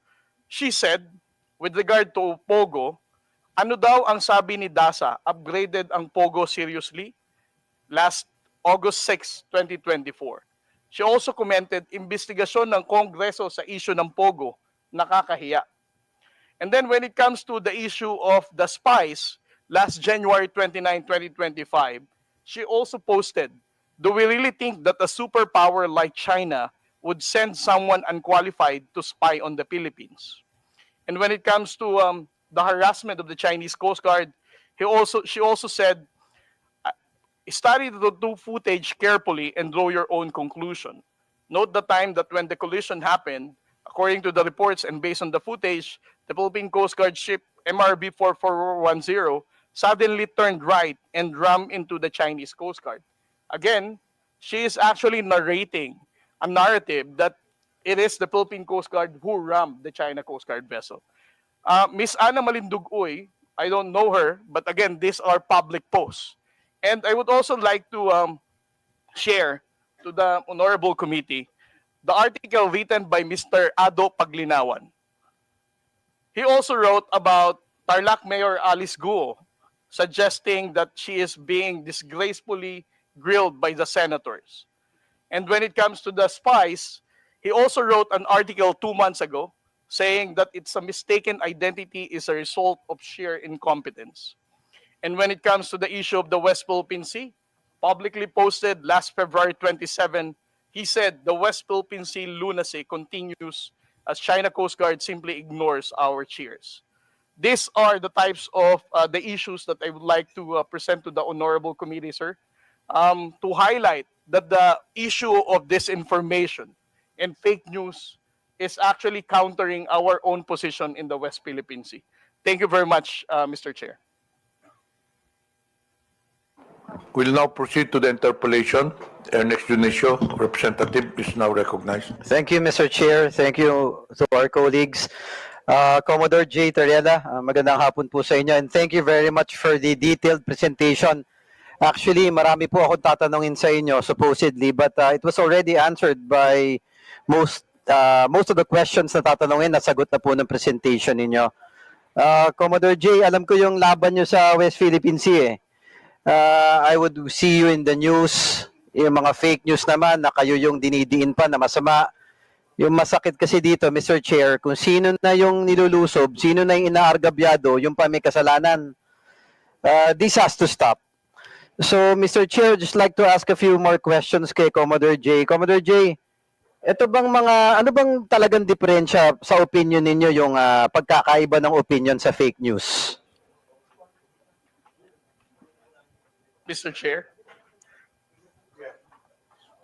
Well, para sa akin po, Honorable Congressman, sir, no? Ang usapin po ng West Philippine Sea should not be subjected to your own opinion. Actually, as part of the transparency initiative of the Philippine government, we have been disclosing factual reports, no? Incidents that really happened, supported by photos and videos to show the Filipino people what really transpired. So if you are a blogger or a social media influencer trying to counter such narrative, I think we should understand everybody's entitled for their own opinion, but disclose countering a factual narrative of what really transpired with regard to our own national security is really a concern.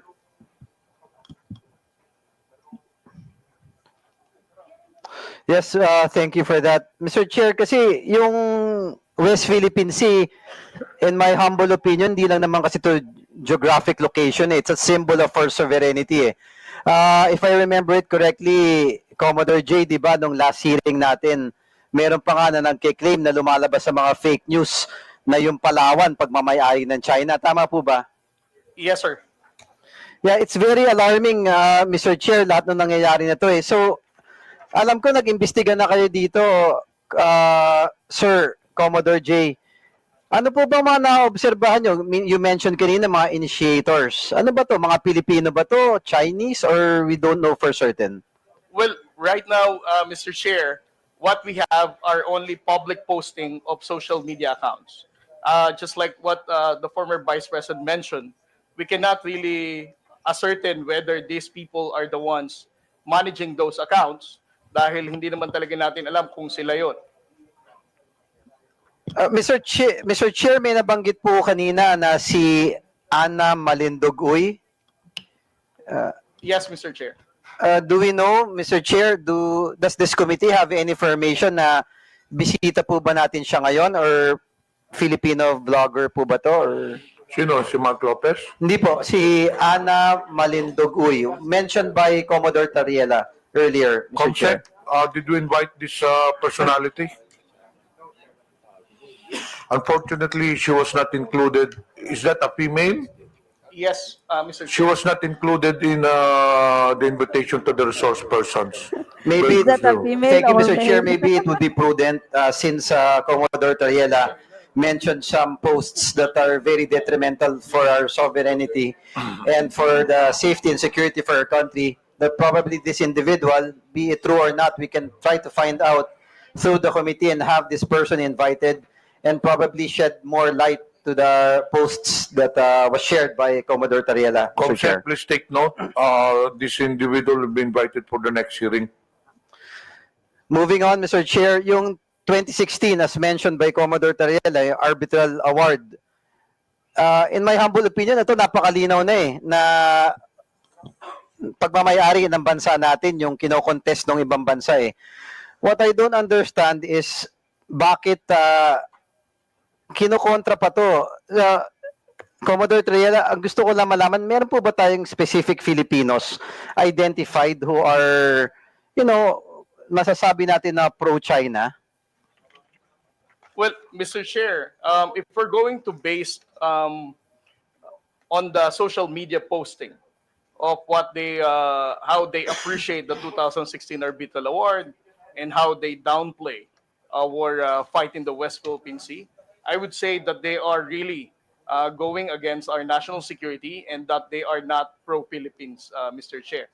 However, I would also like to add that what is difficult for us on the Philippine Coast Guard is that we cannot really identify whether these people who are using such accounts are those actual people named with that social media account, sir.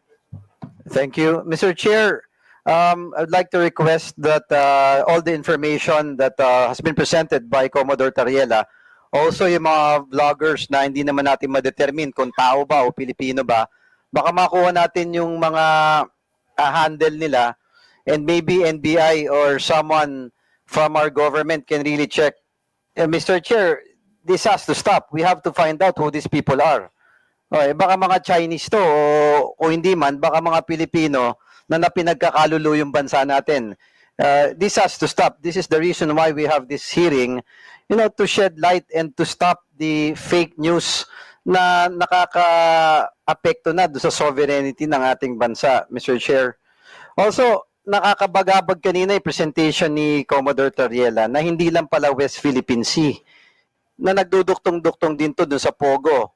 O, na dinidepensahan pa nila, na naduduktong pa doon kay Alice Guo, na allegedly, na spy, na, ang narrative nila all about pro-China So, Mr. Chair, na again, kay Commodore Tariela, kung hindi naman kalabisan sa inyo, please give this committee a copy of all the information that has been gathered by on your side sa Philippine Coast Guard, and we will try to dig deeper and find out who these people are and put a stop to it.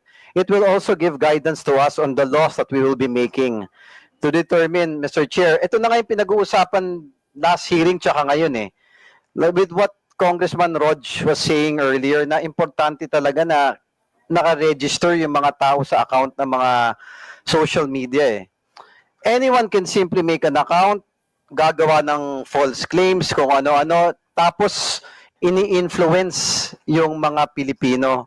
But I do believe Filipinos are very smart at walang Pilipinong tunay na magkakalulo. Ang hindi ko maintindihan, kung meron man, ano bang reason nila? Is it political or is it because of monetary gains?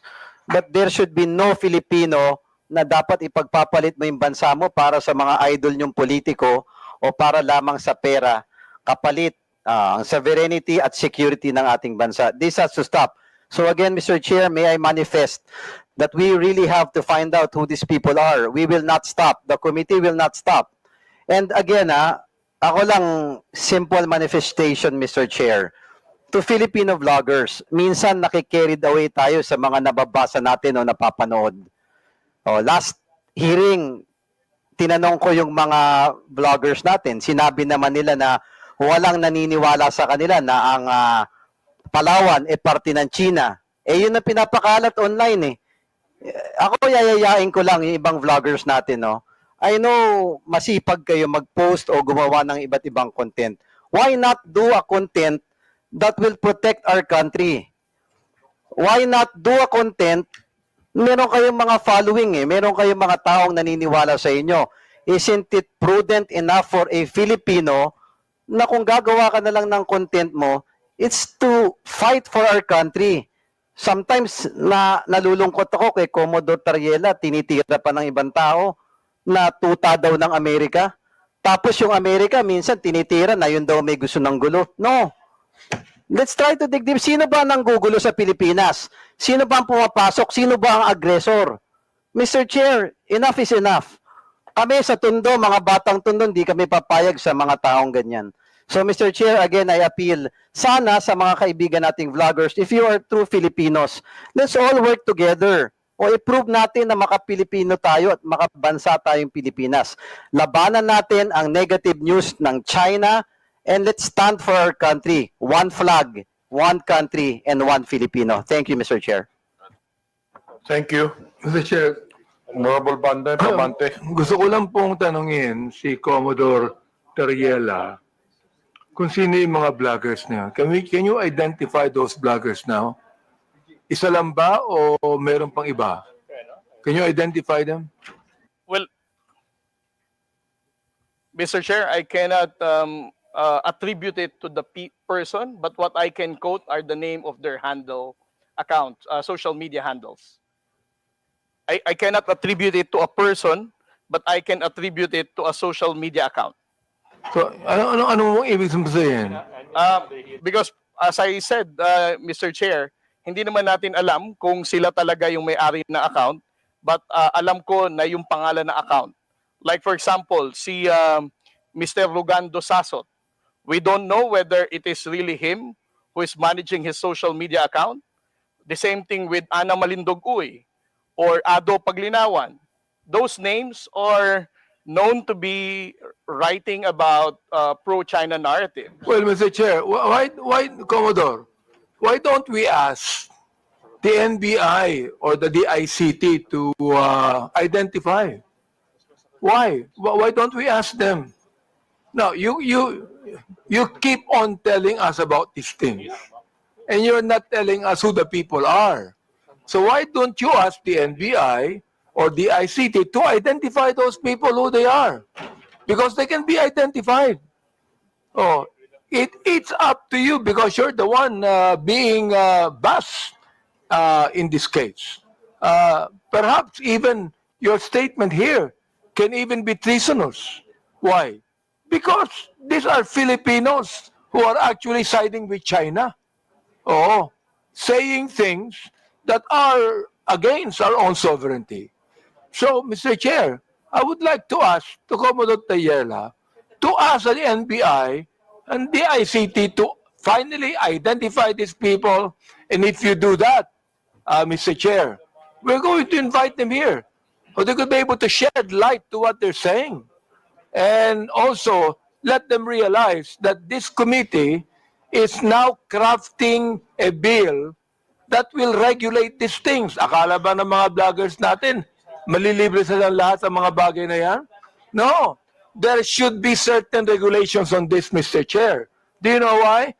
Because freedom of expression is not absolute. Are there any further questions with regards to this issue from the members? Mr. Chair, I would like to ask Commodore Tayela if he's willing to ask the NBI and or the ICT or the Department of Justice to finally identify these people.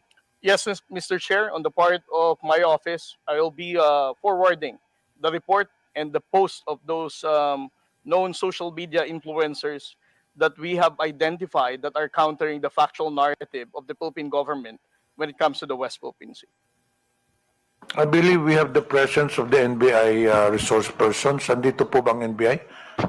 Ano mo nga yung anong pwedeng gawin dun? Good afternoon, Mr. Chair. Good afternoon to the members of our Congress.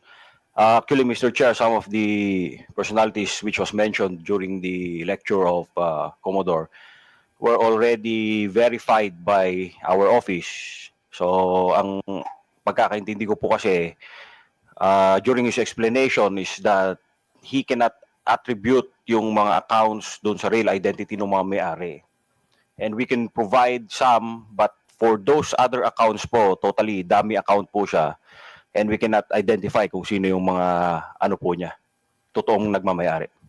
But for some of the accounts that were mentioned, there are real names and identities that were already identified by the NBI, and we could furnish this committee of those identities. Thank you, Mr. Chair. I suggest, Commodore, you coordinate with the NBI na lang regarding this Yes, matter. Mr. Chair. Are there any further questions regarding this issue? Mr. Chair, Yes. thank you very much. Commodore Tariela. So, kamakailan, nabalitaan po namin at nakita namin sa telebisyon na muling nagkaroon ng enkwentro sa West Philippine Sea. Pwede mo po bang maikwento sa amin ang nangyari? Yes, sir. Mr. Chair? What transpired in the past 2 days, Mr. Chair, is that last April 5, the Philippine Coast Guard monitor the presence of China Coast Guard 3302 at a distance of 82 to 85 nautical miles off the coast of Palawig, Zambales. And because of that, the Commandant of the Philippine Coast Guard, Admiral Ronnie Hilgavan, directed BRP Cabra to challenge the presence of the China Coast Guard vessel. And last April 6, what happened, sir, is when the Philippine Coast Guard vessel was challenging this 99-meter vessel, which is relatively larger than the 44-meter vessel that we have, carried out a dangerous maneuver, attempting to, as if they are going to ram a smaller Coast Guard vessel. But thanks to the seamanship skills and the professionalism of the Coast Guard sailors of the Philippines, we were able to prevent from being rammed by the China Coast Guard. And just yesterday, sir, again, the China Coast Guard 3302 did another dangerous maneuver, attempting to ram the aft, which is the behind of the Philippine Coast Guard vessel, when we were also challenging them yesterday at a distance of 92 nautical miles off the coast of Capones Island, sir. And area is well within our special economic zone, no? Yes, sir. That is well within our own exclusive economic zone. Exclusive economic zone. And ako, Commodore, nung napanood ko po yung video sa TV, the news, talagang nakaramdam ako ng konting galit kasi nakita ko yung isang dambuhalang Chinese vessel na palapit ng palapit habang pilit naman tumatakbo yung atin. Kasi nga baka mabangga at mukhang babanggain talaga. At buti na lang kamo, magaling yung ating mga seafarers nakaiwas. Kung hindi po nakaiwas, ilang kayang Pilipino maapektuhan kung dumating po sa punto na nabangga? Well, we have to understand, sir, na ang barko na to is almost double the size of our BRP Cabra. So you can just imagine the impact nung bilis nung barko na yon sa pagbangga ng mas maliit na barko natin. Parang to describe it, parang isang Wigo na Toyota na kotse binangga ng isang 6x6 truck. So that is the reason why the Philippine Coast Guard has to run away for them not to be rammed by the China Coast Guard.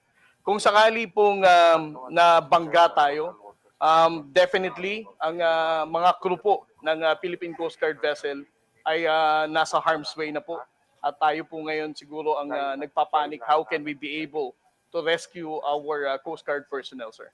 At tunay pong nakakakulo ng dugo nung nakita ko po to kasi atin po yung lugar eh. Diba? Atin po yung lugar. At dito po sa hearing natin ngayon, napakahalaga po na ma-address po natin yung mga fake news na lumalabas laban sa issue ng West Philippine Sea. Because what I fear, Commodore, is due to the fake news, this might lead to Filipinos being misguided when it comes to properly understanding the issues of the West Philippine Sea. Do you agree with me when I say this, Commodore? Yes, sir. I definitely agree with you, sir, that we need to address fake news and disinformation. Dahil kung tataas po ang bilang ng mga fake news and disinformation na yan with regard to the West Philippine Sea, mawawala na pong saysay ang paghihirap ng Armed Forces of the Philippines at ng Philippine Coast Guard na itinataya po nila ang buhay nila para po sa West Philippine Sea. So sa isang bahagi, Commodore, would you agree with me when I say that maaaring isang strategiya to na ginagamit ng isang banyaga laban sa Pilipinas para magkaroon ng confusion sa ating mga mamamayan sa paglaganap ng fake news laban sa Pilipinas sa usapin ng West Philippine Sea? Yes, sir. I definitely agree with you, sir, that most likely this is a state-sponsored misinformation tactic para gibain po ang pagkakaisa ng ating pong bansa pagdating sa pagtindig sa issue ng West Philippine Sea. Okay. Thank you very much. Now to our vloggers present. Mr. Chairman, can I get a show of hands kung sino-sino po sila nandito ngayon? Actually, we will proceed on that. Tapusin na lang natin yung kay Tariela. Yeah, patapos na po ako, but critical lang po kasi sa akin yung mga vloggers dito. The social media personality that was mentioned by Commodore Tariela, George Paglinawan, is here. May know where George Paglinawan is? Oh, yan. If you have any questions. He was Sir, mentioned if by I may. Commodore Tariela kanina. If I may, Mr. Chairman, I am George Ahmed Paglinawan. Mr. Chairman, I think I have the floor. Okay. Yeah. Attorney So anyway, Ahmed Mr. Chair, I Paglinawan. just wanted to ask first. I don't have any particular questions to Mr. George. Yung gusto ko lang malaman yung mga vloggers na nandito ngayon, pakitaas nga ulit yung kamay ninyo. Sige, roll call na Hindi kayo ko kasi para kayo makita kilala natin. isa-isa eh. Kanina, kung susubaybayan po natin yung takbo ng hearing, makikita po natin na napakahalaga po ng papel na ginagampanan ninyo sa paglaganap ng balita at sa mga pangyayari sa ating bansa. And in a certain way and in a certain form, you influence the manner of thinking of certain Filipinos. No? And I'm sure you agree with me that when I say the Philippines is a sovereign country. Now, I just want to find out from the vloggers present, do you condemn what China is doing in the West Philippine Sea? Yes or no? Can you raise your hand? Can I just, all of you? All of you? Yung mga nasa dulo, hindi ko po masyadong, sorry malabo kasi yung mata ko. Are those vloggers as well at the end? Yes? Do they also, are you also raising your hand? Yes? Okay, so you also condemn what China is doing in the West Philippine Sea. Is this correct? Yes, okay. If so, then, Commodore Tariela, you mentioned na maraming mga disinformation, fake news na lumalabas patungkol sa usapin ng West Philippine Sea. Can you further elaborate on this? Yes, sir. Just like what I mentioned a while ago, sir, no? There are 7 types of narratives that they're saying. Una, wala tayong legal basis. Second, dinidiktahan lang tayo ng Amerika. Pangatlo, Pilipinas ang gumugulo sa West Philippine Sea. Pang-apat, ito ay hindi ito priority ng ordinaryong Pilipino. At pang-lima, ang mga spokesperson natin are actually receiving bribe from the government and even the US government. Okay. So, is Mr. Mark Lopez present? No. And Comsec, can we check if Mr. Mark Lopez is present? Because I remember in our last hearing, he was very opinionated about this issue. Comsec?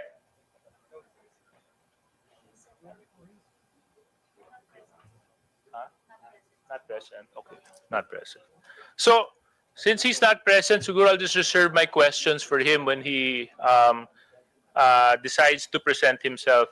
For the vloggers na nandito, dahil kayo naman, inamin nyo rin na kinukondenan nyo yung ginagawa ng China sa West Philippine Sea. Siguro ipapakiusap ko na lang sa inyo sa pamamagitan ng boses ninyo at sa pamamagitan ng kakayahan ninyo, baka pwede nyo lang suportahan ang Pilipinas. Pwede nyo suportahan ang ating pamahalaan. Pwede nyo ipakita sa pamamagitan ninyo na maski ano man ang hindi natin pinagkakasunduan, Pilipino at dugong Pilipino pa rin ang nangangalaytay sa ating lahat. At yun po ay dapat pinaglalaban natin. I think for our armed forces right now, this is very important that we show that the country is in full support in protecting the rights and the sovereignty of our country. That's all, Mr. Chairman. That's the only questions I have for Commodore Tayera. And baka pwede pong humabol ng isang pakiusap. Alam mo, campaign period ngayon eh. Kami mga kandidato nakikiusap. Baka ang pwede ko ipakiusap sa inyo. Sana maging boses din po kayo sa Twitter, sa Facebook, sa TikTok o anumang medium ang ginagamit ninyo na let's support the Philippines and let's support our claim to the West Philippine Sea. Maraming salamat. Mr. Chair, Yes, Honorable Abante. gusto ko lang po sabihin kay Commodore Tayel, saka yung NBI, no? Because you mentioned na these are dummy accounts, di ba? Dummy accounts po ito. And you also mentioned that it's possible that they are being used by the Chinese, no? To speak against the West Philippine Sea. So, Mr. Chair, gusto ko lang pong i-manifest dito, kung dummy accounts yan, walang pinagkaiba yan ng panahon ng hapon. O, yung makapili na mayroong bayong, mayroong bayong hindi nagpapakilala. Oo, walang pinagkaiba yan sa mga makapili. Kaya yung mga vloggers natin dito na mga makapili, palagay ko merong kalalagyan din yan. Siguro, no? NBI. Meron din, no? So it means that you could be able to really identify those makapili today. No, NBI. Kaya, no? Mr. Chair, if I may. Yes. Yes, Your Honor. As long as makumpleto po natin yung mga verification. But still, we depend on the information na kayang ibigay sa atin ni Meta as well as yung kayang ibigay ng mga telco sa atin na information. Kasi ang point po natin dito for purposes of identifying attribution is that we could determine kung sino yung gumawa ng account. Yun po ang ating basis po. Well, the fact na, Mr. Chair, that our bloggers are here with us today, hindi po ito makapili. Mga Pilipino po ito that they're appearing with us today to be able to help us craft a legislation finally, to be able to put a stop to this fake news, especially those people who are using dummy accounts. Finally put a stop to it, Mr. Chair. Yun lang po gusto kong sabihin.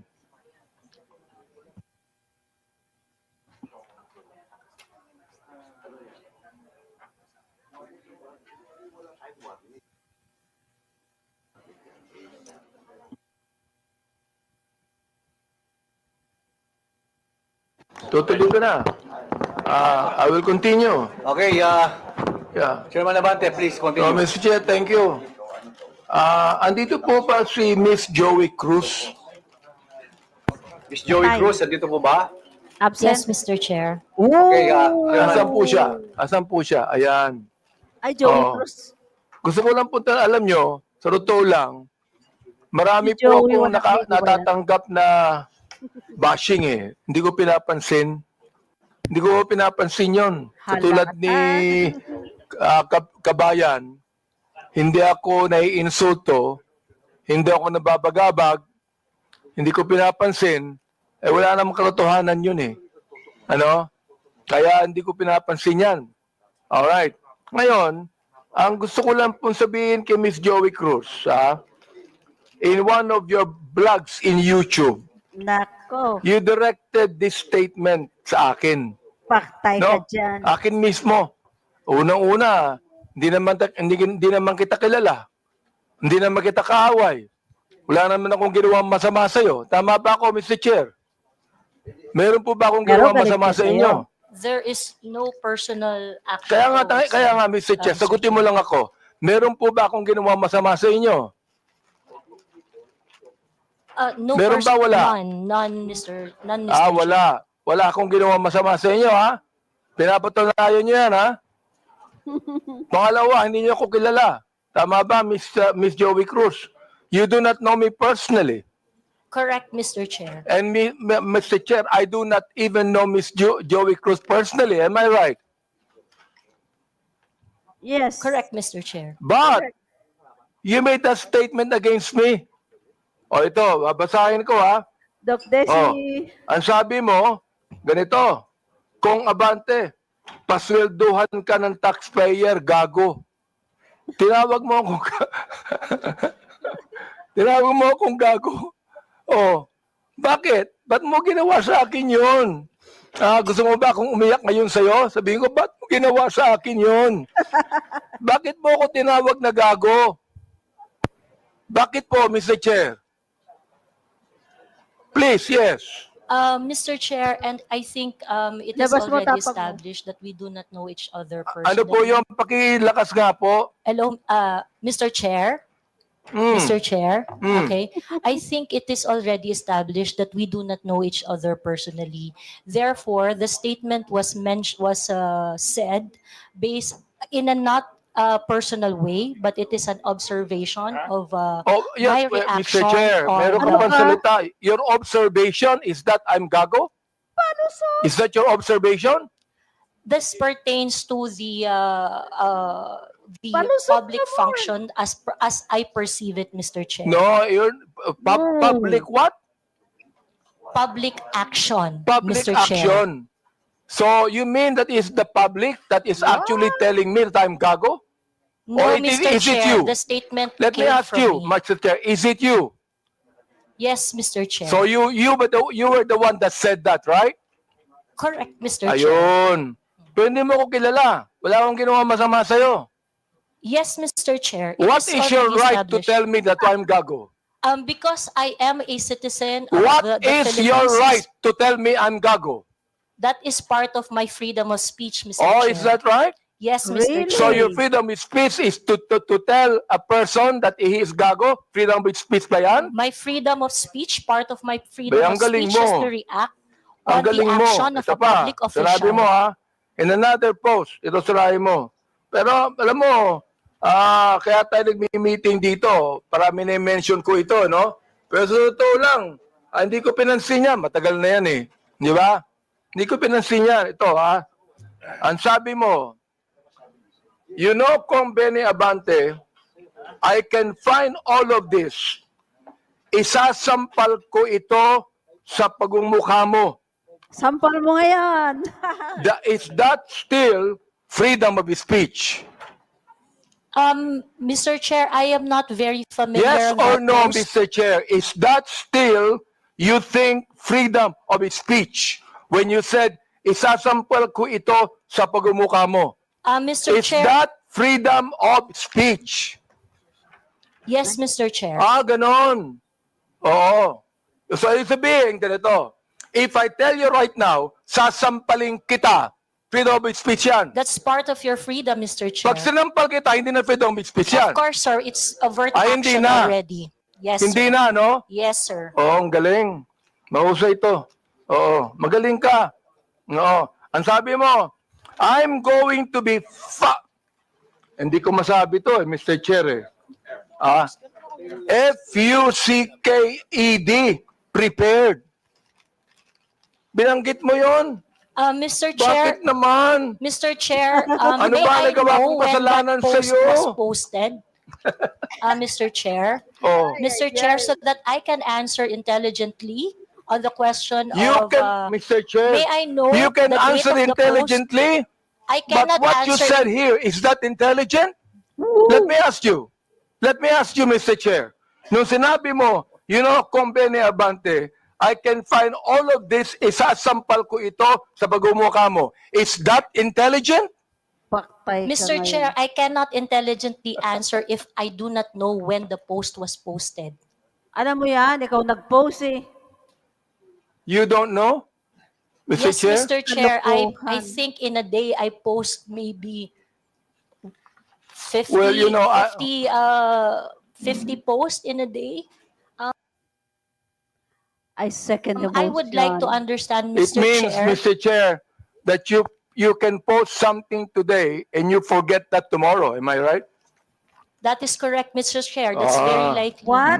So, pakiklaro nga, Mr. Chair. Ano yung isasampal mo sa bagumukha ko?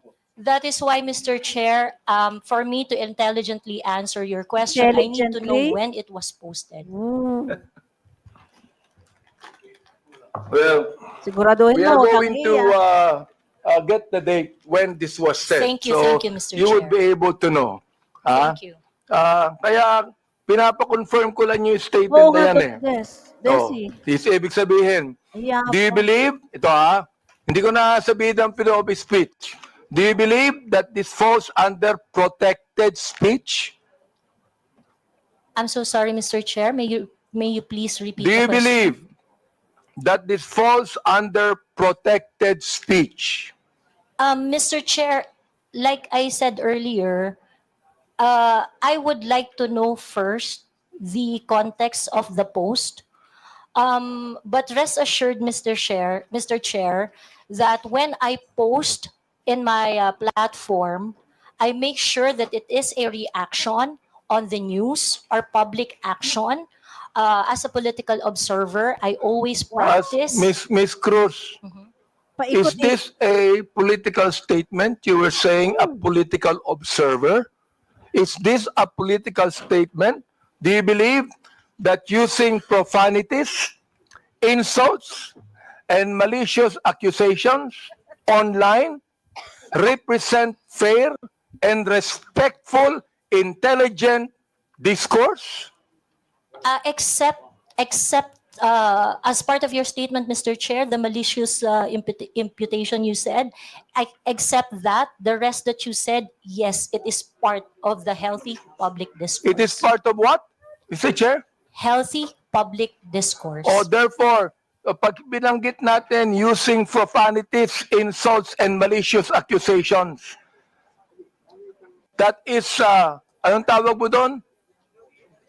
Part of the healthy discourse, Mr. Chair. Healthy discourse. Healthy discourse ba yun? Yung Yes, Mr. profanities, Chair. Yes, Mr. insults, and malicious statements, healthy discourse sa'yo yun. Yes, Mr. And that's Chair. the reason why, Mr. Chair, that we should now actually craft a legislation to put a stop to Miss Joey Cruz, who seemed to be intelligent, and a woman using profanities, malicious insults, saying it is healthy. Yes, Mr. Chair. Wow, I stand by natutuwa my pa statement. Everything you said, except the malicious imputation, which I do not do, is part of a healthy public discourse. It is part of my freedom of speech. In fact, it is recognized under the Universal Declaration of Human Rights Act that I It should is be able recognized to where? express my opinion without Miss interference. Joey Cruz, I am the chairman of the Committee on Human Rights, and this is not recognized. Profanities, insults, and malicious words are violation of human rights. You violated my human rights. Mr. Chairman, Mr. Chairman, Mr. Chairman, may I inquire, sino po yung sa tabi ni no resource person? Please identify yourself. Are you the lawyer of Yes, Your Ms. Honor. Cruz? I'm Attorney Mark Anthony Manuel. I'm the counsel for Ms. Cruz, Your Honor. Have you entered your appearance here? Yes, Your Honor, please. So Mr. please Chair. be reminded that you can only give legal advice to your client, and you ask the chairman. Yes, Your Honor. Please sit, not in the resource person at the back. You are not allowed to sit. At the back, you sit at the back. Yes, Mr. Lawyers are not allowed to sit beside the resource persons. And please be advised that as permission by the chairman. Yes, yes. Also sit Mr. at the back. Yes, Mr. Do Chair. not sit beside your client. And rest assured that I am only advising my client as And to then, her so legal ask the rights. chairman the permission before you give the advice. Yes, Mr. Chair. Also sit at the back. Thank you, Mr. Chairman. Thank you, Mr. Chair. Attorney, please comply. Are you through, because actually, Mr. Chair, I'm just starting. wait, we are still on the issue of, I would like to finish the issue on Tariela, then we can go back to your interpolation. Honorable Junicio, are you still asking questions? Are you done? Honorable Tariela, do you still have any statement to make?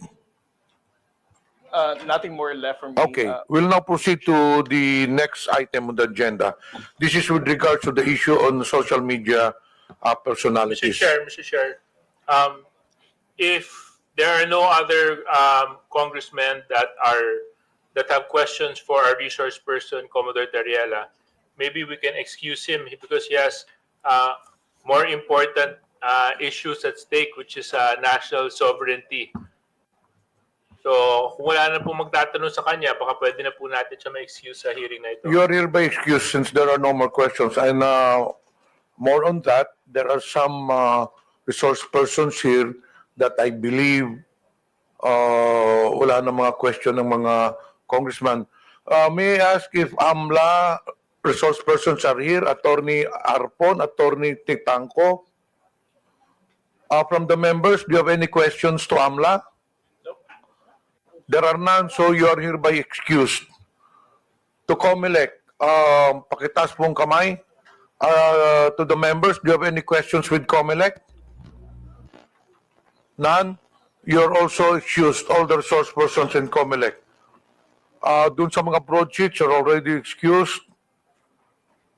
Dito sa kay Miko David, Digital Marketing Association of the Philippines, I think you can stay put since we will be discussing next the social media personalities. Okay, we'll now proceed on the issue on social media influencers or personalities rather.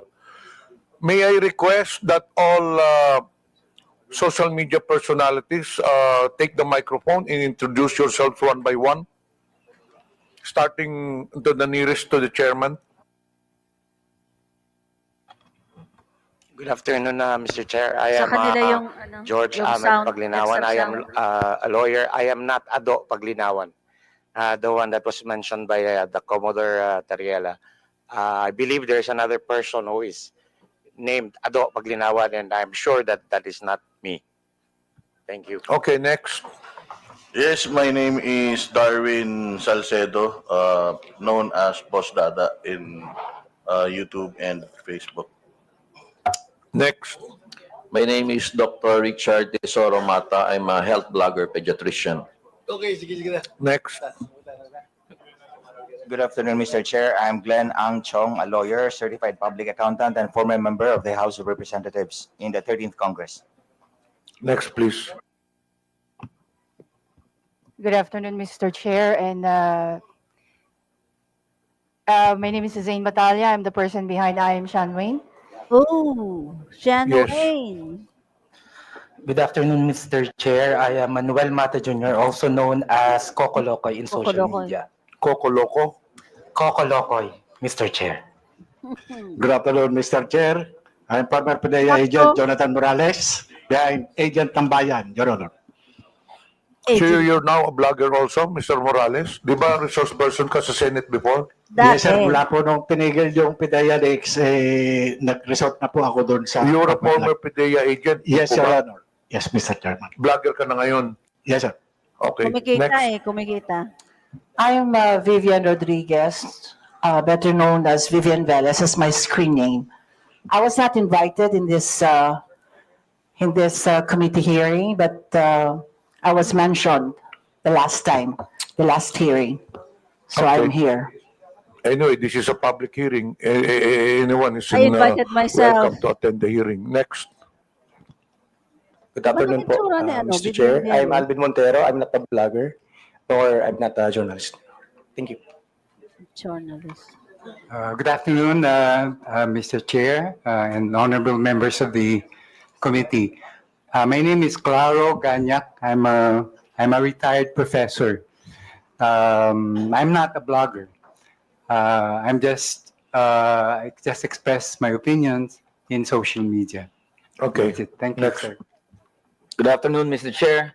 Ako po si Elijah San Fernando, isa pong manggagawa at unionista, kilala sa TikTok at Facebook bilang Eli San Fernando. Oh. Next, please. Good afternoon, Mr. Chair. My name is Maria Florinda Princess Duque, or better known as Pebbles Duque. I am now a law student. Next, please. Good afternoon, Mr. Speaker. Mr. Chair, sorry. I'm Dr. Ethel Pineda Garcia. Okay. I think there are some vacant seats. Pwede na pong kunin yun. Let's Yes. see. I am Trixie Cruz Angeles. I am a lawyer. Next, please. May I continue, Mr. Chair? Wait, Andiyan meron ba si pa yata Berhel? dito. Oh, Kompleto na nandiyan po si ba Juan. ang mga social media personalities? Who is Vicente Cunanan? You're also a social media personality? Okay, so you can now proceed with your interpellation. Thank you, Mr. Chair. Again, Ms. Cruz, do you believe that freedom of expression is not absolute? Yes, Mr. Chair. You do. Of course. I'd like to ask the other bloggers if they also believe that. Yes, Mr. Chair. You also believe that? Nako. Okay. Sir, Now, there's always a limitation. Ms. Cruz said, yung kanyang statement sa YouTube, no? Correct ka dyan, Ma'am Dr. Na- Jessie. Profanities, insults, malicious is a healthy discourse. Gusto kong tanungin yung mga vloggers natin, do you agree with her on that? Yes. That profanities, insults, and malicious accusations is a healthy discourse and a part of the freedom of expression? We would like to ask every blogger to answer me yes or no if they believe in that. Mr. Chair, can I be recognized? Yes. Mr. Chair, no other than the highest court of the land has repeatedly said na hindi po masama ang pagmumura, lalong-lalo na sa mga pampublikong opisyal, especially kung ang pinatutungkulan po ay yung official functions nila. Not the person, but their official functions, Mr. Chair. So yun po ang paninindigan, lalong-lalo na po namin bilang mga manggagawa, dahil kahit meron pong TikTok, Facebook o social media, sa komunidad po, yan ang lengguwahe ng mga manggagawa at ordinaryong Pilipino na nagagalit. Hindi po kasalanan ng mga vlogger o ng mga gumagamit ng Facebook, TikTok, X o kung ano pa mang social media platforms kung bakit merong ganito na mga pagmumura o profanities. Ito po ay lengguwahe ng mga manggagawa at ordinaryong Pilipino na Mr. Chair, nagagalit. Mr. Chair. Mr. Elijah, hindi ko binabanggit yung lingwahe ng ordinaryong Pilipino. Ang binabanggit ko, lingwahe ng vlogger. Hindi ka ordinaryong Pilipino. Mr. Chair. Tatandali lang, kasalala pa ako eh. Alright. Hindi ka ordinaryong Pilipino. Tama, mali? Ordinaryong Pilipino ako, Mr. Chair. Hindi ka ordinaryong Pilipino. Vlogger ka eh. No, I'm a manggagawa ako, Mr. Chair. Lahat pa ng ordinaryong Pilipino, vlogger? Mr. Chair, manggagawa ho ako na may platform ho. So, ordinaryong Pilipino ho ako, Mr. Chair. Mr. Chair, manang-mana sa ano po point of nila. order. We have our rules here. I think the resource person cannot answer without being recognized by the chair. Sorry, Mr. Chair. Okay, to all reminder to all resource persons, let the interpolator finish his line of questioning in his statement, and resource persons can only talk when the chair Palibhasa recognizes kasi them. nasanay sila. Nabanggit mo kanina na yung profanities, yung insult, yung malicious accusation, kung yan ay sinabi sa kanyang, ang tawag doon, functions bilang public official, okay yon. Yung sabi mo, di ba? But not on a personal basis, correct? Yan. Yes, Mr. Chair. Sabihin natin, naniniwala ako dyan. Pero, hindi naman niya sinabi yan sa akin on my public functions, official functions. It is a personal accusations on me. Mr. Elijah. I cannot, Mr. Chair, can I be I cannot speak on behalf of Ms. Joey, Mr. Chair. Inaano ko lang yung sinabi mo. Yes, Mr. Chair. Okay, now I'd like to ask Ms. Joey, Ms. Cruz, are you insulting me on my public official functions, or it is a personal accusation on me? It's not a personal accusation, Mr. Chair, and I think we have agreed early on that we do not have any personal relationship. So Yes, that that's is right. just- Pero ito, ang sabi ni Elijah, okay lang yon kung yan ay sinabi in my official functions as a public servant. Alam mo ba yung official functions ko? Yes, Mr. Chair, and Alam mo. So therefore, hindi ka naniniwala sa aking official functions, kaya tinawag mo akong gago. no, Mr. Chair, the observation that I uttered to describe your performance of your official action, that is my observation. That is what I felt. Well, inobserbuhan mo ba yung aking official functions? Yes, Mr. Chair. Inobserbuhan mo since I won in 2019? No, Mr. Chair. I closely monitored your performance as a congressman in the 19th Congress. And you hated me for that? No, not really, Mr. Hindi, Chair. gago. Just in the Binagit mo 19th sa akin Congress. gago, so you hated me, Mr. Chair. Ano ba ibig sabihin nun? Binanggit mo, gago ako. Binanggit mo, isasampal ko ito sa pagmumukha mo. Binanggit mo, I'm going to be, hindi ko babanggit eh. Okay. If you prepared, binanggit mo yun eh. I respond, Mr. Therefore, you hated me. Hindi pwedeng sabihin mo sa akin na you love me. Is that the person that you said that you love me? I love you, and because of that, isasampal ko ito sa'yo. May I respond, Mr. Chair? Yeah, go ahead. Sige, Okay. Mr. Chair, go ahead, respond. At the very most, I do not like your performance as a member of the 19th Congress. But hate is such a powerful word because we established earlier that we do not have any personal relationship or any personal Mr. Chair, affiliation. binanggit mo yung human rights. Yes, Binanggit Mr. mo yan kanina, Chair. di ba? Correct, Mr. Therefore, Chair. Mr. Chair, you violated my human rights. Why? Because when you said those profanities, those insults, yung gago, yung isasampal ko ito sa pagbubuka mo, you violated my human rights. You did. May I respond, Mr. Chair? Teka, Mr. Chair, hindi ako nagagalit sa'yo. Okay? At wala akong pakialam sa'yo. Kahit na anong sabihin mo, okay lang sa akin. Alright? Pero itong ating pinag-uusapan ngayon, merong kinalaman sa mga legislation na aming gagawin later on.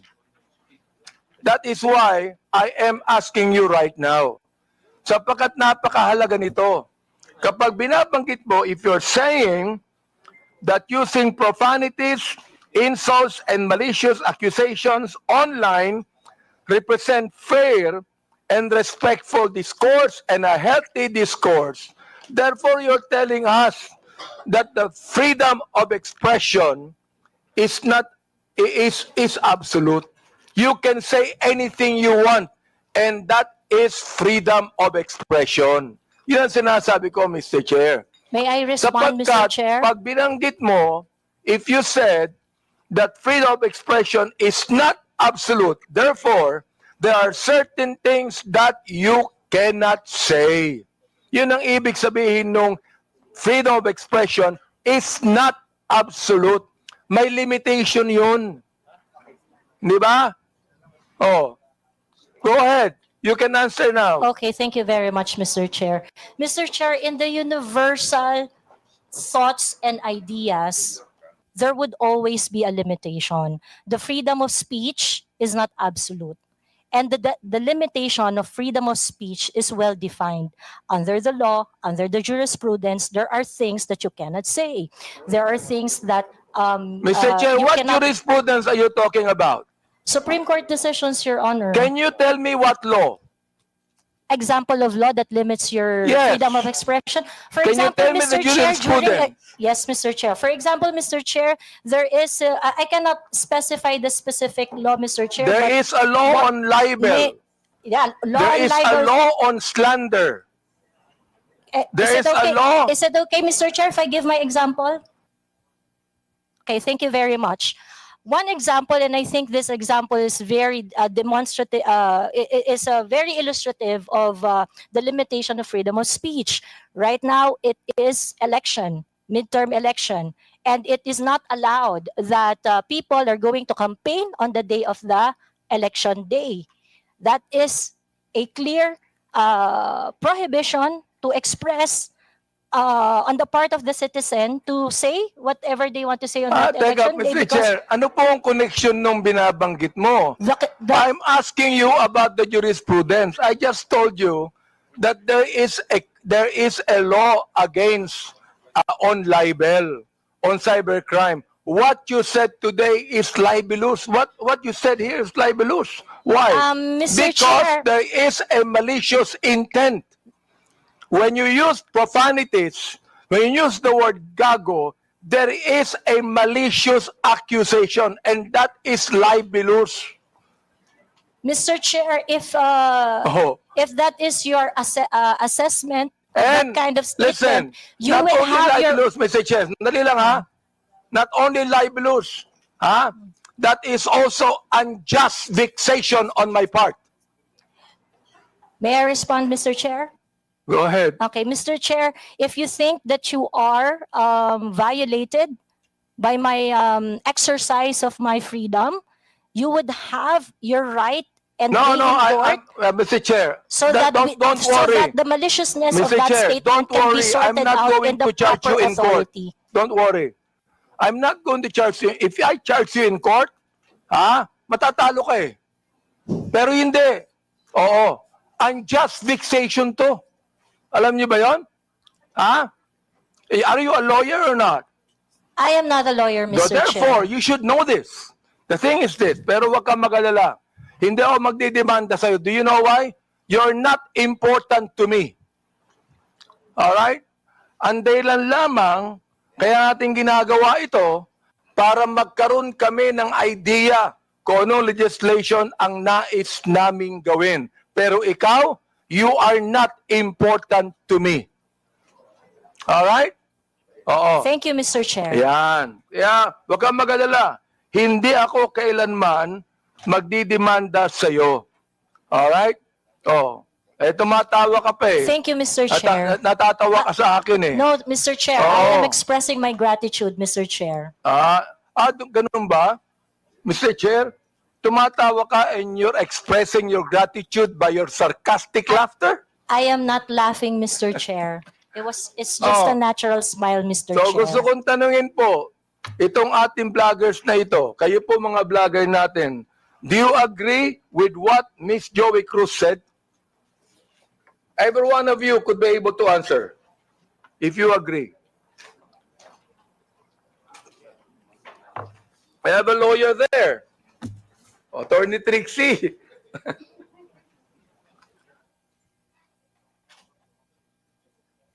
Attorney Trixie, you have the floor. Thank you, Mr. Chair. I disagree with Ms. Joey. I believe that there is, instead of a limitation on the freedom of speech, I believe that speech is either protected or not protected. Thank you very much. Those that are covered by the law, such as the law on inciting to terrorism, inciting to rebellion, and so on, are unprotected speech. And those that are not covered by any limitations by the law are protected speech. The Supreme Court has said that expressions of frustration are protected speech. And therefore, although we differ, Ms. Joey and I, on the approach to the problem, we agree on the solution. Okay, let me ask the other bloggers that we have. Each of you could be able to answer and tell me if you agree with Ms. Cruz on that. Your Honor, Mr. Chair, I am Dr. Mata. I'm a bit forgiving on those things sometimes, Mr. Chair, because sometimes people are so expressive that we tend to say things. And I could cite, Mr. Chair, your example on the last hearing. You mentioned something as well. I won't mention it now, but you said it's something, but I know it was withdrawn as well. So there's no, I'm not affected by what you said, because sometimes you're just, in your emotions, you tend to say things, which you said, TANGA, but it's okay, Your Honor. Mr. Chair, let me answer that, no? When I say TANGA, binalik ko lang sa kanya eh. Siya ang unang nagsabi. Siya ang unang nagsabi. Para bang pinukul ka ng balisong, nasa lubog yung balisong, binalik mo sa kanya. Kaya ako binanggit, hindi ako ang unang nagsabi. Ang unang nagsabi, yung vlogger mismo. Ibinalik ko lamang sa kanya. Oh, ngayon, ako ang masama. Samantalang yung vlogger na nagsabing tanga ang gobyerno, hindi masama. Nung ako ang nagsabing tanga, ako naman ngayon na masama. Ano ba talaga, Mr. Chair? Yes. Thank you for your explanation on that, Mr. Chair. Mr. Chair.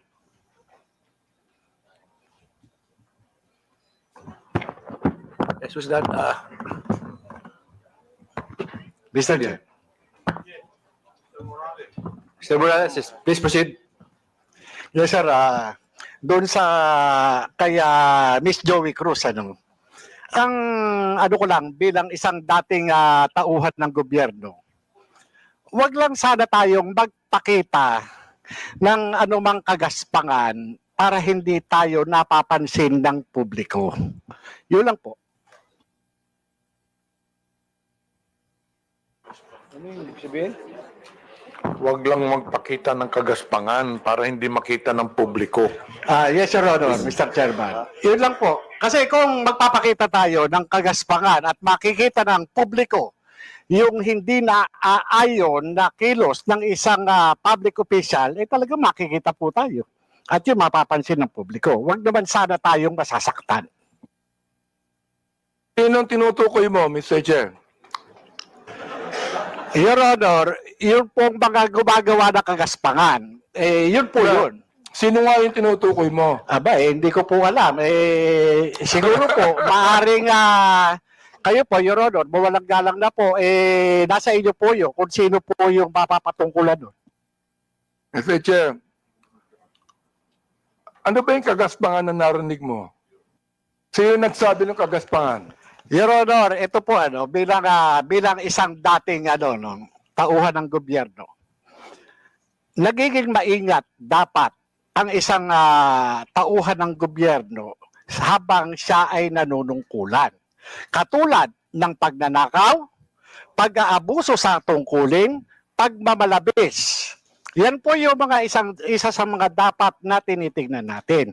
At kung tayo man ay tauhan ng gobyerno, dapat ginagampanan natin ng buong husay, buong giting, tulad ng mga alagad ng batas na handang ialay ang sarili niyang buhay para lamang doon sa sinumpaang tungkulin. Mr. Chairman. Mr. Chair, Tama yung binanggit ni ni Mr. Morales tama Pero ang tinatanong ko sa iyo, nag-agree ka ba sa sinabi ni Miss Cruz? Saang particular, Your Honor, Mr. Chairman? Hindi ka pa na nakikinig sa akin Bira naman buhay ito. Pagpaumanhin niyo po, Your Honor, at nangati po yung aking binti, maaring hindi ko po Wala kang napansin. karapatang magsalita kung hindi mo narinig lahat ng mga sinabi. Iyon pong narinig ko. Very clear Meron po. po akong narinig. Very clear, Mr. Chair, ang sinabi ko. Kanina, pinag-uusapan natin yung lahat ng mga binanggit ni Miss Cruz. And I'm asking you now, kayong mga vlogger. Oo. Mga objective naman kayo, di ba? Ano ang palagay nyo rito? Palagay nyo ba na itong malicious, ulitin ko para malaman mo, itong malicious, profanities, at insults, accusation na ibinigay po ni Miss Cruz, ay kasama po yan sa tinatawag nating protected discourse o kaya naman healthy discourse or freedom of expression? Yun po pinoprotektahan ng batas. Ito po yung opinion o saloobin ng isang mamamayang Pilipino patungkol doon po sa pagkukulang ng isang public officer. Yun po hindi pinoprotektahan ng batas. Ito po yung pag-iengganyo ng paggawa ng illegal o labag sa batas. Yung pagkukulang, Mr. Chair. Kung walang ginawang illegal, may karapatan ba siya? Kung walang ginawang illegal, Your Honor? Depende po Depende po sa napapansin at kung po sa nagbibigay ng opinion, Your Honor. Miss Joey, meron po ba akong ginawang illegal? Meron po ba? Nothing that I said in the Yun, vlog. wala akong ginawang illegal. Meron ba akong ginawang immoral? There are things that I may not agree. You may because of not agree, differences. that's fine Yeah, with me. Yeah. Pero ang tinatanong ko, meron ba akong ginawang immoral? Differences I in agree values, that there Your are some Honor. things that you do not agree. Okay lang yun sa Differences in akin. values, Your Honor. Di ba? Pero wala akong ginawang immoral o illegal. You said that yourself. So therefore, anong ibig sabihin ng profanities, insults, and malicious accusations you gave to me? Yun ang tinatanong ko. May I answer, Your Yes, Honor? go ahead. Okay. First of all, Your Honor, I would just like to take exception once again that I never agreed to anything, any statement that is malicious as part of freedom of speech. It's not. What I said are not malicious. Those are observation on my end, and the profanity is part of part of my expression of discontentment, disgust, because my expectation for a public officer is not Therefore, met. Mr. Chair, when you're saying that a public official who is not doing anything illegal or immoral, and you said something malicious, insult and profanities, Again, that is your observation. And you have the right to say that. Again, Mr. Chair, I am taking exception on the malicious statement. My statements are not malicious because my statements are always pertaining to the exercise of the public duty of the officer I am responding So to. or therefore, when you said reacting to. gago, that is not malicious. That is not malicious, Mr. Chair. Okay. That is not malicious, Yes, Mr. Chair. Oo. Pero ako, Miss Cruz, kahit kailan, hindi naman kita kilala, hindi ko alam ang ginagawa mo, wala akong karapatang tawagin kitang gago. And I respect your opinion, Mr. Chair. Not my opinion. That is my belief. I Iba yung respect your opinion, belief, Mr. iba Chair. yung belief. Okay. I'd like to ask the other vlogger if they agree with Miss Joey on that. Una po, I agree po na this is not malicious kasi na-establish na po na hindi po namin kayo kilala personally. And kung sabihin namin mahal namin kayo, it is because of your work as public official. Hindi po ibig sabihin mahal po namin kayo bilang kung ano pa man malisyoso. And when we say we don't like what you are doing, it is also not malicious. It pertains to your job as a government official. So I think magkaiba din po kasi yung sukatan sa public official and also private citizen. So I think it's important for us to understand the difference of and the limitation doon sa public official and sa private citizen. And I agree po. Lahat po ng sinasabi namin sa inyo, because we don't know you personally, are not malicious. It's not personal. It's about your job lang po. Yeah, sometimes, Mr. Chair, I'm not onion-skinned. Ayan, kilala ako ni Congressman Glenn. Oh, kaibigan ko yan. I'm not onion-skinned. Ang ibinabagit lamang natin dito is how do we limit this? How do we regulate this? Yun ang aming inaanong batas. How do we regulate this kind of statements? Na masyadong personal to eh. Diba? Hindi ko na nga pinapansin eh. Oo. Kung hindi lang binigay sa akin itong mga bagay na sinabi, makikita ko ba to? Hindi ko nakita to eh, Miss Joey Cruz eh. I don't even care about that anymore. Hindi ako apektado dito eh. Di ba? The thing is this, kayo makakatulong sa amin for us to be able to craft a better legislation to what? To tell you that the freedom of expression is not absolute. Yun ang nais naming sabihin dito. Oh, so yung the rest of the bloggers, if yes, Attorney Glenn, go ahead. Thank you, Mr. Chair. While we recognize the plenary power of this Congress to enact legislation to limit freedom of speech or expression, I would just like also to exhort the members of Congress, the honorable members of Congress, to remember that the exercise of free speech, public officials should not be onion-skinned. I know hindi po kayo onion-skinned, Congressman, Honorable Abante. Public officials should not be onion-skinned, and that free speech serves as a scalpel that removes the abscesses of officialdom. I quote the jurisprudence. It's a landmark decision of the Supreme Court. So we have to make a tight balance between limiting the freedom of speech and, of course, when it comes to public acts of public officials. Yun na po, Mr. Chair. May we hear the others, Mr. Chair? Go ahead. That handsome man right there. Ako po, Mr. Chair. May I be recognized po? Mr. Chair, sundan ko lang po yung binanggit po ni Attorney Trixie about protected speech. I don't know the specifics of what Ms. Joey said. Be that as it may, Mr. Chair, kung yung pong mga binanggit niya ay nakapatungkol po sa official function, then it is warranted. If it pertains to the personal po na buhay, then it is unwarranted. Naiintindihan po namin yung predicament, Mr. Chair, ng mga congressman natin, ng mga public official natin na talagang nasa scrutiny ng taong bayan. Pero hinihingi rin po ng taong bayan, lalong-lalo na ng mga manggagawa, ang pag-intindi po ng ating mga congressmen doon sa kung ano yung nararamdaman at ano yung pakiramdam, emosyon ng mga tao patungkol doon sa function po ng ating mga public official. I believe yung mga binanggit po ni Ms. Joey, it is part of protected speech. And I think doon po pwede tayong magkaisa. That's all, Mr. Chair. Meron pa. Yes, Miss, Mr. Chair, good afternoon po.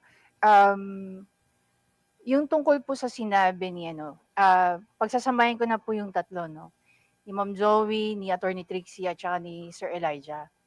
Kami po na mga content creators, nasa public eye din po kami, gaya po ninyo.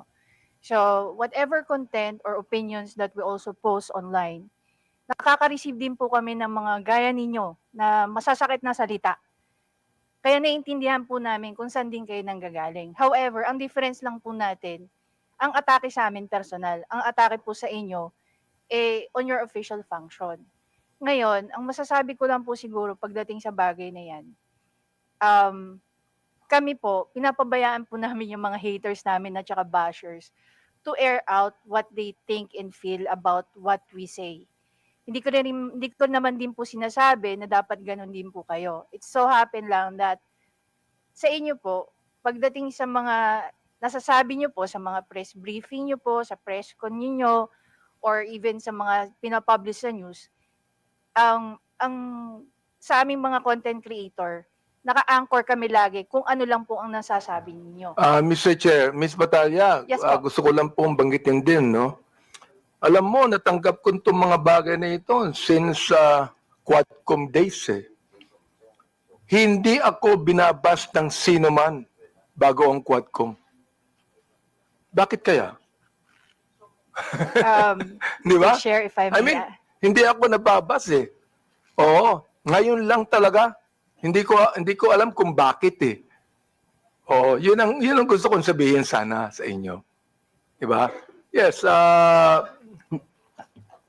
Manuel Mata po. Mr. yes, Chair, Mr. Mata, yes. that is exactly the point kung bakit hindi po tayo nakafocus dapat dun sa mga protected naman na speeches ng mga tao. But the reason of frustration, ano po yung context bakit po nasabi yon ni Miss Cruz? Para alam po natin kung bakit siya na-frustrate, bakit niya po nasabi yon, and yun po yung masolusyonan natin.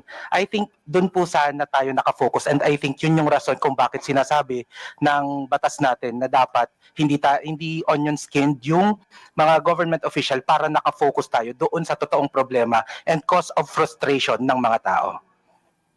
Mr. Chair, sinabi ko na hindi ako onion skin, di ba? Yes po, Mr. Chair. The fact that you are here talking with us Yes. with this kind of respect is, I agree. Kaya Mr. Chair, hindi ko talaga, since the time na yung Quadcom, hindi ako nagsalita ng anuman sa inyo o nag-vlog sa akin. Yes, Joey, hindi ka nakarinig sa akin anuman salita, di ba? Yes, Joey. You have never heard me say anything against you or about you. Am I right? Yes, sir. Yes, Mr. Chair, we do not know each other personally. Ayun. And then, ganito. I have never said anything about you nor anything that you have said against me. Am I right? Sorry, Mr. Chair. I have never said anything about you or anything against you, even if you said something against me. Am I right? That is correct, Mr. Chair. Yun ang gusto kong sabihin sa inyo. I'd like to give way to my good friend, Congressman Akop. Before I recognize Congressman Akop, admin matters, there are several resource persons here who have been here since early this morning, and I believe some of the members have no questions anymore.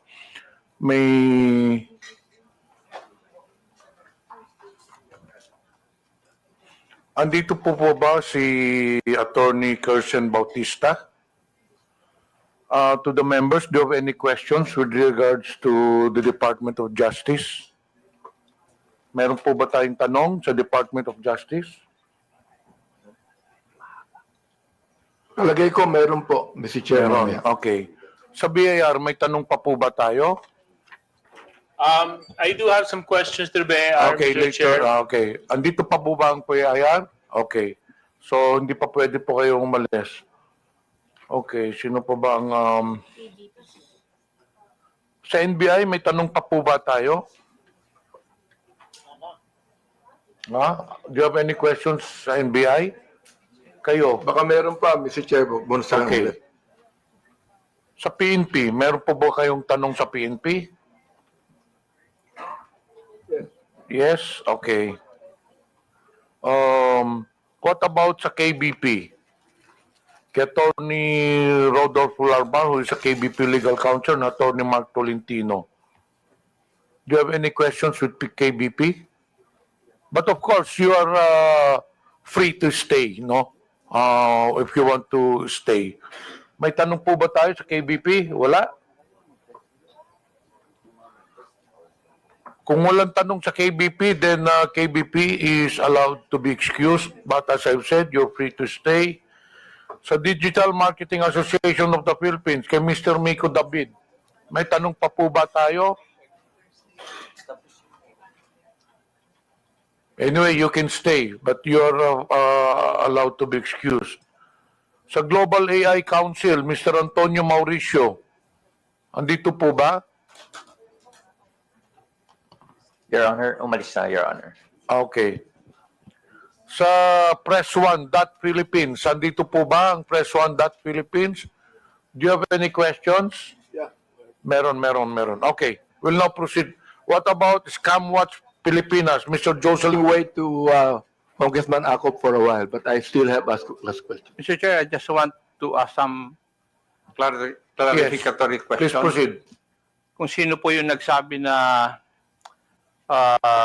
dapat maintindihan po natin yung mga tao na because of their frustration ay nakapagsasabi po ng hindi tama. Gusto ko lang sabihin na yung frustrations wouldn't give you the right to violate the law. Hindi po nakapagbibigay ng karapatan sa isang tao na mag-violate ng law because of his frustrations. Because there are avenues, legal or provided by law, para ma-express nyo yung frustrations ninyo. That is precisely the reason why the freedom of expression is not absolute. Thank you, Mr. Chair. Okay, thank you.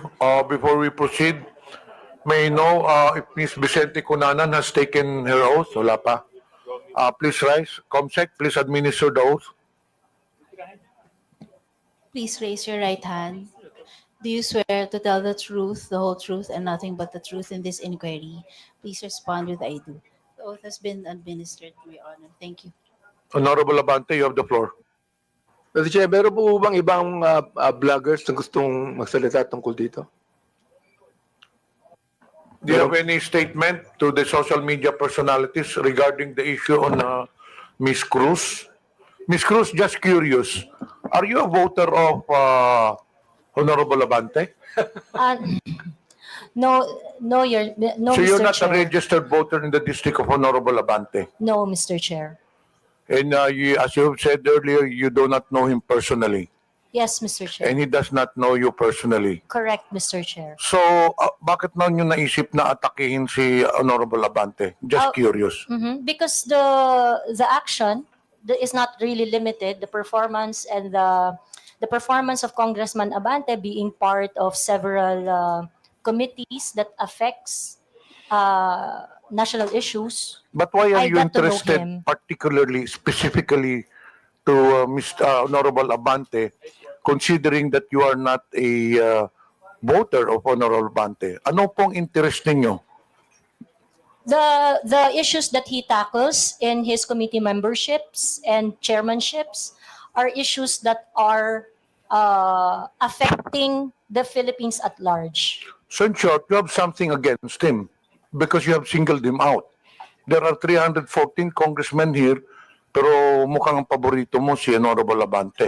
That is incorrect, Your Mr. Chair, Honor, paborito Mr. din niya sa Chair. Ace Barbers. Because there are other congressmen that I give my observations to, and it's not limited to Honorable Congressman Abante. So he's not singled out, Mr. Chair. Mr. Chair, palaging sinasabi ni Ms. Cruz yung observation. I hope, Ms. Cruz, okay lang yung observation. For example, like, I hate Congressman Abante. Okay yan. I do not like Congressman Abante. Okay yan. I don't agree with Congressman Abante. That's fine.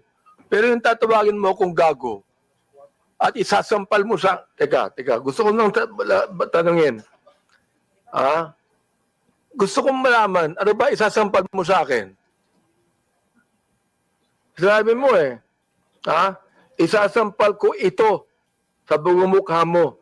So pakiklaro nga sa committee ito kung ano yung isasampal mo sa bugumukha ko. like I said earlier, Mr. Chair, I would like to know when that was posted, and perhaps it's very likely, Mr. Chair, That that I was posted posted such. on YouTube. Mr. Chair, it's very likely, Mr. Chair, that I said something like that. Now, we And are that's checking it now. very likely the one that is going to be slapped on your face is. It's very likely that I'm referring to facts. Oo It's nga. very likely that I'm referring Mr. to Chair, facts. talagang hindi ko akalain, sasabihin niya sa akin to kung ang, Mr. Chair, kung ang misis ko magsasabi niyan, tanggap ko yan. Pero si Miss Joey, hindi ko naman po siya kilala talaga Ito ito pa, meron sasabihin ako sa inyo. Yung gusto kong tanungin din naman, yung ating mga researcher dito ng Press One. So what do you think of Miss Cruz? What do you think of her statement? Everything that she said. Mga researcher po kayo ng Press One. Can you say something about that? Press One, can you please answer?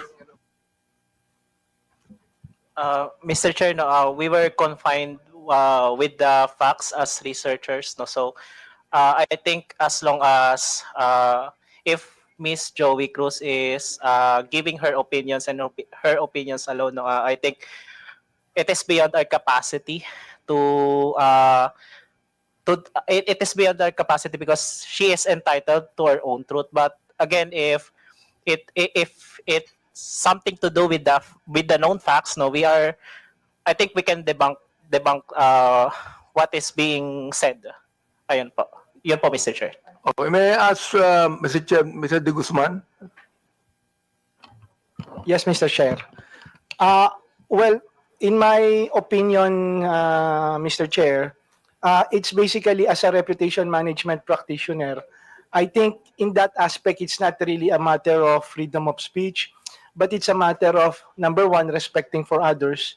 Number two, it's a matter of an ethical practice, whether you're a journalist or even a content creator, because basically your audience has a wide range. They are not just limited to a particular segment who would understand, unless, of course, that's the type of brand that you want to project.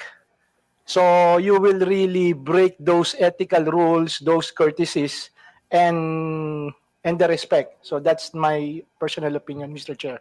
Mr. Chair, can I ask the rest of the bloggers if they would like to say something? Yes, go ahead. Hello. May I? No, I don't agree with how you stated it, sir, which allegedly she said. Because, well, people can say anything they want, but if it violates the law, then it's illegal, and it still has to be determined if what she said really was illegal or what she did was illegal, and that I think that is for the courts to decide.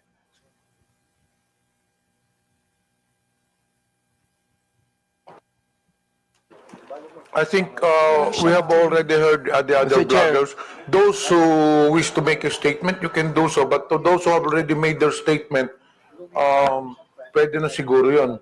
Mr. Chair, Permission to speak. gusto ko lang pong sabihin kay Miss Joey, yung batas tungkol sa unjust vexation. Supreme Court has defined unjust vexation as any human conduct without violence that unjustly annoys an innocent person. Yan. Yan ang batas. The elements of unjust vexation are: there is human conduct that unjustly annoys or irritates another person. Such human conduct was not attended with violence. Such human conduct caused annoyance, irritation, torment, distress, or disturbance to the mind of the person to whom it is directed. An offender acted with criminal intent. That is what unjust vexation is, Miss Cruz. If I say, Miss Cruz, I was irritated by what you said, I was annoyed by what you said, even without violence. I was distressed with what you said. I became depressed with what you said. Oh, di ba, Miss Cruz? So sabi ko, ganito na lang. Ganito, ha? Let's just be very careful. Okay lang po sa akin. Sabihin mo sa akin, I hate Congressman Abante. I don't like him. I don't agree with him. Fine.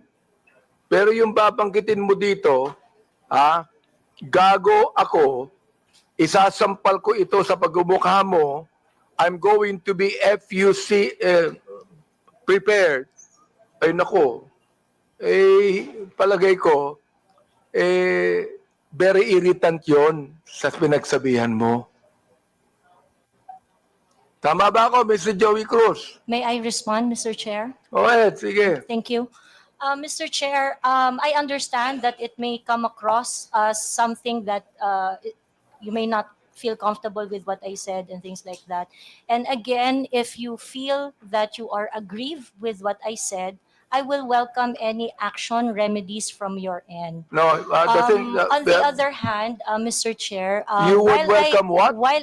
You would welcome what? Any remedy that you may seek, Mr. Chair. Any against legal me. action? Is that what you're saying? That is Mr. correct. Chair? Any remedy, not limited to legal action. No, Mr. Chair. I'm not going to resort to any legal action anymore.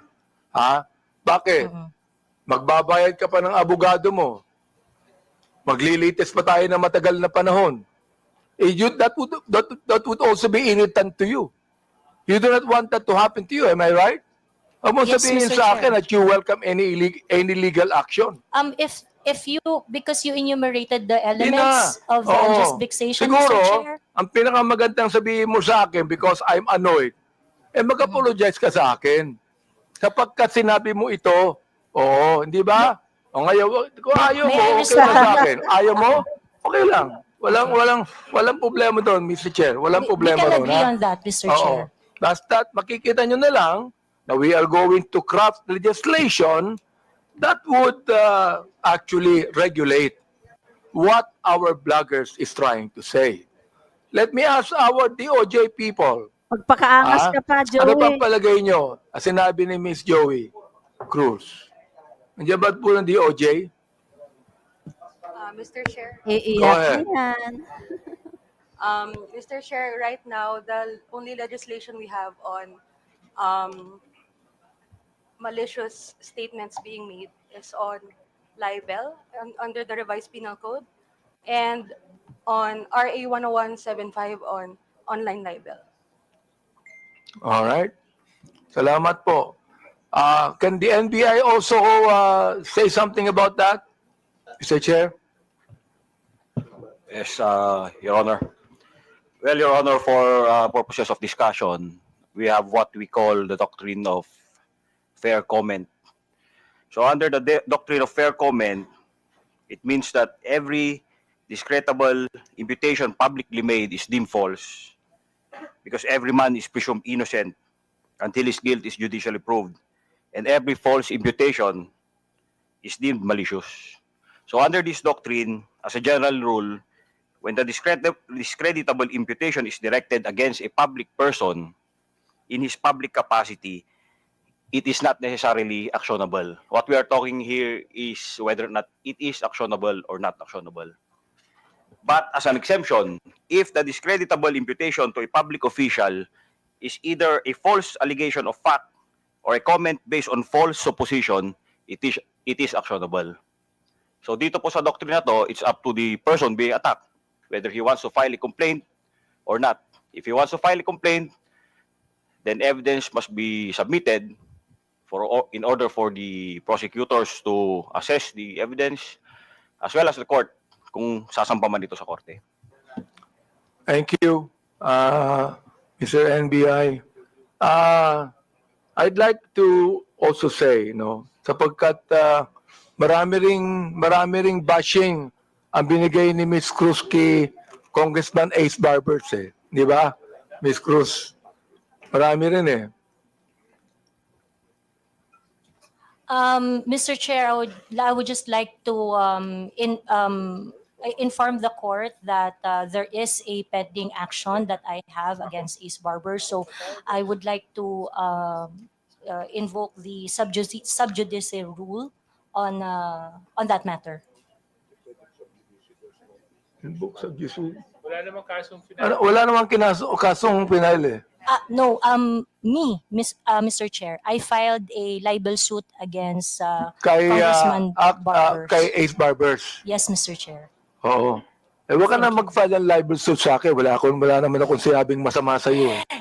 Yeah, we agreed. We did not say anything personally on each other. Okay. Well, in your numerous blogs, Ms. Cruz, you criticize the government and specific personalities. But you have not released any content addressing the West Philippine Sea issue or taking a stand against China's actions. Why is that?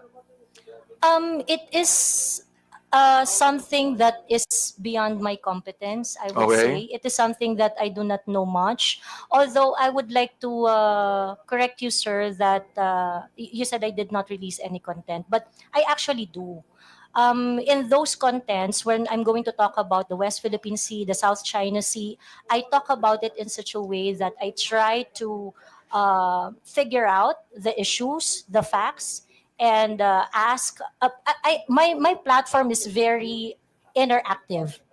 And so my platform is always visited by professionals, professors, experts on their fields, real people doing their real job, sharing their 2 cents on what is going on. So whenever I'm going to talk about the South China Sea, international relations and things like that, it is always an interactive one, an exchange of idea from different point of views. Thank you, Mr. Chair. What is your, gusto ko lang tanungin, what is your current source of income, Ms. Cruz? We have a family business, Your Honor. Family business. Well, That is correct. are you monetizing your social media content or receiving compensation for your blogs? Yes, Mr. Chair. You are. Yes, Mr. Chair. So it is also some kind of a business to you. It is really not, Mr. Chair. In fact, if you're going to look at my vlog, it's very unprofessional. I do not have a studio. It is very casual. I do not have regular time. I'm going to vlog whenever. But how many followers do you have, Mr. Chair? On YouTube, I think I have around 79,000. In Facebook, I have my Facebook account with 143,000 followers was taken down a couple of days ago, and my social media accounts are usually they don't really last that long because it would usually be reported or taken down. Ilan po yung social media account ninyo, Ms. Cruz? I have TikTok, YouTube, and Facebook. So, ibig sabihin nun, you're getting money out of that. Parang sa'yo, that's a source of income, correct? It is a source of income, but Good. it is not a job for me because I can not vlog if I want to. Ano yun, Mr. Chair? I do not have to vlog if I want to. Mr. Chair, I do not have specific schedule when I do vlog. Sa akin, So, let me advise you, Ms. Cruz. Huwag ka na mag-vlog kasi naiinis ka din eh. Naiinis ka din. Hindi pwedeng hindi ka mainis sa sinasabi mo eh. Di ba? Naiinis ka din. Mr. Chair, I'm Naasar ka actually din. Tama ba ako? Naasar ka rin. Nai-stress ka din dun eh. not really, Mr. Chair, because I'm a very I grew up in a household with very political orientation, so it is something that I really like So doing. Mr. Chair, did you grow up in a household where you curse each other? No, my Yun. parents are devout So you Catholic. did I'm the not only grow one who up curse in a household. I am the only one who curse in our household. You are Your the only one that Yes, curse. Yes, that is correct. Well, you know, you're a grown-up person. Sana tinuruan ko ng bata ka pa ng magulang mo.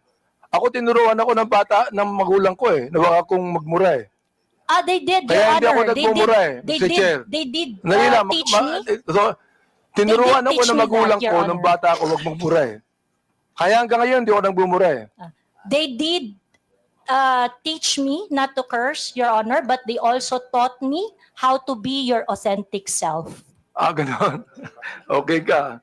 In one of your posts, you said, ito nakakaawa ang mga pulis under BBM administration. Can you elaborate on that? What led you to the conclusion that you said that? Oh, that is a series of posts on the memorandum that is circling around, saying that policemen would have to react on official PNP pages.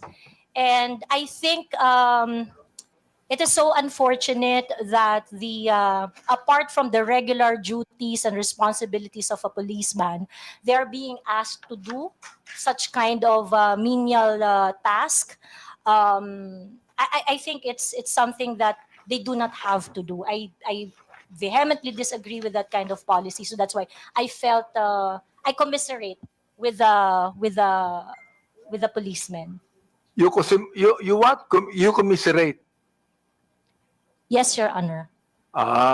So when you commiserate, you can tell the policeman, police patola kayo, wala kayong kwenta. Is that how you commiserate? I never said that, Mr. Chair. Nabanggit mo yun eh. Mga pulis, wala kayong nasolve na problema. Nabanggit mo yun. Kaya nga gusto ko tanungin, are these statements based on any verified data? Do you have a data on that? If I know the time when I posted simply your posted it, personal opinion? Mr. Chair, like I mentioned earlier, so that I can intelligently identify the reaction I posted on my Facebook, Ito po ang kaibigan ko. I would need to know the Miss time Ako, Miss when I Ako. posted it, so that I would know the exact Miss Cruz. news.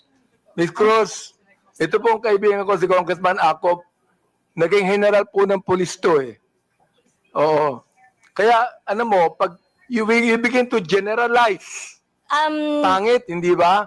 Let That me is ask correct. our police people there, what do you think of the statement of Miss Joey Cruz? Thank you, Mr. Chair. Oo. Police patola ka ba? No, of course. Hindi. No. Wala Your kang Honor. kwentang pulis. Ganun ba yan?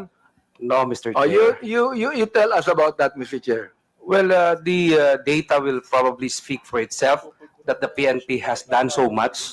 And I think that was the statement of Ms. Cruz. But the numbers will really speak for itself, Mr. Chair. Okay. Now, ito na lang, no? In your other blog, Ms. Joey, or post directed against the Quadcom, mga members tungkol sa pag-iimbestiga over bloggers spreading fake news. Itong TRICOM po namin. You dismissed them and said something along the lines of what? Sabi mo, para kayong mga bata, tangian nyo. Hindi ko nga masabi. Di ba? Yan ang pag pinapasweldo kayo ng sambayanang Pilipino, pinagputahan ng mga tao, including ng mga vloggers, sagutin nyo mga tanong. Do you confirm this statement? Yes, Mr. Chair. Ba? Tapang? Why did you say that? Because in any rants or bashing or issues I raised in my Facebook, I never really got a response. So pakiklaro mo nga yung sinabi mong pinagputahan ng mga tao. Will you please make it clear to us, anong ibig sabihin nun? Hindi ko alam ibig sabihin nun eh. Yes, I will explain, Mr. Chair. Yes, please. Pinagputahan ng mga tao means pinagtrabahuhan ng manggagawang Pilipino ang nagpapatakbo ng bayang ito, ng kongresong ito. So therefore, the public officials should listen when there is a grievance being raised, petition being submitted by the people, especially when they are expressing dismay or standards not being met. Pinagputahan ng tao means pinagtrabahuhan ng matindi ng mga tao. Yung, Mr. Chair, yung mga taong nagtrabaho, tinatawag mong PUTA. No, Mr. Chair. Ayun ang nabanggit mo eh. And Mr. Chair, sa Katagalugan po, ang ibig sabihin po niyan, dahil nga po ang tao ay nagtatrabaho, ang isang hardworking na tao ay nagtatrabaho ng long hours, they would always express ng frustration dun sa kanilang pang-araw-araw na challenges. So that is why ganun po ang Bulakenya po ako, Mr. Chair. I would just like to inform so that you would also have a proper context on my vernacular. Mr. Chair, marami kong kilalang Bulakenyo na hindi ganyan ang mga salita. Yeah, marami po. Marami rin po Please, ako. wag mong banggitin ang pagiging Bulakenya mo dito. But Baka it is- sabihin po ng mga Bulakenya, lahat yan, ganyan ang salita nila. I am Please, under wag oath, Mr. naman. Chair. It is like that. Mga disente po ang mga Bulakenya. Bulakenya po ako, sir. So I can speak for my people. Isa ka, Mr. Chair, sa Bulakenya hindi disente. Now ito ha. Last question, Mr. Chair. Yes, can you wrap it up? We still have other issues. Given your consistent use Malacanang hindi decente, of tinawanan offensive language, not only against me, against others, for example, personal insults, unfounded allegations, you cannot even verify it with your data. Do you believe your actions are still protected under freedom of expression? I take exception, Mr. Chair, Or on have you crossed the line alleging unfounded accusations because Or have you crossed the line into abuse of your right? I understand my right, Mr. Chair, and I understand that I have no right to abuse my right. Good. So ibig sabihin doon, you have no right to use abusive language against a person you do not even know personally. Using profanity is not necessarily abusive, Mr. Chair. Well, you made that in a personal way. So let the people judge it, no? Because Correct, a lot Mr. of people Chair. are watching Agree. now. Let the people judge Mr. it. Chair. So siguro, yun na lang, Mr. Chair, ang mayatanong ko kay Miss Joey, siguro ngayon, makakilala na kami ngayon, siguro magiging close na kaming dalawa. Baka kayo ng sunod na love team. Kung ako, please recognize. Thank you, Mr. Chair. May I know if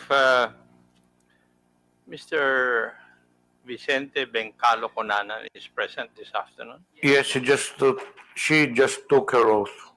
Would he be the same as Miss Pebbles Conanan? Yes Same. po. Your Honor, Yes. Thank you. I have here a sinumpaang salaysay. Paige, could you please present it to her?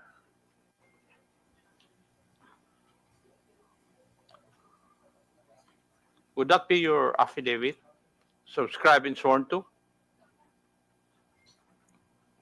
Pakitignan yung dokumento na binigay po sa inyo. Yung po ba ay affidavit po ninyo? At pirma nyo po ba yun na andyan? Mr. Chair, yes po. Thank you. Page, pwede lang. Si Pebbles. That's Ah. Pebbles. Would you mind if I just call you Pebbles in this hearing? Mr. Chair, thank you po. Okay. Hate ko po yung Vicente. Okay. Thank you. Pebbles. Ayaw niya ng Vicente. Pebbles, tong sinumpa ang salaysay mo ba is ginawa mo ba ito ng kusang loob at wala pong pumilit po sa inyo na gawin at pirmahan ito? Yes po, Mr. Chair. Thank you. May I proceed, Mr. Chair? Ikaw po ay isang vlogger, Pebbles. Tama po ba? Yes po, Mr. Chair. At ito po ba ay full-time mong ginagawa o part-time lang? Part-time? Minsan po kasi hindi po ako nag-vlog for a month. So it's not your main source of income? Yes po, kasi hindi po ako monetize. Okay. Hindi monetize. Pero meron po kayong ibang trabaho? Online seller po, Mr. Chair. Okay, online seller. Pag kayo po ay nag-i-engage sa pagbablog, ano po ang pangalan na ginagamit po ninyo? Pebbles po. Opo. Now, dito po sa affidavit po ninyo, meron po kayong binanggit tungkol sa isang Maisog rally sa Hong Kong noong July 2024. No, Mr. Chair, yung pong maisog event sa Hong Kong, that was July 7. July 7. July. Ay, wala naman nakalagay dito yung date. Ako lang ang naglagay para malaman ko kung magsasabi ka ng totoo o hindi. Pwede po bang ipaliwanag po ninyo sa committee ito kung ano po itong Maisog Rally? Yan po yung normal, Mr. Chair, na ginagawa ng TOPS Coalition, yung maisog event na sa iba't ibang lugar, katulad ng sa New York, sa Vancouver, maski dito po sa Pilipinas, sa Liwasan. Yan po yung maisog rally na sinasabi. At ginagawa ito sa iba't ibang lugar ng Pilipinas at saka ibang bansa. Opo. Thank you. Ikaw ba ay kusang loob na pumunta doon sa mga maisog rally na yan? O sa mga lugar na ito? Kapag ini-invite po ako, Mr. Chair, nagpupunta po ako. Pero pag hindi po ako invited, hindi po ako pumupunta. Pag ini-invite ka? Opo. May sumasagot po ba sa iyong pamasahe? Meron po. Meron. Pati yung accommodations po ninyo? Yung pamasahe lang po, pero yung accommodations, kapag isang beses pa lang po kasi ako nakapunta ng abroad na maisog rally. Saan po yun? Sa Hong Kong. Sa Hong Kong. Doon po, yung friend ko po yung nag-sponsor sa akin ng airfare and hotel. At pwede ko po bang malaman, masabi po ninyo dito sa committee ito, kung saan ka nag-stay at saka ilang araw ka na natili doon sa Hong Kong?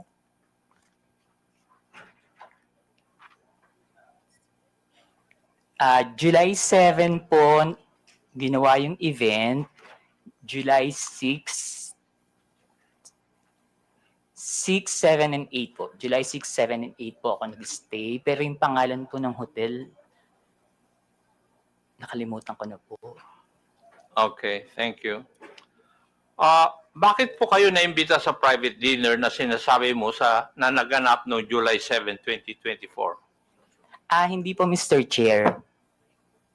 After po ng event, meron pong dinner. Naimbita po Ng kayo? lahat ng naging speaker dun sa event. So, naging speaker kayo doon? Yes po. Okay. Pwede po bang sabihin nyo sa committee ito? Sino ang nag-imbita po sa inyo sa event na ito? Actually, Mr. Chair, nung pagtapos ng event, tapos nakatayo na po lahat ng mga tao, nagpapapicture yung mga umattend, yung mga followers.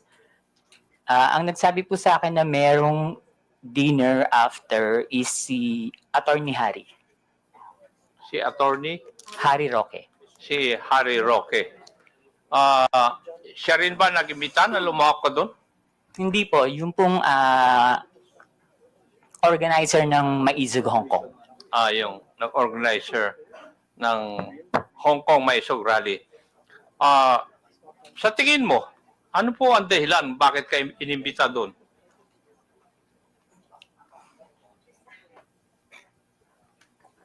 Kapareho rin po nung mga ginagawang rally dito sa Pilipinas, na sabihin lahat ng ginagawa ng gobyerno na hindi namin gusto kasi that time kalaban po ako ng gobyerno. Liwanagin po natin yon. Kalaban ka ng gobyerno? Ano Opo. po ang ibig sabihin po ninyo sa kalaban ka ng gobyerno? Mr. Chair, kayo po ba ay critic ng gobyerno? Yes po, kritiko yun. po. Kasi Opo, malawak po kritiko yung po. sinasabi po nyo na kalaban ka ng gobyerno. Sorry, kritiko po ako ng gobyerno. Kritiko ka ng gobyerno. Okay. Meron akong meron pong binabanggit sa iyong affidavit na pagkatapos ng nangyaring maisog rally sa Hong Kong, ikaw ay naimbita na dumalo sa isang pribadong dinner kasama ng mga iba pro-Duterte vloggers at personalities. Meron akong ipapakitang litratong ito sa screen. Pakisabi lang kung ito po ang sinasabi po ninyong dinner na nangyari. Yes po, Mr. Chair. Comsec, please flash the photo on the screen.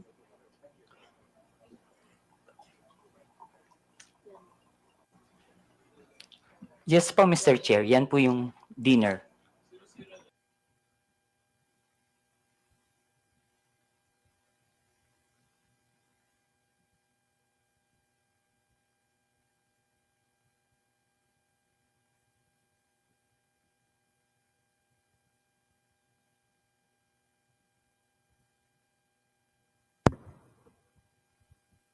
Nag-ano siya? Tignan natin. Bakit ka ba? Nag-ano? Ikot-ikot? Naglalag? Ulala. Bakit ka naglalag? Wala din eh. Pati din yata dito sa kabila. What's going on? Tignan ko nga doon sa iba. Ayun, bumalik na. Pwede ba?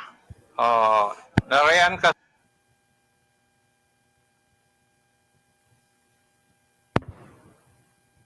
Yes po, Mr. Chair. Try ko po lahat. Yung kakilala ko lang po ha. Opo.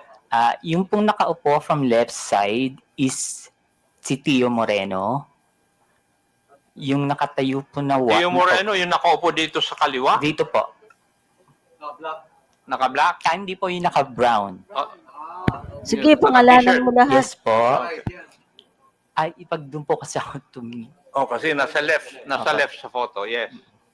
Okay. And yung nakatayo po na white is si Miss Sas Rogando Sasot. Okay. Ako po yung kasunod. Sumunod po si Miss Joey. Next si Sec Trixie, si Attorney Vic. And then yung nakaupo pong green is si Prof. Ana. Uy. Ana Malindog po ito. Yung naka-red, hindi ko po kilala. Yung Harry katabi Roque. po nung naka-red, si Attorney Harry Roque. Yung nakatayo pong naka-black, si Daniel Long. Ito.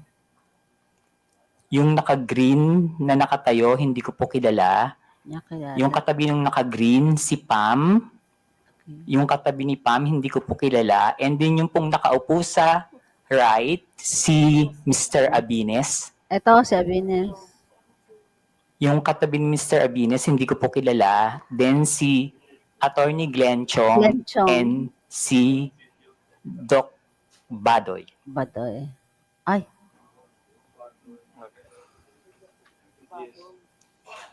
Alam mo ba, Pebbles, kung sino ang nagbayad sa dinner na yan? Ang pagkakaalam ko po si Attorney Harry. Attorney Harry Roque. Wow, maraming fero. Punta na tayo dun sa laman ng iyong affidavit. Sinabi mo sa iyong affidavit, Pebbles, na pinag-uusapan sa dinner na yon na may larawan o picture si Attorney Harry Roque na di umano nagpapakita na gumagamit ng cocaine si PBBM. Sigurado ka ba dyan? Sinabi mo sa affidavit mo na ito? Late po kasi akong dumating, Mr. Chair. So mga 1 hour na silang nandun sa restaurant, nag-uusap. Bago po kami dumating ni Attorney Vic and ni Pam. So mini-message na po nila ako na nasa na daw po ako, marami ng chikahan. So pagdating ko po, yun po yung topic about the Pulburon video. Okay. Sinabi mo rin sa iyong affidavit, Pebbles, na walang pinakitang picture si Attorney Harry Roque doon sa pinag-uusapan po ninyo. Pero base po sa iyong obserbasyon, mukha bang yung ibang mga kasamaan mo ay alam na ito o first time din nilang narinig ang tungkol sa larawan na yan? In fairness naman po dun sa mga kasama ko, hindi po nila alam. Wala po kaming alam lahat. Okay, thank you. Dito rin sa affidavit po ninyo, pinag-usapan din ninyo sa oras po na yon sa dinner kung paano i-release yung sinasabing picture na hawak ni Atty. Roque. Tama Yes. po ba? Yes po, Mr. Chair. At napagkaisahan na mas maigi na yung photo na yon ay pa-release sa isang foreign influencer para mas kapani-paniwala. Mr. Chair, hindi naman po na pagkaisahan, pero nagbibigay po sila ng mga opinion na dapat siguro sa international blogger dapat na maglabas, or yung Australian reporter na nag-interview kay PBBM, pero hindi po siya napagkaisahan. Kumbaga nagbibigay lang po sila ng mga opinion. Okay, thank you. Pebbles, kung totoo man ang picture, bakit kailangan pa maghanap ng foreign influencer to release the picture? Bakit kailangan bigyan ng some semblance of credibility ang pag-release dito? Siguro po, Mr. Chair, para mapanood agad international. Bakit kailangan ng semblance of credibility? Dahil hindi tunay yung litrato or yung photo? Bakit kailangan ng grupo po ninyo na magkaroon ng semblance of credibility yung litrato o yung photo na yon?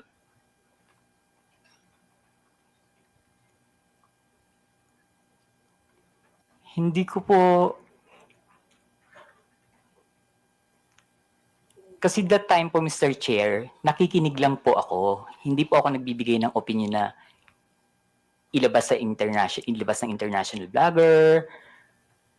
Nakikinig lang po ako sa kanila. Wala po akong binigay na opinion na, ay, oo, sige, ilabas mo. Dapat ilabas siya ni ganito. Dapat ilabas siya ni ganyan. Hindi po ba, Pebbles, having in this business for 11 years, kung kailangan bigyan ng credibility sa isang bagay, yun ay dahil yung isang bagay na yun ay alanganin. Yung bang pwedeng hindi totoo? Yes po, Mr. Dahil Chair. kung totoo yun, hindi nyo na kailangan na bigyan ng credence o credibility. Yes po, Mr. Chair. Yes, thank you. Sa iyong obserbasyon, Pebbles, sino ang nangunguna sa diskusyon nung oras po na yun? Mr. Chair, si Atty. Harry Roque po. Si Atty. Harry Roque. Now, pwede ko bang tatanungin, Pebbles, at that time na ikaw ay nag-vlog, ng panahon na yon, ikaw ba ay DGS? Hindi po, Mr. Chair. Ano po kayo? Pro-Philippines. Pro-Philippines. Wala po akong pinapanigan. Wala kayo pinapanigan. Hindi po ako BBM vlogger that time. Hindi rin po ako DDS. Pero sa mga vlog ninyo, sumusuporta po kayo sa mga Duterte? Hindi po, Mr. Chair. Hindi. Okay.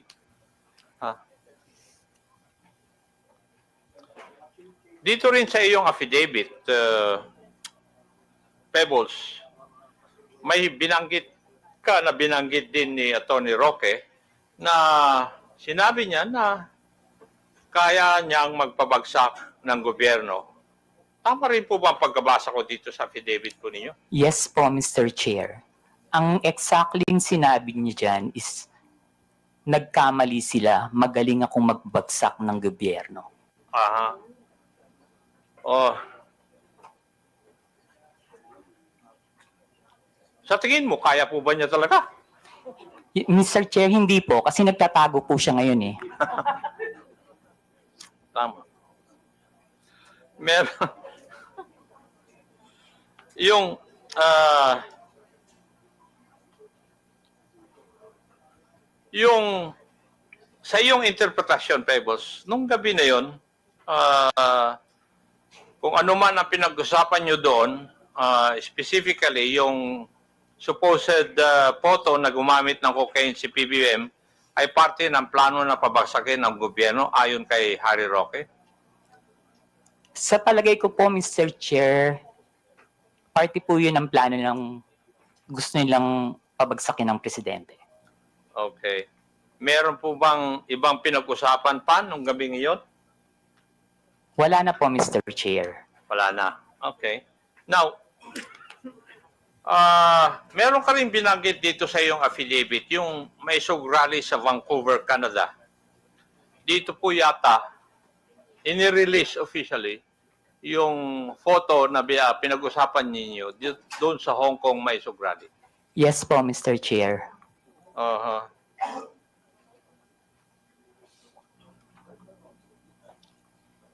Comsec, paki-plus po ang video clip na nagpapakita ng pag-release ng Pulveron video sa rally sa Vancouver.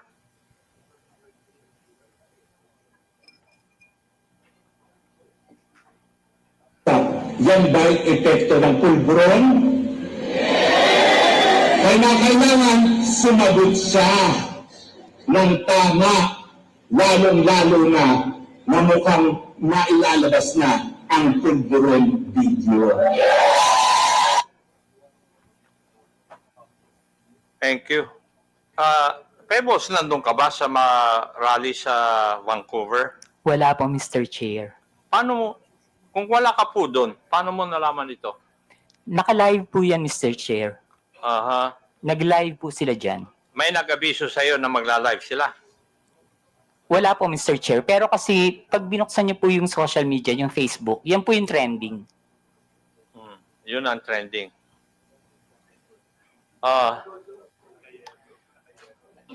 Pebbles, mapapansin sa isang video na si Atty. Roque mismo ang nasa entablado at nangunguna sa rally. Tama. Yes po, Mr. Chair. Siya rin ang nagbibigay ng pahayag sa harap ng mga tao, kaya masasabi ba natin na aktibo siyang bahagi ng event na ito? Yes po, Mr. Chair. So, malinaw na si Atty. Roque ang isa sa mga pangunahing personalidad sa rally kung saan inilabas ang Pulveron video. Yes po, Mr. Chair. At base sa video, siya mismo ang nasa sentro ng kaganapan. Tama rin. Yes po, Mr. Chair. Ngayon, ayon din dito sa iyong sinupang salaysay, isa sa mga dumalo sa Vancouver Mysog Rally ay si Maharlika. Yes po, Mr. Chair. Pwede po bang sabihin mo kung sino itong si Maharlika? Si Maharlika po yung isang vlogger niya taga-US. Taga-US. Ayon din dito sa iyong salaysay, parang alam na ni Maharlika ang nilalaman ng video bago pa ito may sa publiko. Bakit po ninyo nasabi ito? Paulit po, Mr. Chair. Ayon dito sa iyong salaysay din, parang alam ni Maharlika ang nilalaman ng video bago pa man ito may sa publiko. Yes po, Mr. Chair. Ano po ang basehan ninyo? Kasi noon pa po niya sinasabi na may video. Okay. Ayon sa iyong affidavit, sinabi mong nagpadala sa iyo ng mensahe si Maharlika bago pa man lumabas sa video na tinaguri ang Pulveron video. Tama rin po ba? Yes po, Mr. Chair. Ano po yung nilalaman ng mensahe sa iyo? Na may video po at naka-green na damit si PBBM. Okay. At sinabi mo rin sa iyong affidavit, hinikayat ka ni Maharlika, nasakyan mo ang ilalabas na video. Ano po ang ibig sabihin nito sa iyong konteksto? Ang sabi niya po is, sakyan ko na lang. Kasi po, ang sinasabi ko po sa kanya is, nakakainis kayo, bakit kayo may kopya? Kami wala. So, bakit naman kaya sinabihan ka ni Maharlika tungkol sa video bago pa man lang ipalabas to?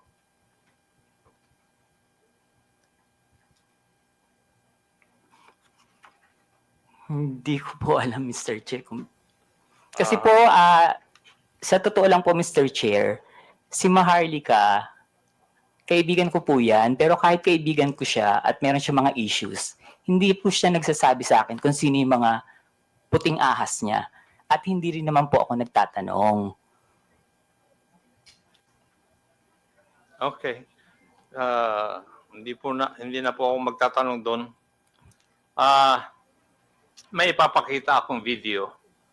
Paki-plus po yung video na sinubmit ni Pebbles bilang Annex B ng kanyang affidavit.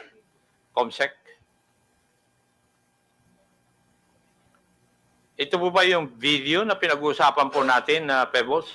Yes po, Mr. Chair. At yan din ang video na pinadala sa iyo ni Maharlika noong July 22. Yes po, Mr. Chair. Ito rin po ba ang tinaguriang pulburon video?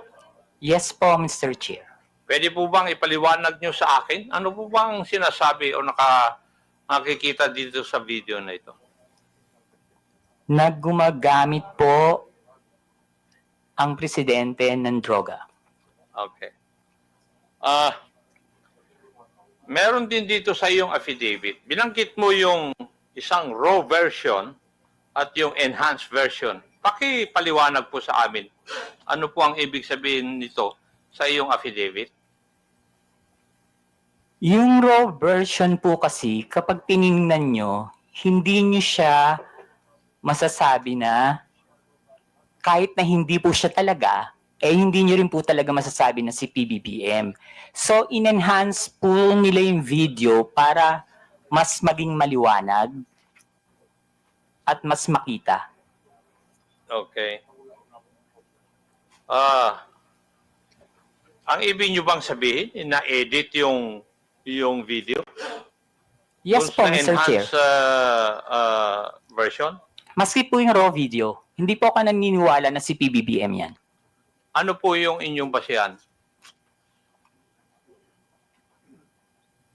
Kasi po, Mr. Chairman, pwede pakiulit yung sinabi mo kanina, Miss Kunanan?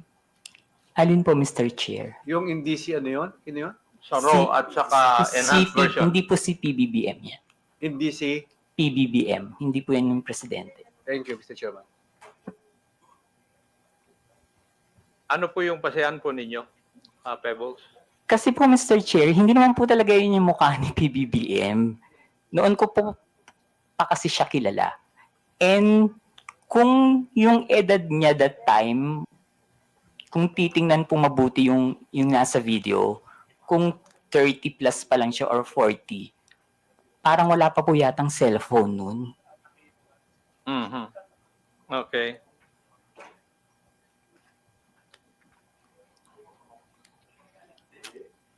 So, sa tingin mo, Pebbles, merong sinadyang alteration sa video upang manipulahin at ang itsura ng taong nasa eksena. Yes po, Mr. Chair. Ayun. Ibig sabihin, lumalabas na planado ang pagpapakalat ng video para makapanira kay PBBM. Tama po. Yes po, Mr. Chair. At ayon sa iyo, si Harry Roque ang may pakanan dito. Yes po, Mr. Chair. Mhm. Pero hindi lamang si Atty. Roque ang high official na nasa meeting na yon. Tama po ba? Yung sa Hong Kong po, Mr. Chair. Yes. Politician po ba? Yes po, Mr. Chair. Yes. Okay. Huling katanungan, Pebbles. at sana masagot mo ito. Bakit ka nagsasalita ngayon at bakit ka pumirma ng isang affidavit? Para itama po ang mali. Para itama. Aha. Okay. Thank you, Mr. Chair. I would just like to manifest that yung Polvoron video, according to the Philippine National Police Cybercrime Office and National Bureau of Investigation, which have conducted a video spectral analysis, and these officers concluded that the tragic nuts and anti-tragus or parts of the ear of the man in the video did not match those of the PBBM. And there were also independent fact-checking organizations which conducted verification, conducting deepfake analysis insofar as the video is concerned, and all confirmed na hindi po si PBBM ang nasa video. Thank you at maraming salamat, Mr. Chair.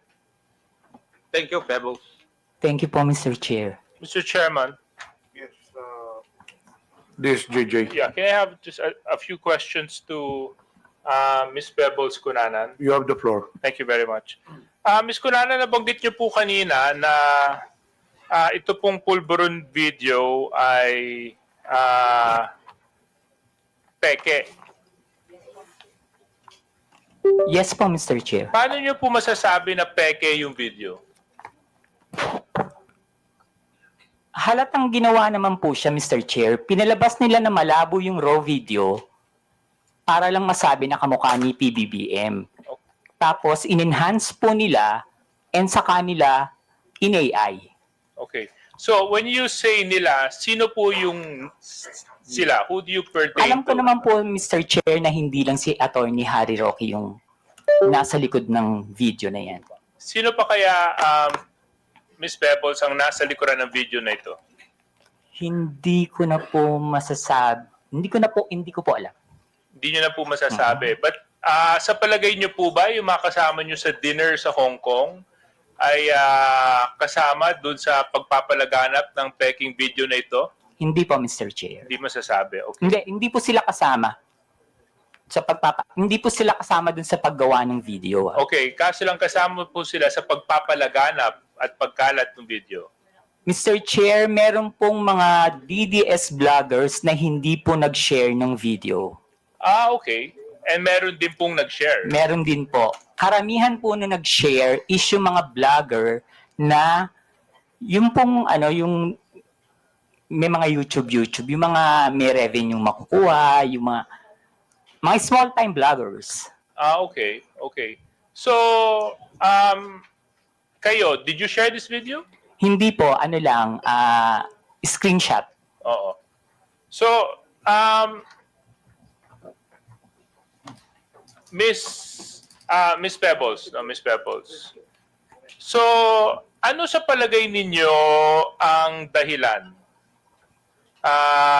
kung bakit magpapakalat ng ganitong peking video na namukhang binigyan pa ng oras, panahon, at pagsisikap para enhance ang isang peking video at palabasin na peke? Bakit pa? Para pabagsakin po si PBBM. And how do you come to that conclusion para pabagsakin ng ating presidente? Kasi galit na po sila eh. Galit na sila. Okay. So, Mr. Chairman, this is precisely the reason why we conduct hearings like this, you know. Ito halatang halata peke. But of course, upang mag-instigate ng disgust, mag-instigate ng galit at ipahiya ang isang nakapwesto, and for this case, our president, you know, some people would go to the extent of using AI deepfakes to alter videos and to come out with fake news that destroy the very credibility of certain individuals. And unfortunately for this case, the individual happens to be our president. And of course, that has more and greater ramifications dahil presidente po siya ng bansa. Kung ordinaryong mamamayan lang yon, siguro ang ramifications nun patungkol, siguro makakapekto lang sa kanya yung pamilya niya. Kasi dito, bansa na po ang pinag-uusapan natin. And this is the reason why we really need to come up with clear legislation and policies para hindi na po maulit ang mga ganitong pamemeke ng video para lang manira ng tao. Pinasasalamatan ko po si Ms. Pebbles para sa katapangan ninyo para sabihin yung katotohanan patungkol po dito sa Pekeng Pulveron na video na ito. There were some individuals in that photo. Can we flash that photo again?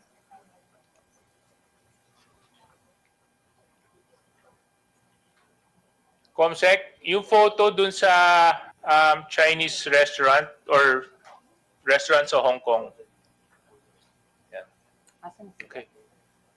Miss Pebbles, nabanggit niyo po kanina at ito naman po ay pwede niyo sabihin sa akin o kung sa palagay niyo pong very private yung information, pwede naman pong hindi. You stayed for 3 days in Hong Kong and that trip was sponsored, correct? Yes po, Mr. Chair. Do you mind sharing the details to this committee on who sponsored your trip? My friend po, hindi po siya, involved sa politics. Okay. So basta inilibre ka niya para Opo. pumunta doon sa rally na ito. Okay.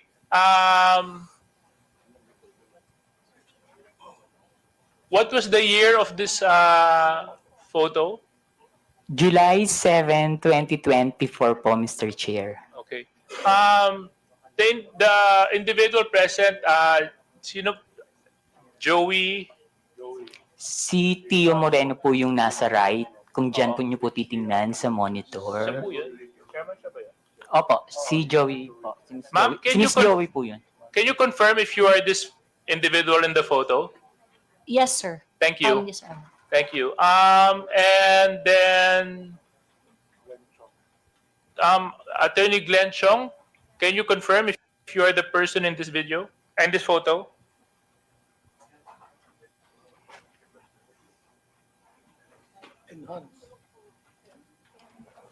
Yes. Mr. Chair, I can't see clearly, but I confirm that I attended a dinner in Hong Kong. Ikaw naman siya naman talaga yun. Attorney Trixie, yes, do you confirm that you are the individual in this photo? I am. Okay, thank you very much. Attorney Vic Rodriguez, hindi, wala po siya dito, no? Sino po yung nakapula? Hindi ko po kilala, Mr. Chair. Baka sa kanila po mayroong nakakakilala. Attorney Trixie, can you identify the individual wearing the red shirt beside Attorney Harry Roque? Sorry, not from this distance, sir. May I? Yes, you can come closer. Of course. Dapat pala nilagyan namin kayo ng TV dyan sa harapan, no?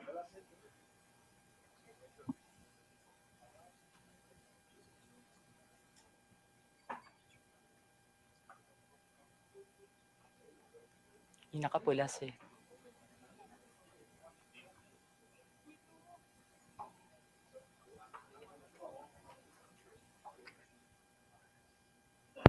Natawa ako kaya naubo ako, sis, Christina.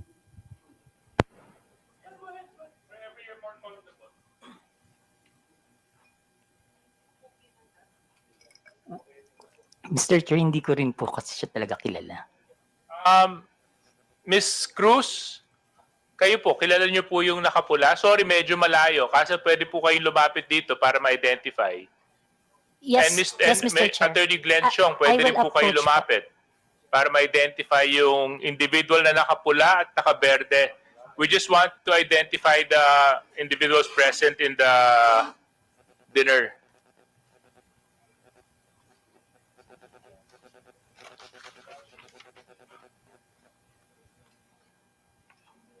'24, Ma'am Smooth Jazz. Sa Hong Kong yan eh. Tama, Sis Christina?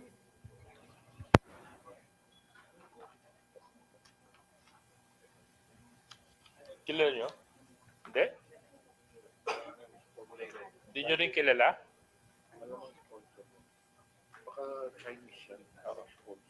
Hindi nyo kilala, ma'am? Yun, yung nakapula. Katabi ni Attorney Harry Roque. Okay. Now, I just find it a little bit interesting, Mr. Chair, na, a lot of them who were present in the dinner do not know the person in the middle. Oftentimes, the person in the middle is the most important person. Mr. Chair, pwede pong sumagot. Kasi nung time po na nasa event kami, wala naman po siya. Okay. Hindi, kaso lang nandyan siya sa picture. Nung dumating po kasi ako, nandiyan na po siya. Nandito na siya. At nung dumating ka, inabutan mo na rin yung ibang mga... Lahat po sila dyan. Nandun na sila. Okay, NBI. Nandito po ba yung NBI? Oh, can you please, Comsec, can you please share the photo to the NBI? Maybe NBI can help us identify who these individuals are. So, Pebbles, thank you so much for sharing that. Actually, there's been so much talk about this whole Pulveron video and issue. We all know that it's fake, but it's been circulated. In fact, yun yung dapat kong i-raise dyan sa Meta kanina. Kasi sa totoo lang, yung Meta, isa yan sa mga platforms na nag-share ng fake videos na ito eh. So, dito po sa mga vloggers na nandito, meron ba sa inyo nag-share ng video na ito? Can you raise your hand if you did? Yes, Your Honor. Ako po. Nag-share ako niyan dahil morally convinced ako. Dahil ako yung nag-investiga po. Tinatanong ko lang kung sino sa inyo ang nag-share. Hindi nyo na po kailangan ipaliwanag kung bakit. Gusto ko lang po malaman sa inyo. Ako po nag-share po. Okay, isa po kayo. Yes, okay, Mr. Morales. Thank you for informing the committee. And who else? Mr. Chair, I shared the video showing the video, not the video itself. You shared the video. The video showing the video, not the video itself. You showed the video showing the video. Yes. Which is pretty much showing the video. But not the video, Your Honor. Okay. Okay, sino pa po sa inyo?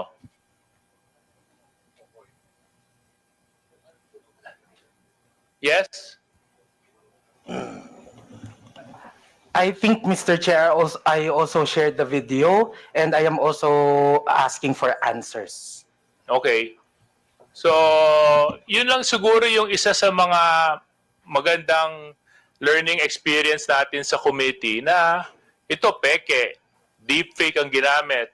Medyo questionable naman talaga kung titingnan mo at first glance. Maybe we should have used a little bit of caution and a little bit of prudence and practice a little bit of responsibility when sharing this video. Kasi pwede nyo naman po ipa-verify, pwede nyo naman po malaman kung totoo, hindi, bago nyo ipakalat, bago nyo ilagay sa wall ninyo, bago nyo ilagay sa page ninyo. But you were reckless enough to post it regardless of the fact, not knowing and not verifying the truthfulness of the video. Now, some of you may say, we were looking for requests, we were looking for answers. Some of you may say na hindi dapat mangyari ito. Kaso lang, siguro may iba namang pagkakataon para malaman, di ba? I'm sure kung kayo po yung tao na nasa kabilang banda, hindi nyo rin po magugustuhan na gawan kayo ng deepfake video at palabasin na gumagawa kayo ng isang bagay na labag sa ating batas. So, with that being said, Mr. Chair, I just like to wrap up my questions by asking BIR. BIR, nandito po kayo? O nakaalis na sila? Oh, you, ma'am. He went out for a while. I think he had a bathroom break. Or restroom Okay, break. thank you for letting me know. So when he comes back na lang, Mr. Chair, tatanong ko lang yung BIR kung dun sa documents na hinihingi namin ni Kong Romy Acop kung na bigay na nila dito sa committee. Thank you very much, Mr. Chair. Mr. Chair, yes. I just would like to make a manifestation also and ask the DOJ sapagkat noong nakaraang linggo, ilan sa ating mga kababayan ang inabala, pinastos, hinaras at ginulo ng isang YouTuber na nagngangalang Vitaly Dorovetsky, isang dayuhan. So, meron po tayong news clip dyan na gusto ko sanang ilabas din dito nung mga nangyari nung isang linggo tungkol sa YouTuber na ito na isang foreigner, ano po, sa atin. Vitaly Zodorovetsky, Mr. Vitaly. Meron po siyang 10.2 million subscribers sa YouTube, 7.6 million followers sa Facebook, 758,000 followers sa Instagram, at 600,000 followers sa .x, dating Twitter.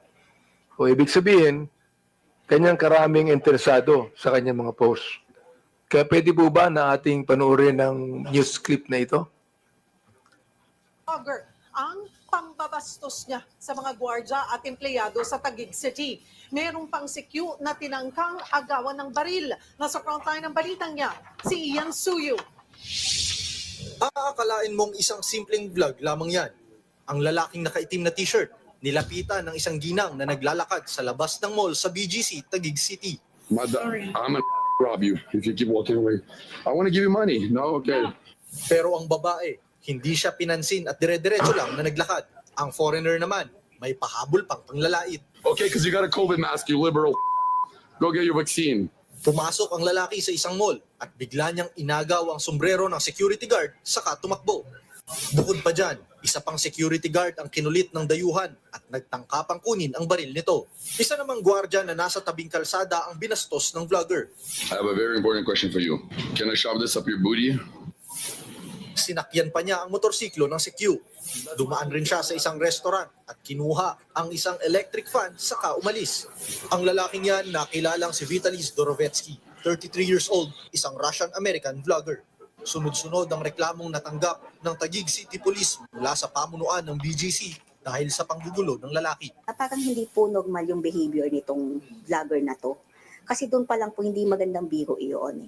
Kasi dapat maging aware din po, lalo na sila, bukod sa police, syempre, yung mga guard natin na yan, syempre, sila din po yung nag-maintain ng peace and order. So, hindi nila alam kung ano yung next na gagawin nitong vlogger na to.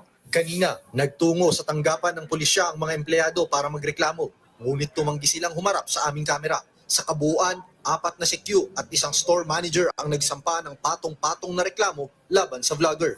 Kabilang dyan ang unjust vexation at theft. Nakikipagtulungan na rin daw ang mga pulis sa NBI at Bureau of Immigration.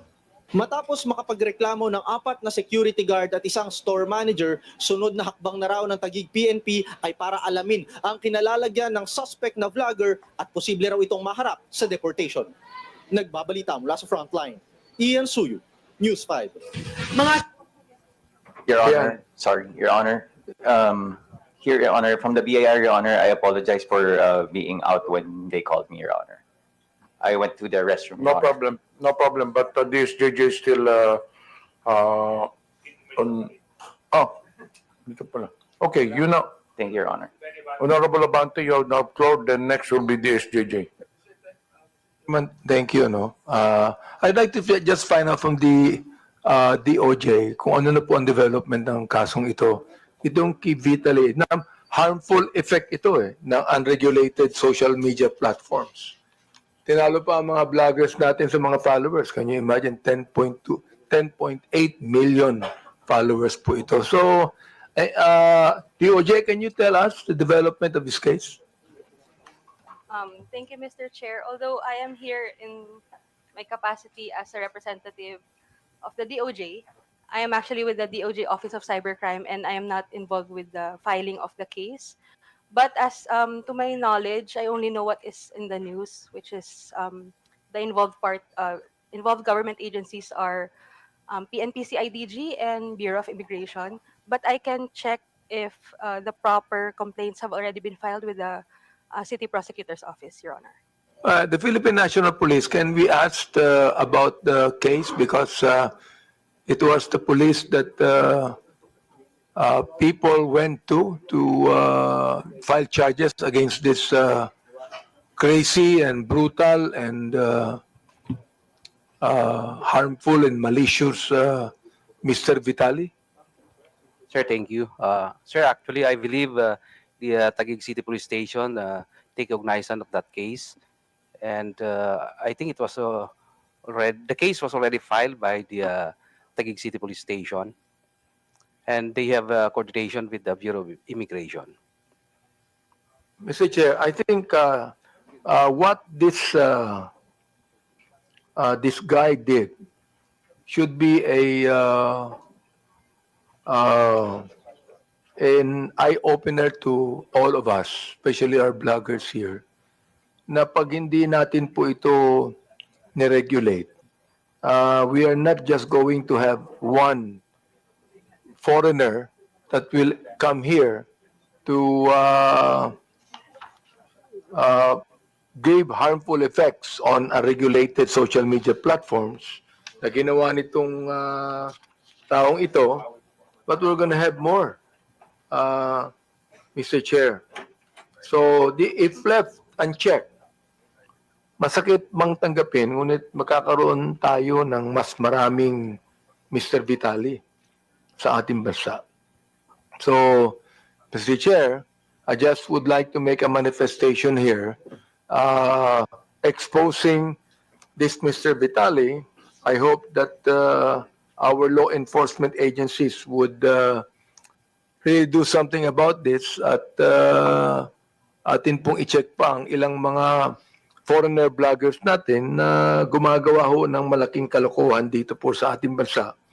At pinapanood po ito ng 10.2 million subscribers sa YouTube, 7.6 million followers sa Facebook, 758,000 followers sa Instagram, at 600,000 followers sa X, Mr. Chair. Gusto ko lang pong sabihin dito sa ating committee na meron tayong dapat na gawin. The law enforcement agencies should really fast-track this case and find out kung sino pa ang mga foreign bloggers natin na gumagawa ng itong klaseng kalokohan. Thank you, Mr. Chair. Yun lamang. Deputy Speaker J.J. Suarez is recognized. Yes. Mr. Chair, very quickly lang sa BIR. BIR, have you submitted to the committee the documents that we have requested from you last hearing? Your Honor, we have yet to submit the documents, Your Honor, but we have it already, Your Honor. As to the, Your Honor, as to the taxability or the compliances of the, are we talking about the platforms, Your Honor? Like Yes, Facebook? yes, the taxes that the platforms contribute. Yes, Your Honor. As for the taxes, Your Honor, what we can say now, Your Honor, is their compliance, whether or not they complied or not, or whether or not they have a pending audit, Your Honor. But as to the submission, Your Honor, of the taxes paid, Your Honor, I do apologize, Your Honor, but as of the moment, Your Honor, without the exceptions provided in the tax code, Your Honor, we cannot provide the data based on the based on 270 of the tax code, Your Honor, for prohibiting us to divulge any details of a taxpayer, Your Honor, without one is an executive session or a written written consent of the taxpayer, Your Honor. So, but you do confirm that ByteDance, Meta, do pay their taxes, correct? Your Honor, yes, Your Honor. As Meta, Your Honor, since they are a foreign corporation that do not have a physical presence in the Philippines, Your Honor, their taxes, the taxes they incur is withheld by the Anyway, business. Mr. Chair, siguro antayin ko na lang yung mga documents na manggagaling kay Attorney Uy. Yeah, and then Attorney Uy, can you just submit it to the committee and we can evaluate and move forward? Thank you very much, Your Mr. Honor. Chair. Thank you, Your Honor. Mr. Chair. Yes. I'd like to tell the BIR also that sabi nga dito ng Meta, they gave us a briefing on Meta's policies and enforcement that they have invested Na ibig sabihin, they should be really paying taxes, no? Because they have invested, sabi nila, are estimated to enable 34 billion US dollars in additional GDP and support creation of 380,000 jobs in the country upon completion. So they have the Pacific Light Cable Network, Jupiter Cable System, Apricot Cable System, Bill Frost Cable System. Are these 4 companies in the listings of the BR? Your Honor, as to the specific corporations that you just mentioned, Your Honor, we will try to look with our system, Your Honor. It is the first time that we heard that names of the corporation, Your Honor. However, Your Honor, as to the counterpart Facebook Philippine representative office, Your Honor, as we check, Your Honor, they do pay their appropriate taxes, Your Honor. Who is that, Mr. Chair? Facebook Philippines representative office. Facebook Philippines. Representative office, Your But Honor. these 4 companies I mentioned, you don't know anything about it? Not yet, Your Honor, but we will look into it, Your Honor. So please submit to us any kind of data that you have. Yes, Your Honor. As far as these 4 companies are concerned, because they gave us a briefing and they made a statement that they have actually invested so much in the Philippines. Yes, Your Honor. We know for a fact that Meta, who should be the regulatory agency for Facebook, is also engaged in business in this country. Because of this, they must pay the right taxes. Yes, Your Honor. We will comply with the request of the committee, Your Honor. Thank you very much. Thank you, Mr. Chair. Senior Deputy Speaker Don Gonzales is recognized. Thank you, Mr. Chairman.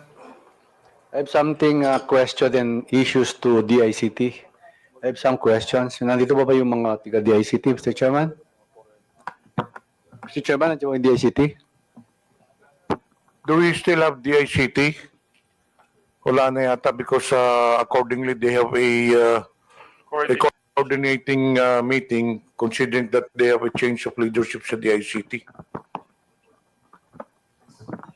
Well, Chairman, thank you. Mr. Chairman, salamat. Kung wala na, next hearing na lang po siguro. Maraming salamat, Mr. Chairman. Do you still have questions to the members? If not, we will deliberate on admin matters. During the last hearing, we invited we issued subpoenas to 11 social media personalities. Only 8 appeared. So the subpoena was still in effect, as I've announced during the last hearing. And today, again, there are 3 personalities who did not appear while the subpoena is still in effect. Mr. Alan Troy Rolando Sasot, Ms. Lorraine Marie Tablang Badoy Partosa, and Mr. Jeffrey Almendras Celis. So it's up to this committee to take action on this. Mr. Chairman. Chairman. Yes, Honorable Paduano. Mr. Chairman, on record, I have with me a letter from Ms.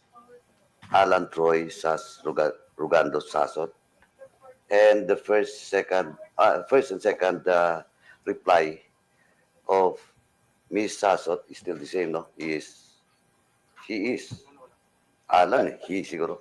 Anyway, she is residing abroad in Beijing, and once again, the reply is still the same. Now, Mr. Chairman, with this, we have invited her, during the first hearing. And this is now the 4th hearing, Mr. Chairman. But, before I move for the status of Ms. Alan Troy Rugando Sasot, Mr. Chairman, may I respectfully move that we will ask the DFA and the Bureau of Immigration for the present status of Ms. Sasot, and for the 2 agency to report to this committee ASAP, so that we will know what's really the status of Ms. Sasot. And with that, Mr. Chairman, since for invitation, and that includes a subpoena ad testificandum for Ms. Sasot. May I respectfully move, Mr. Chairman, that we cite in contempt Ms. Sasot in violation of Section 11, Paragraph A of our internal rules, refusal to answer summons without legal excuse. So Sir. move, Mr. Chairman. Is there any objection? Is there any second? Second. Is there any objection? There being none, motion is carried. Our second, Mr. Chairman, is a subpoena ad testificandum was also issued to Mr. Celes, Jeffrey Celes, and an invitation, a show cause order, and a subpoena ad testificandum was issued to him, but still he is not present in today's hearing, Mr. Chairman. And before that, Mr. Chairman, I have some information that Mr. Celes has left the country abroad.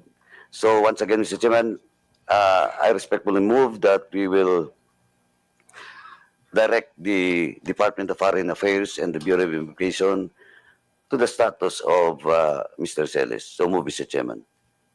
Is there any second? Any second from the members? Second. Any objection? There being none, motion is carried. Now, next, Mr. Chairman, may I respectfully move that in violation of Section 11, Paragraph A, refusal to answer summons without legal excuse, I move that we cite in contempt Mr. Jeffrey Celes. So move, Mr. Chairman. Any second? Any objection? There being none, motion is carried. At lastly, Mr. Chairman, for all those, for the three, the last one is for Ms. Lorraine Marita Blanc Badoy Partosa.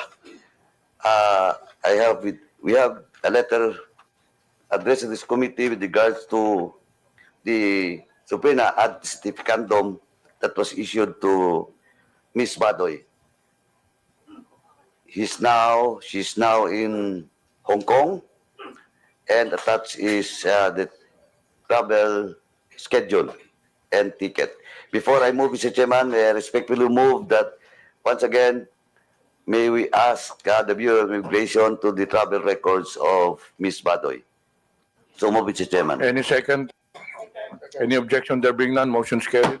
Now, Mr. Chairman, may I respectfully move that we cite in contempt Ms. Badoy Partosa in violation of Section 11, Paragraph A of our internal rules for refusal to answer summons without legal excuse. So move, Mr. Chairman. Any objection? There being none, motion is carried. Now, in the case of Ms. Mary Jane Kiambao-Reyes, Mr. Chairman, we have received a copy of her letter. Is now abroad, and for the record, she was present last hearing, Mr. Chairman.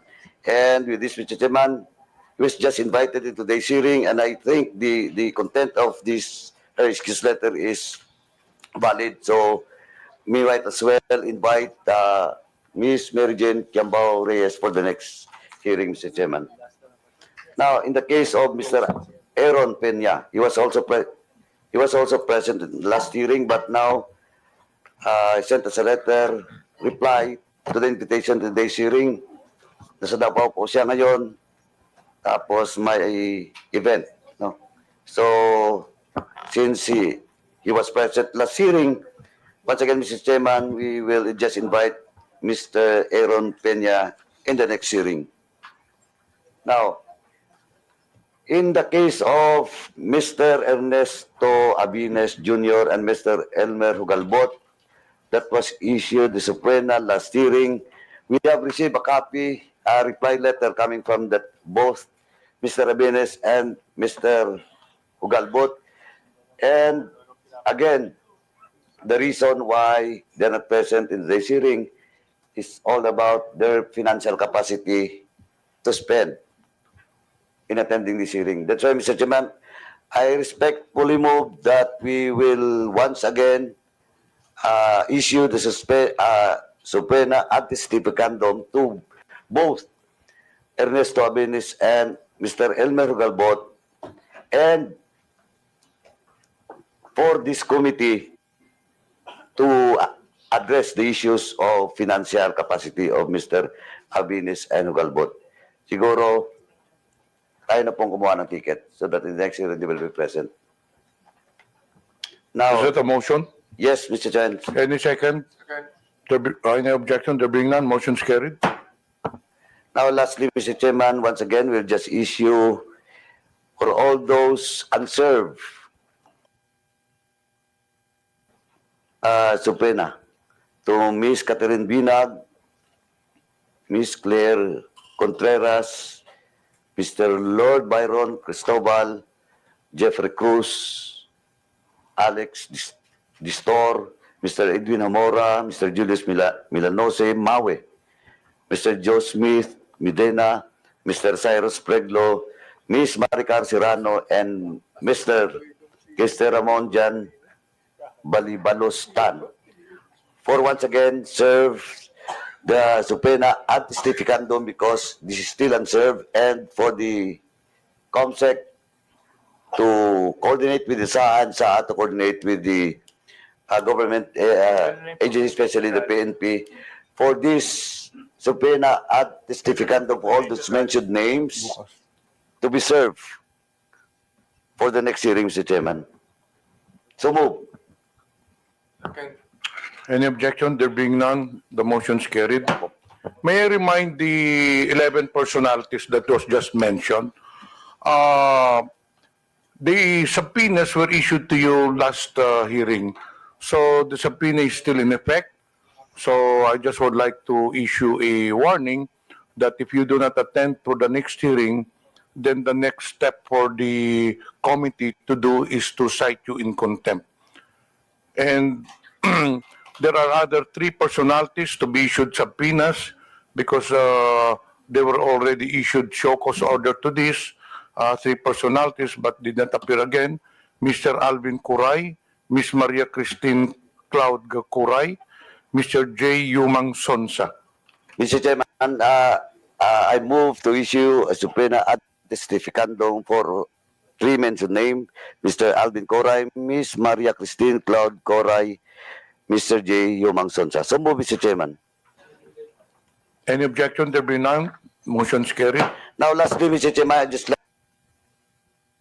like to inform this committee that we have received a copy reply to our invitation for Mr. Mark Anthony Lopez. He was present at the hearing, and he refused to be present today for reason that he has already explained and discussed to us his participation as a blogger. But nonetheless, Mr. Chairman, for me, supposedly, he has all the time in today's hearing to explain why he should not be cited in contempt, because during the last hearing, Mr. Chairman, I already warned all those resource persons that be cautious not to issue statements maligning, attacking the ongoing investigation, Mr. Chairman. And I have a copy of the blog after the hearing. No? While I personally talked to him and warned him about a possible violation, no, for discussing and maligning and attacking this committee hearing.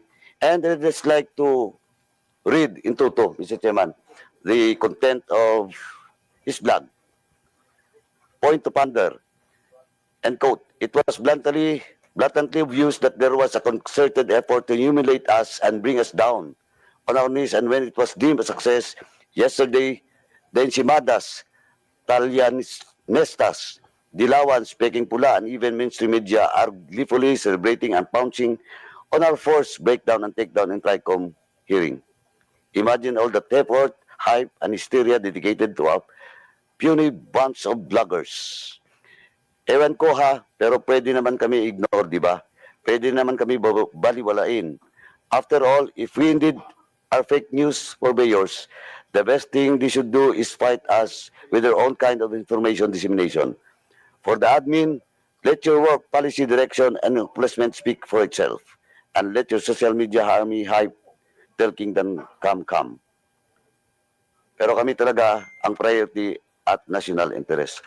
Mr. Chairman, with this blog made by Mr. Mark Lopez, Mr. Chairman, this is in violation of, once again, Section 11, Paragraph F of our internal rules, undue interference during the proceedings, Mr. Chairman, or committee investigation. So with that, Mr. Chairman, once again, I respectfully move to cite in contempt Mr. Mark Anthony Lopez, for such violation. So move, Mr. Chairman. Any objection? There being none, motion is carried. Now, Mr. Chairman, for the second motion, in the case of Mr. Mark Anthony Lopez, under our rules, in violation of letter F is only maximum of 10 days. So with that, Mr. Chairman, I move that Mr. Mark Anthony Lopez be detained in the premises of the House for 10 days, Mr. Chairman. So move, Mr. Chairman. Any second? Any objection? There being none, motion is carried. While Mr. Jeffrey Celis, Ms. Badoy, and Ms. Sasot violates Section 11, Paragraph A, may I respectfully move that the three mentioned name be detained until the committee hearing will be terminated and be detained in the premises of the House. So move, Mr. Chairman. Any objection? There being none, motion is carried. Any other matters from the members? There being none, any motion to adjourn? Move to adjourn. We would like to thank everyone for attending this hearing. Maraming salamat po sa inyong lahat. Hearing is suspended.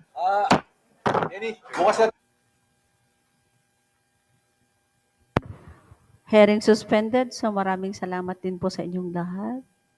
At madaling araw na po dito. Thank you so much sa mga BMB family, Ma'am Smooth Jazz, tsaka dito sa mga ibang kasama natin na nagpuyat. And see you tomorrow. Thank you so much po. Hindi ko na iisahin kayong lahat. But itong mga present dito, Ma'am Jovi Gali, Sis Christina, sa pa yung mga nandito. Basta, salamat sa inyong lahat. See you on our next live. This is your host, Trixie Billy 11. Bye-bye. Tulugan na. Thank you.